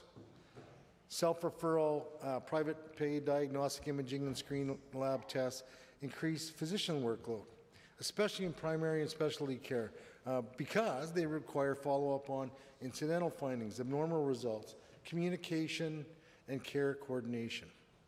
Which brings us to another point, I think I may be mentioning this later on, is how does that public and private systems, how do they communicate? Is that the private system going to have access to all the databases and communication systems that our public system has? The other thing we need to look at is that populations without timely access to primary care may turn to emergency departments for follow-up. So again, we're putting extra stresses on emergency. And unnecessary tests may create avoidable patient harm. And as my colleagues have already mentioned, there's a limited workforce pool. Just by saying you want something doesn't make it happen unless you staff it up. And we've seen this in a number of initiatives that this government has put forward. An increasing private payment for diagnostic testing will encourage private providers to focus their time on the for-profit market. The public system will experience even more shortages of technologists and increased wait times for patients. Because, of course, you're going to go to where your hours are better, the conditions are better, and you don't have to probably work shift work. And physicians won't be liable for private pay self-referral tests that they're unaware of. This fragmented care, Mr. Speaker, is a risk to patient safety because private and public systems are not integrated, as I just mentioned. And we don't know of any pathways for communication that exist between these two systems. The self-referred private pay systems will disrupt continuity at a system level, resulting in fragmented patient journeys that undermine long-term outcomes. And we're seeing this in other places. Evidence from Saskatchewan's private pay MRI program shows that parallel private systems do not reduce public wait times. And in Saskatchewan's case, actually substantially increased wait times after introducing private pay scans. And I think, as my colleague from Calgary Varsity said, that if you allow patients to pay privately for full-body MRI and CT scans without a referring physician or provider, it does nothing to increase hospital capacity, does nothing to add beds, does not relieve pressure on overcrowded emergency departments. Patients who access faster scans through private payment still rely on the same strained public system for diagnosis, treatment, follow-up care, and leaving the root causes of delays untouched. This government also fails to address the system's most critical constraint, workforce shortages, as my colleagues have all spoken about. There is no separate pool of technologists, radiologists, or nurses, so expanding private pay options simply draws scarce staff out of the public system, weakening it and increasing inequities. And our pressures stem from an aging population. And I've said elsewhere in my debates that we're looking at a quarter or 25% of our population in Alberta to be very soon seniors. And the seniors have a higher demand for diagnostics, and there's limited workforce capacity to meet that demand. Private pay, self-referral diagnostics, and imaging does not reduce wait times or system burden. And across Canada, and most comparable health systems internationally, accreditation and legislative frameworks require that lab testing be ordered and overseen by an authorized healthcare practitioner. And once again, we note that self-referral diagnostics and lab services increase the risk of inappropriate testing, missed follow-up, and patient harm. Evidence consistently demonstrates that removing provider involvement undermines both patient safety and system efficiency. It's estimated, and I think I mentioned this already, again, but it's worth saying again, that self-referred private pay diagnostic imaging would add approximately $784 per test to downstream costs to Alberta's publicly funded health system. Those are costs that obviously we've seen we can't afford. And at its core, the UCP approach ignores the real pressure: chronic workplace shortages, limited bed capacity, and rising demand from an aging population. And instead of strengthening the system, it drains resources, deepens inequities, and leaves Alberta's healthcare crisis worse.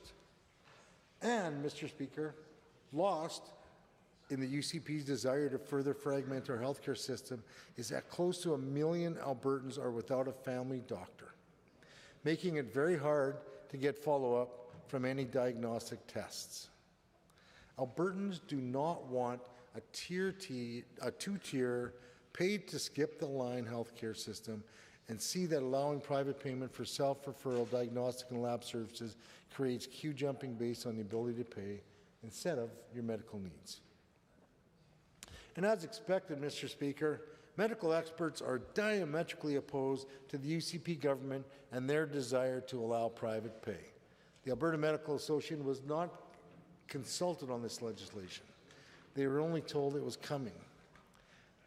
AMA President Dr. Wiersbe said he's flagged concerns to the province, including allowing patients to self-refer for certain diagnostic tests due to the frequency of false positives.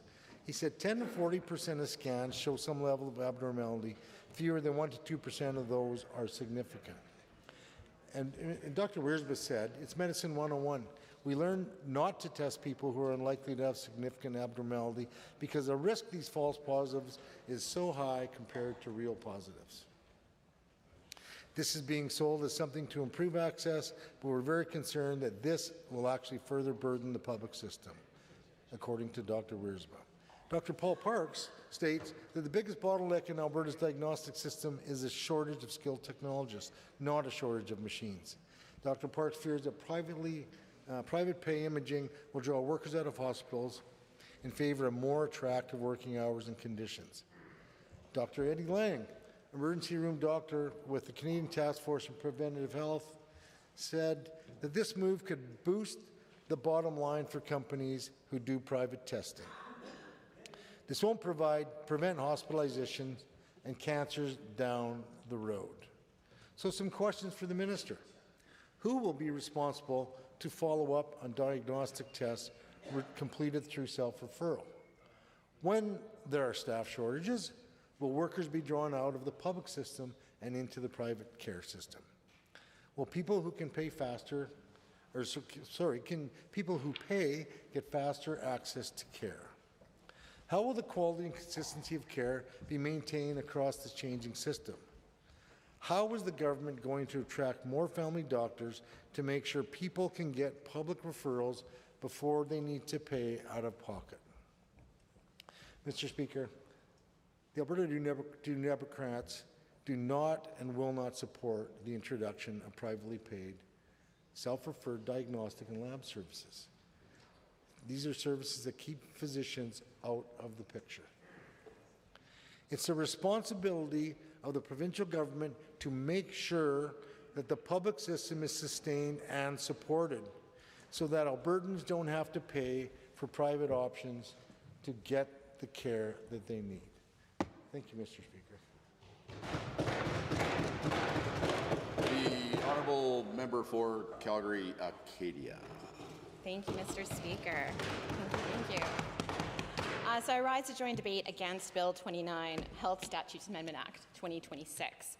And I just wanted to start actually following a little bit on some science lessons we had earlier today about how the world rotates, the round world rotates. I want to talk about some cool body facts because the reality is, as the member from Calgary Varsity had mentioned, none of us, we are not carbon copies of each other. Every single human being is different. All of our science, our medicine is based on research that continues to evolve as we learn new things. I mention this because in Bill 29, there's talk of self-referral, right? So that's great. I think I've got something maybe because Dr. Google told me and I'm going to go pay out of pocket because I've got some dollars apparently I need to burn on this. Cool, now I have that diagnostic test. What happens with it, Mr. Speaker? Well, somebody needs to look at it and interpret it. But something we have here in Alberta, right, is our, My Health Alberta? My Alberta Health? Anywho, the lovely app where you can access your diagnostic and lab results. So, I have a question for the government. The self-referral piece, so you pay out of pocket, you go see someone somewhere, you get say a whole body MRI. Where does that data go? Does it wait until there's actually a publicly funded physician to interpret it past whatever the radiologist said, past that initial look-see? Or is it released to Albertans to then try and interpret themselves? Because that's a real concern, Mr. Speaker.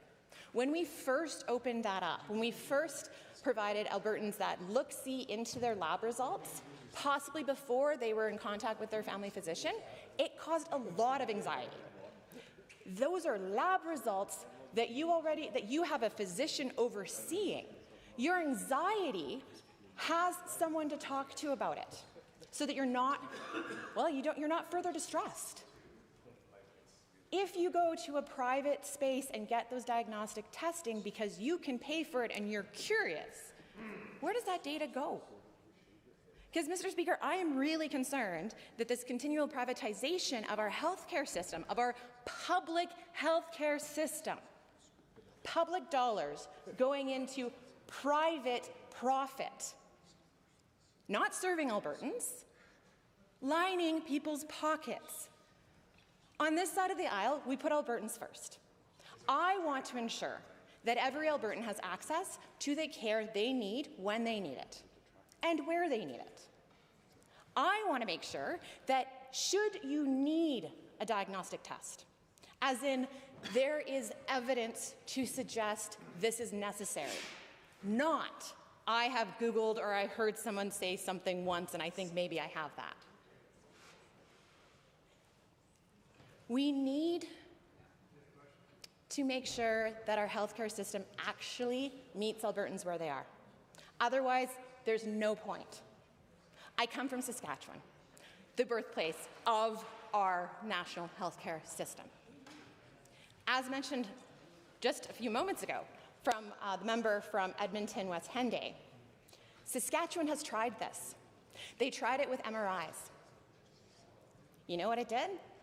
It increased the line to the publicly funded MRIs diagnostic interpretation, etc. It did not serve those in Saskatchewan.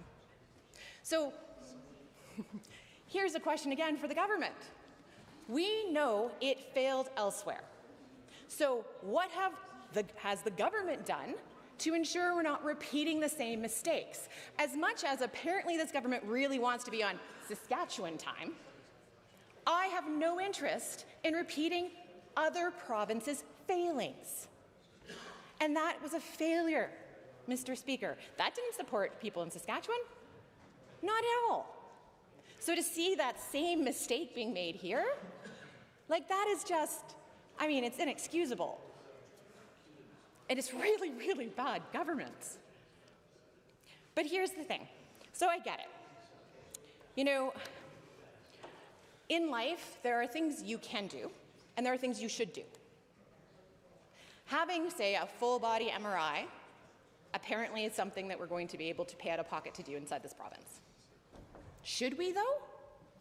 We've heard from the member from Calgary Varsity who has very, very, well, I guess firsthand experience working with patients trying to interpret incredibly difficult, complex diagnoses, trying to connect different diagnostic testing, trying to figure out what is going on with the patient.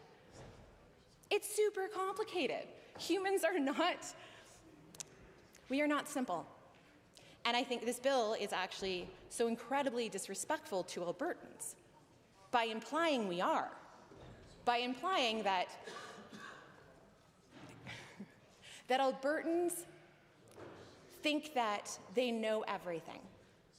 I don't think that is fair. I think Albertans are very, very smart. And smart people understand that they can't be an expert in everything. And so they seek expert opinion, because the reality is we can't be experts in everything, even if folks might think they are. Science evolves. Medicine evolves. It wasn't that long ago, goodness, I think it was the early 1990s, where we started studying women. Mr. Speaker, early 1990s? Like that's insane, and yet here we are. And in fact, really cool things come out in science all the time. Did you know ovaries have glia cells? Glia cells are found in the human brain. They're so important for structure, for regeneration, for support, for immune reaction. And we just learned they're in ovaries. That is so cool. That can mean life-changing results for people seeking fertility, because we finally started, well, studying women. Science and medicine evolves. Research continues. By assuming that any one of us could go completely out of their own field and receive nonsense information and then not feel stressed about that, let alone the burden it puts on the public system. There is no win here for Albertans, Mr. Speaker. There might be a win for those operating the private facilities, and by no means are we closing the door on opportunities for Albertans. But if at the end of the day Albertans aren't actually being served, then what the heck is this for?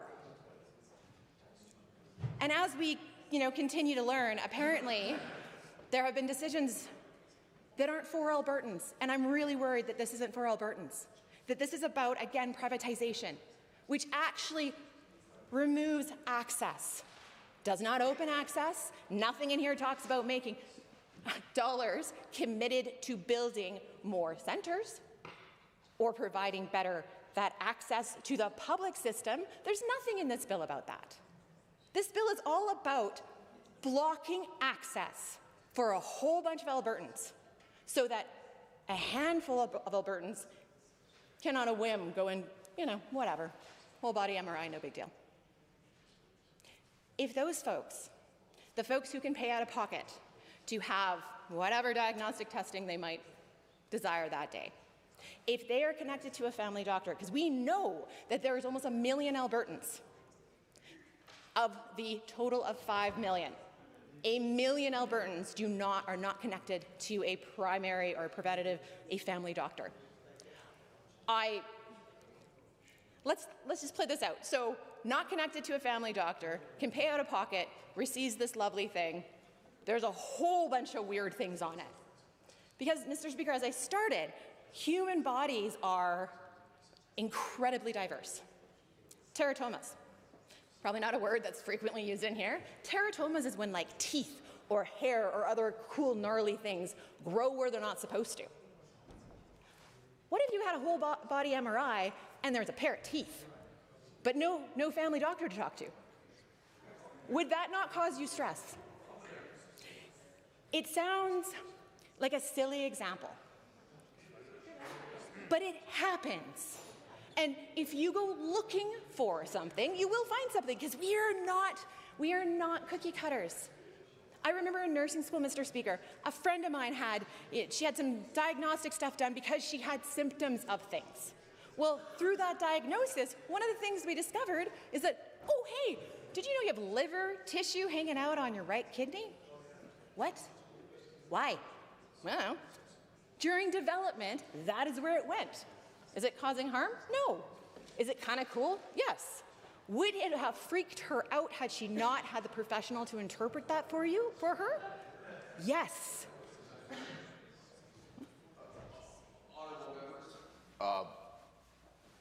If you can keep the non-recognized conversation down just a little bit, go ahead, Honourable.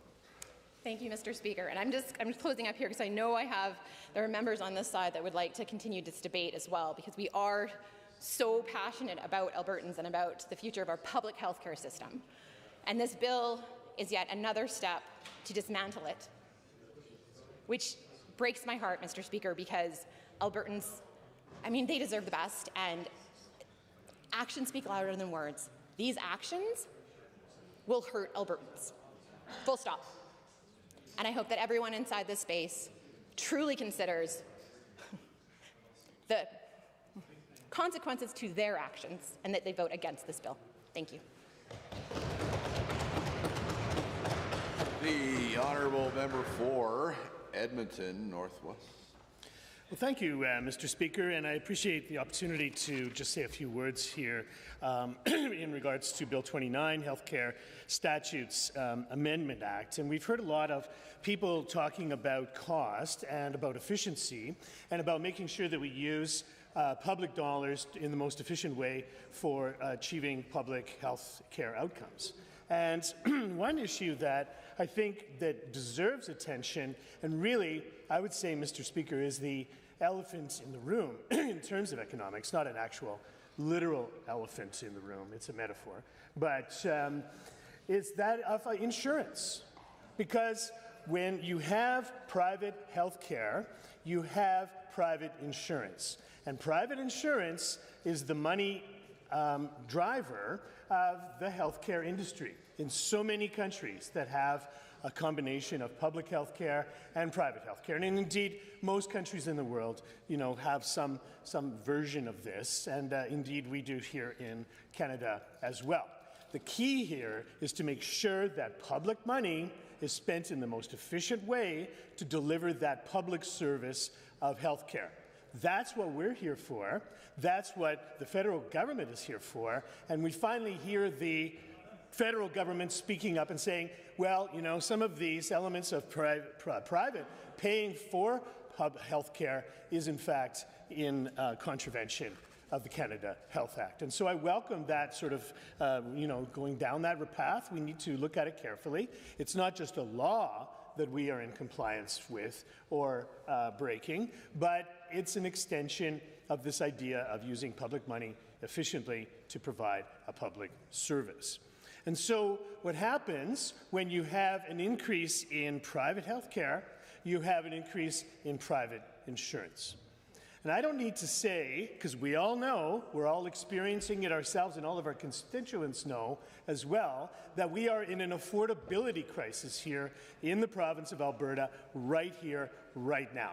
We've never seen food prices so high, fuel prices so high, the cost of accommodation, and all of the monthly budget that we have to deal with. Can you imagine, Mr. Speaker, if you suddenly had to pay 4 or 5 or 6 or 7 times more for private insurance for health care? Where does that money come from?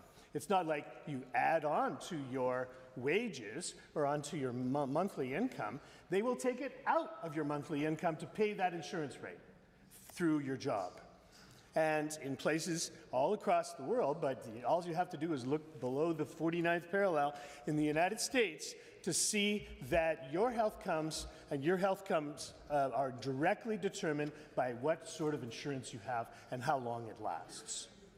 And how do private insurance companies make money?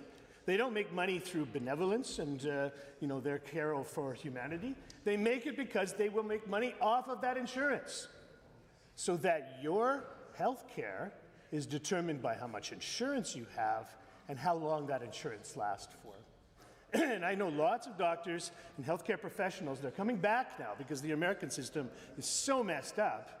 But then, of course, they're confronting things like this bill, Bill 11 and so forth, and they're wondering, where do we go, right? But the reason that they leave in the United States is because it's not the doctor or the nurse that's making the diagnosis, it's the health insurance policy that's making the diagnosis. Should that individual who comes in with a broken arm or so forth get that MRI straight away?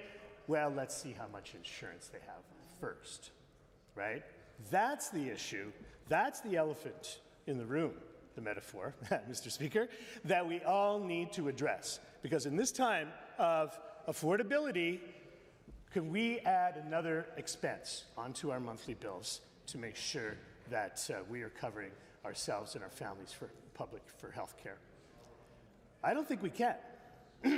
And the only way that we can do is to make sure that we use the universality of health care, that we combine all of our needs together, and we pay together through that system, because health care is not free. We pay it as a public insurance guarantee for all of us. But when you start cutting down the population that's paying into that thing, then you are cutting some people off from the ability to access the health care they need. It's as simple as that. And we don't have to look any further as well that millions of Americans, for example, can't afford public health insurance or private health insurance, and so they go without. Or they reach into their pockets and have to pay for that procedure through whatever means they can. Sell their house or use their credit cards and all of these things. The number one cause of private bankruptcy in the United States, Mr. Speaker, is when a healthcare crisis happens to an individual or to their families. Of course you'll sell your house if your child needs emergency surgery.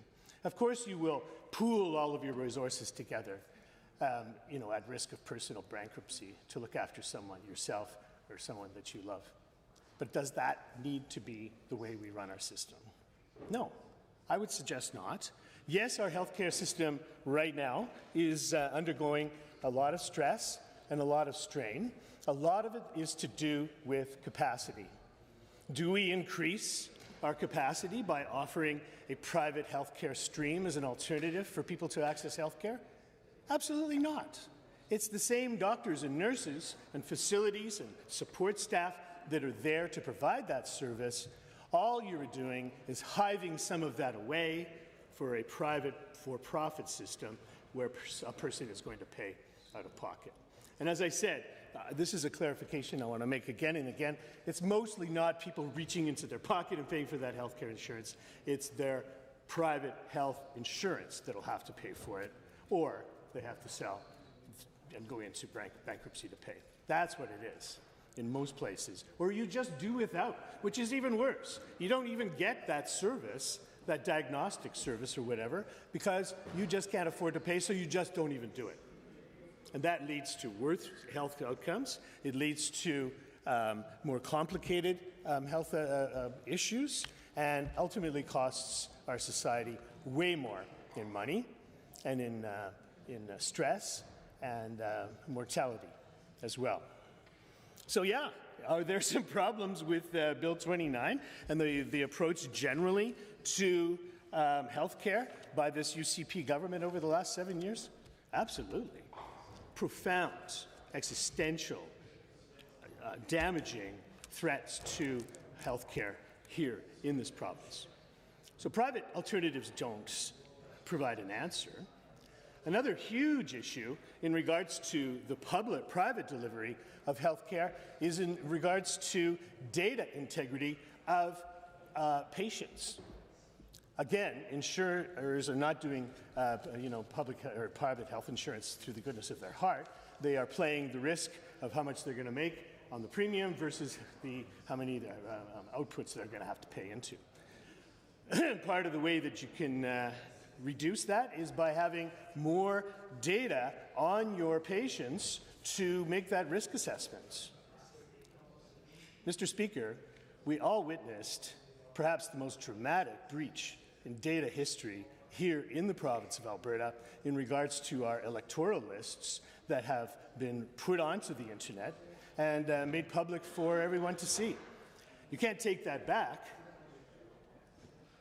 Do we trust this UCP government to have and handing over data on health insurance, on health issues, handing it over to the private system to ensure or somehow use private health care as an alternative? Clearly, you can't trust this UCP government with our data and giving it away to people who might use it for purposes that, are even against the law. We saw both a UCP president and a senior staff in this UCP government have access to seeing exactly what they were doing with our electoral lists, 2.9 million names going up on the thing. I hesitate to interrupt at 6 p.m. The House stands adjourned till 1:30 p.m. tomorrow.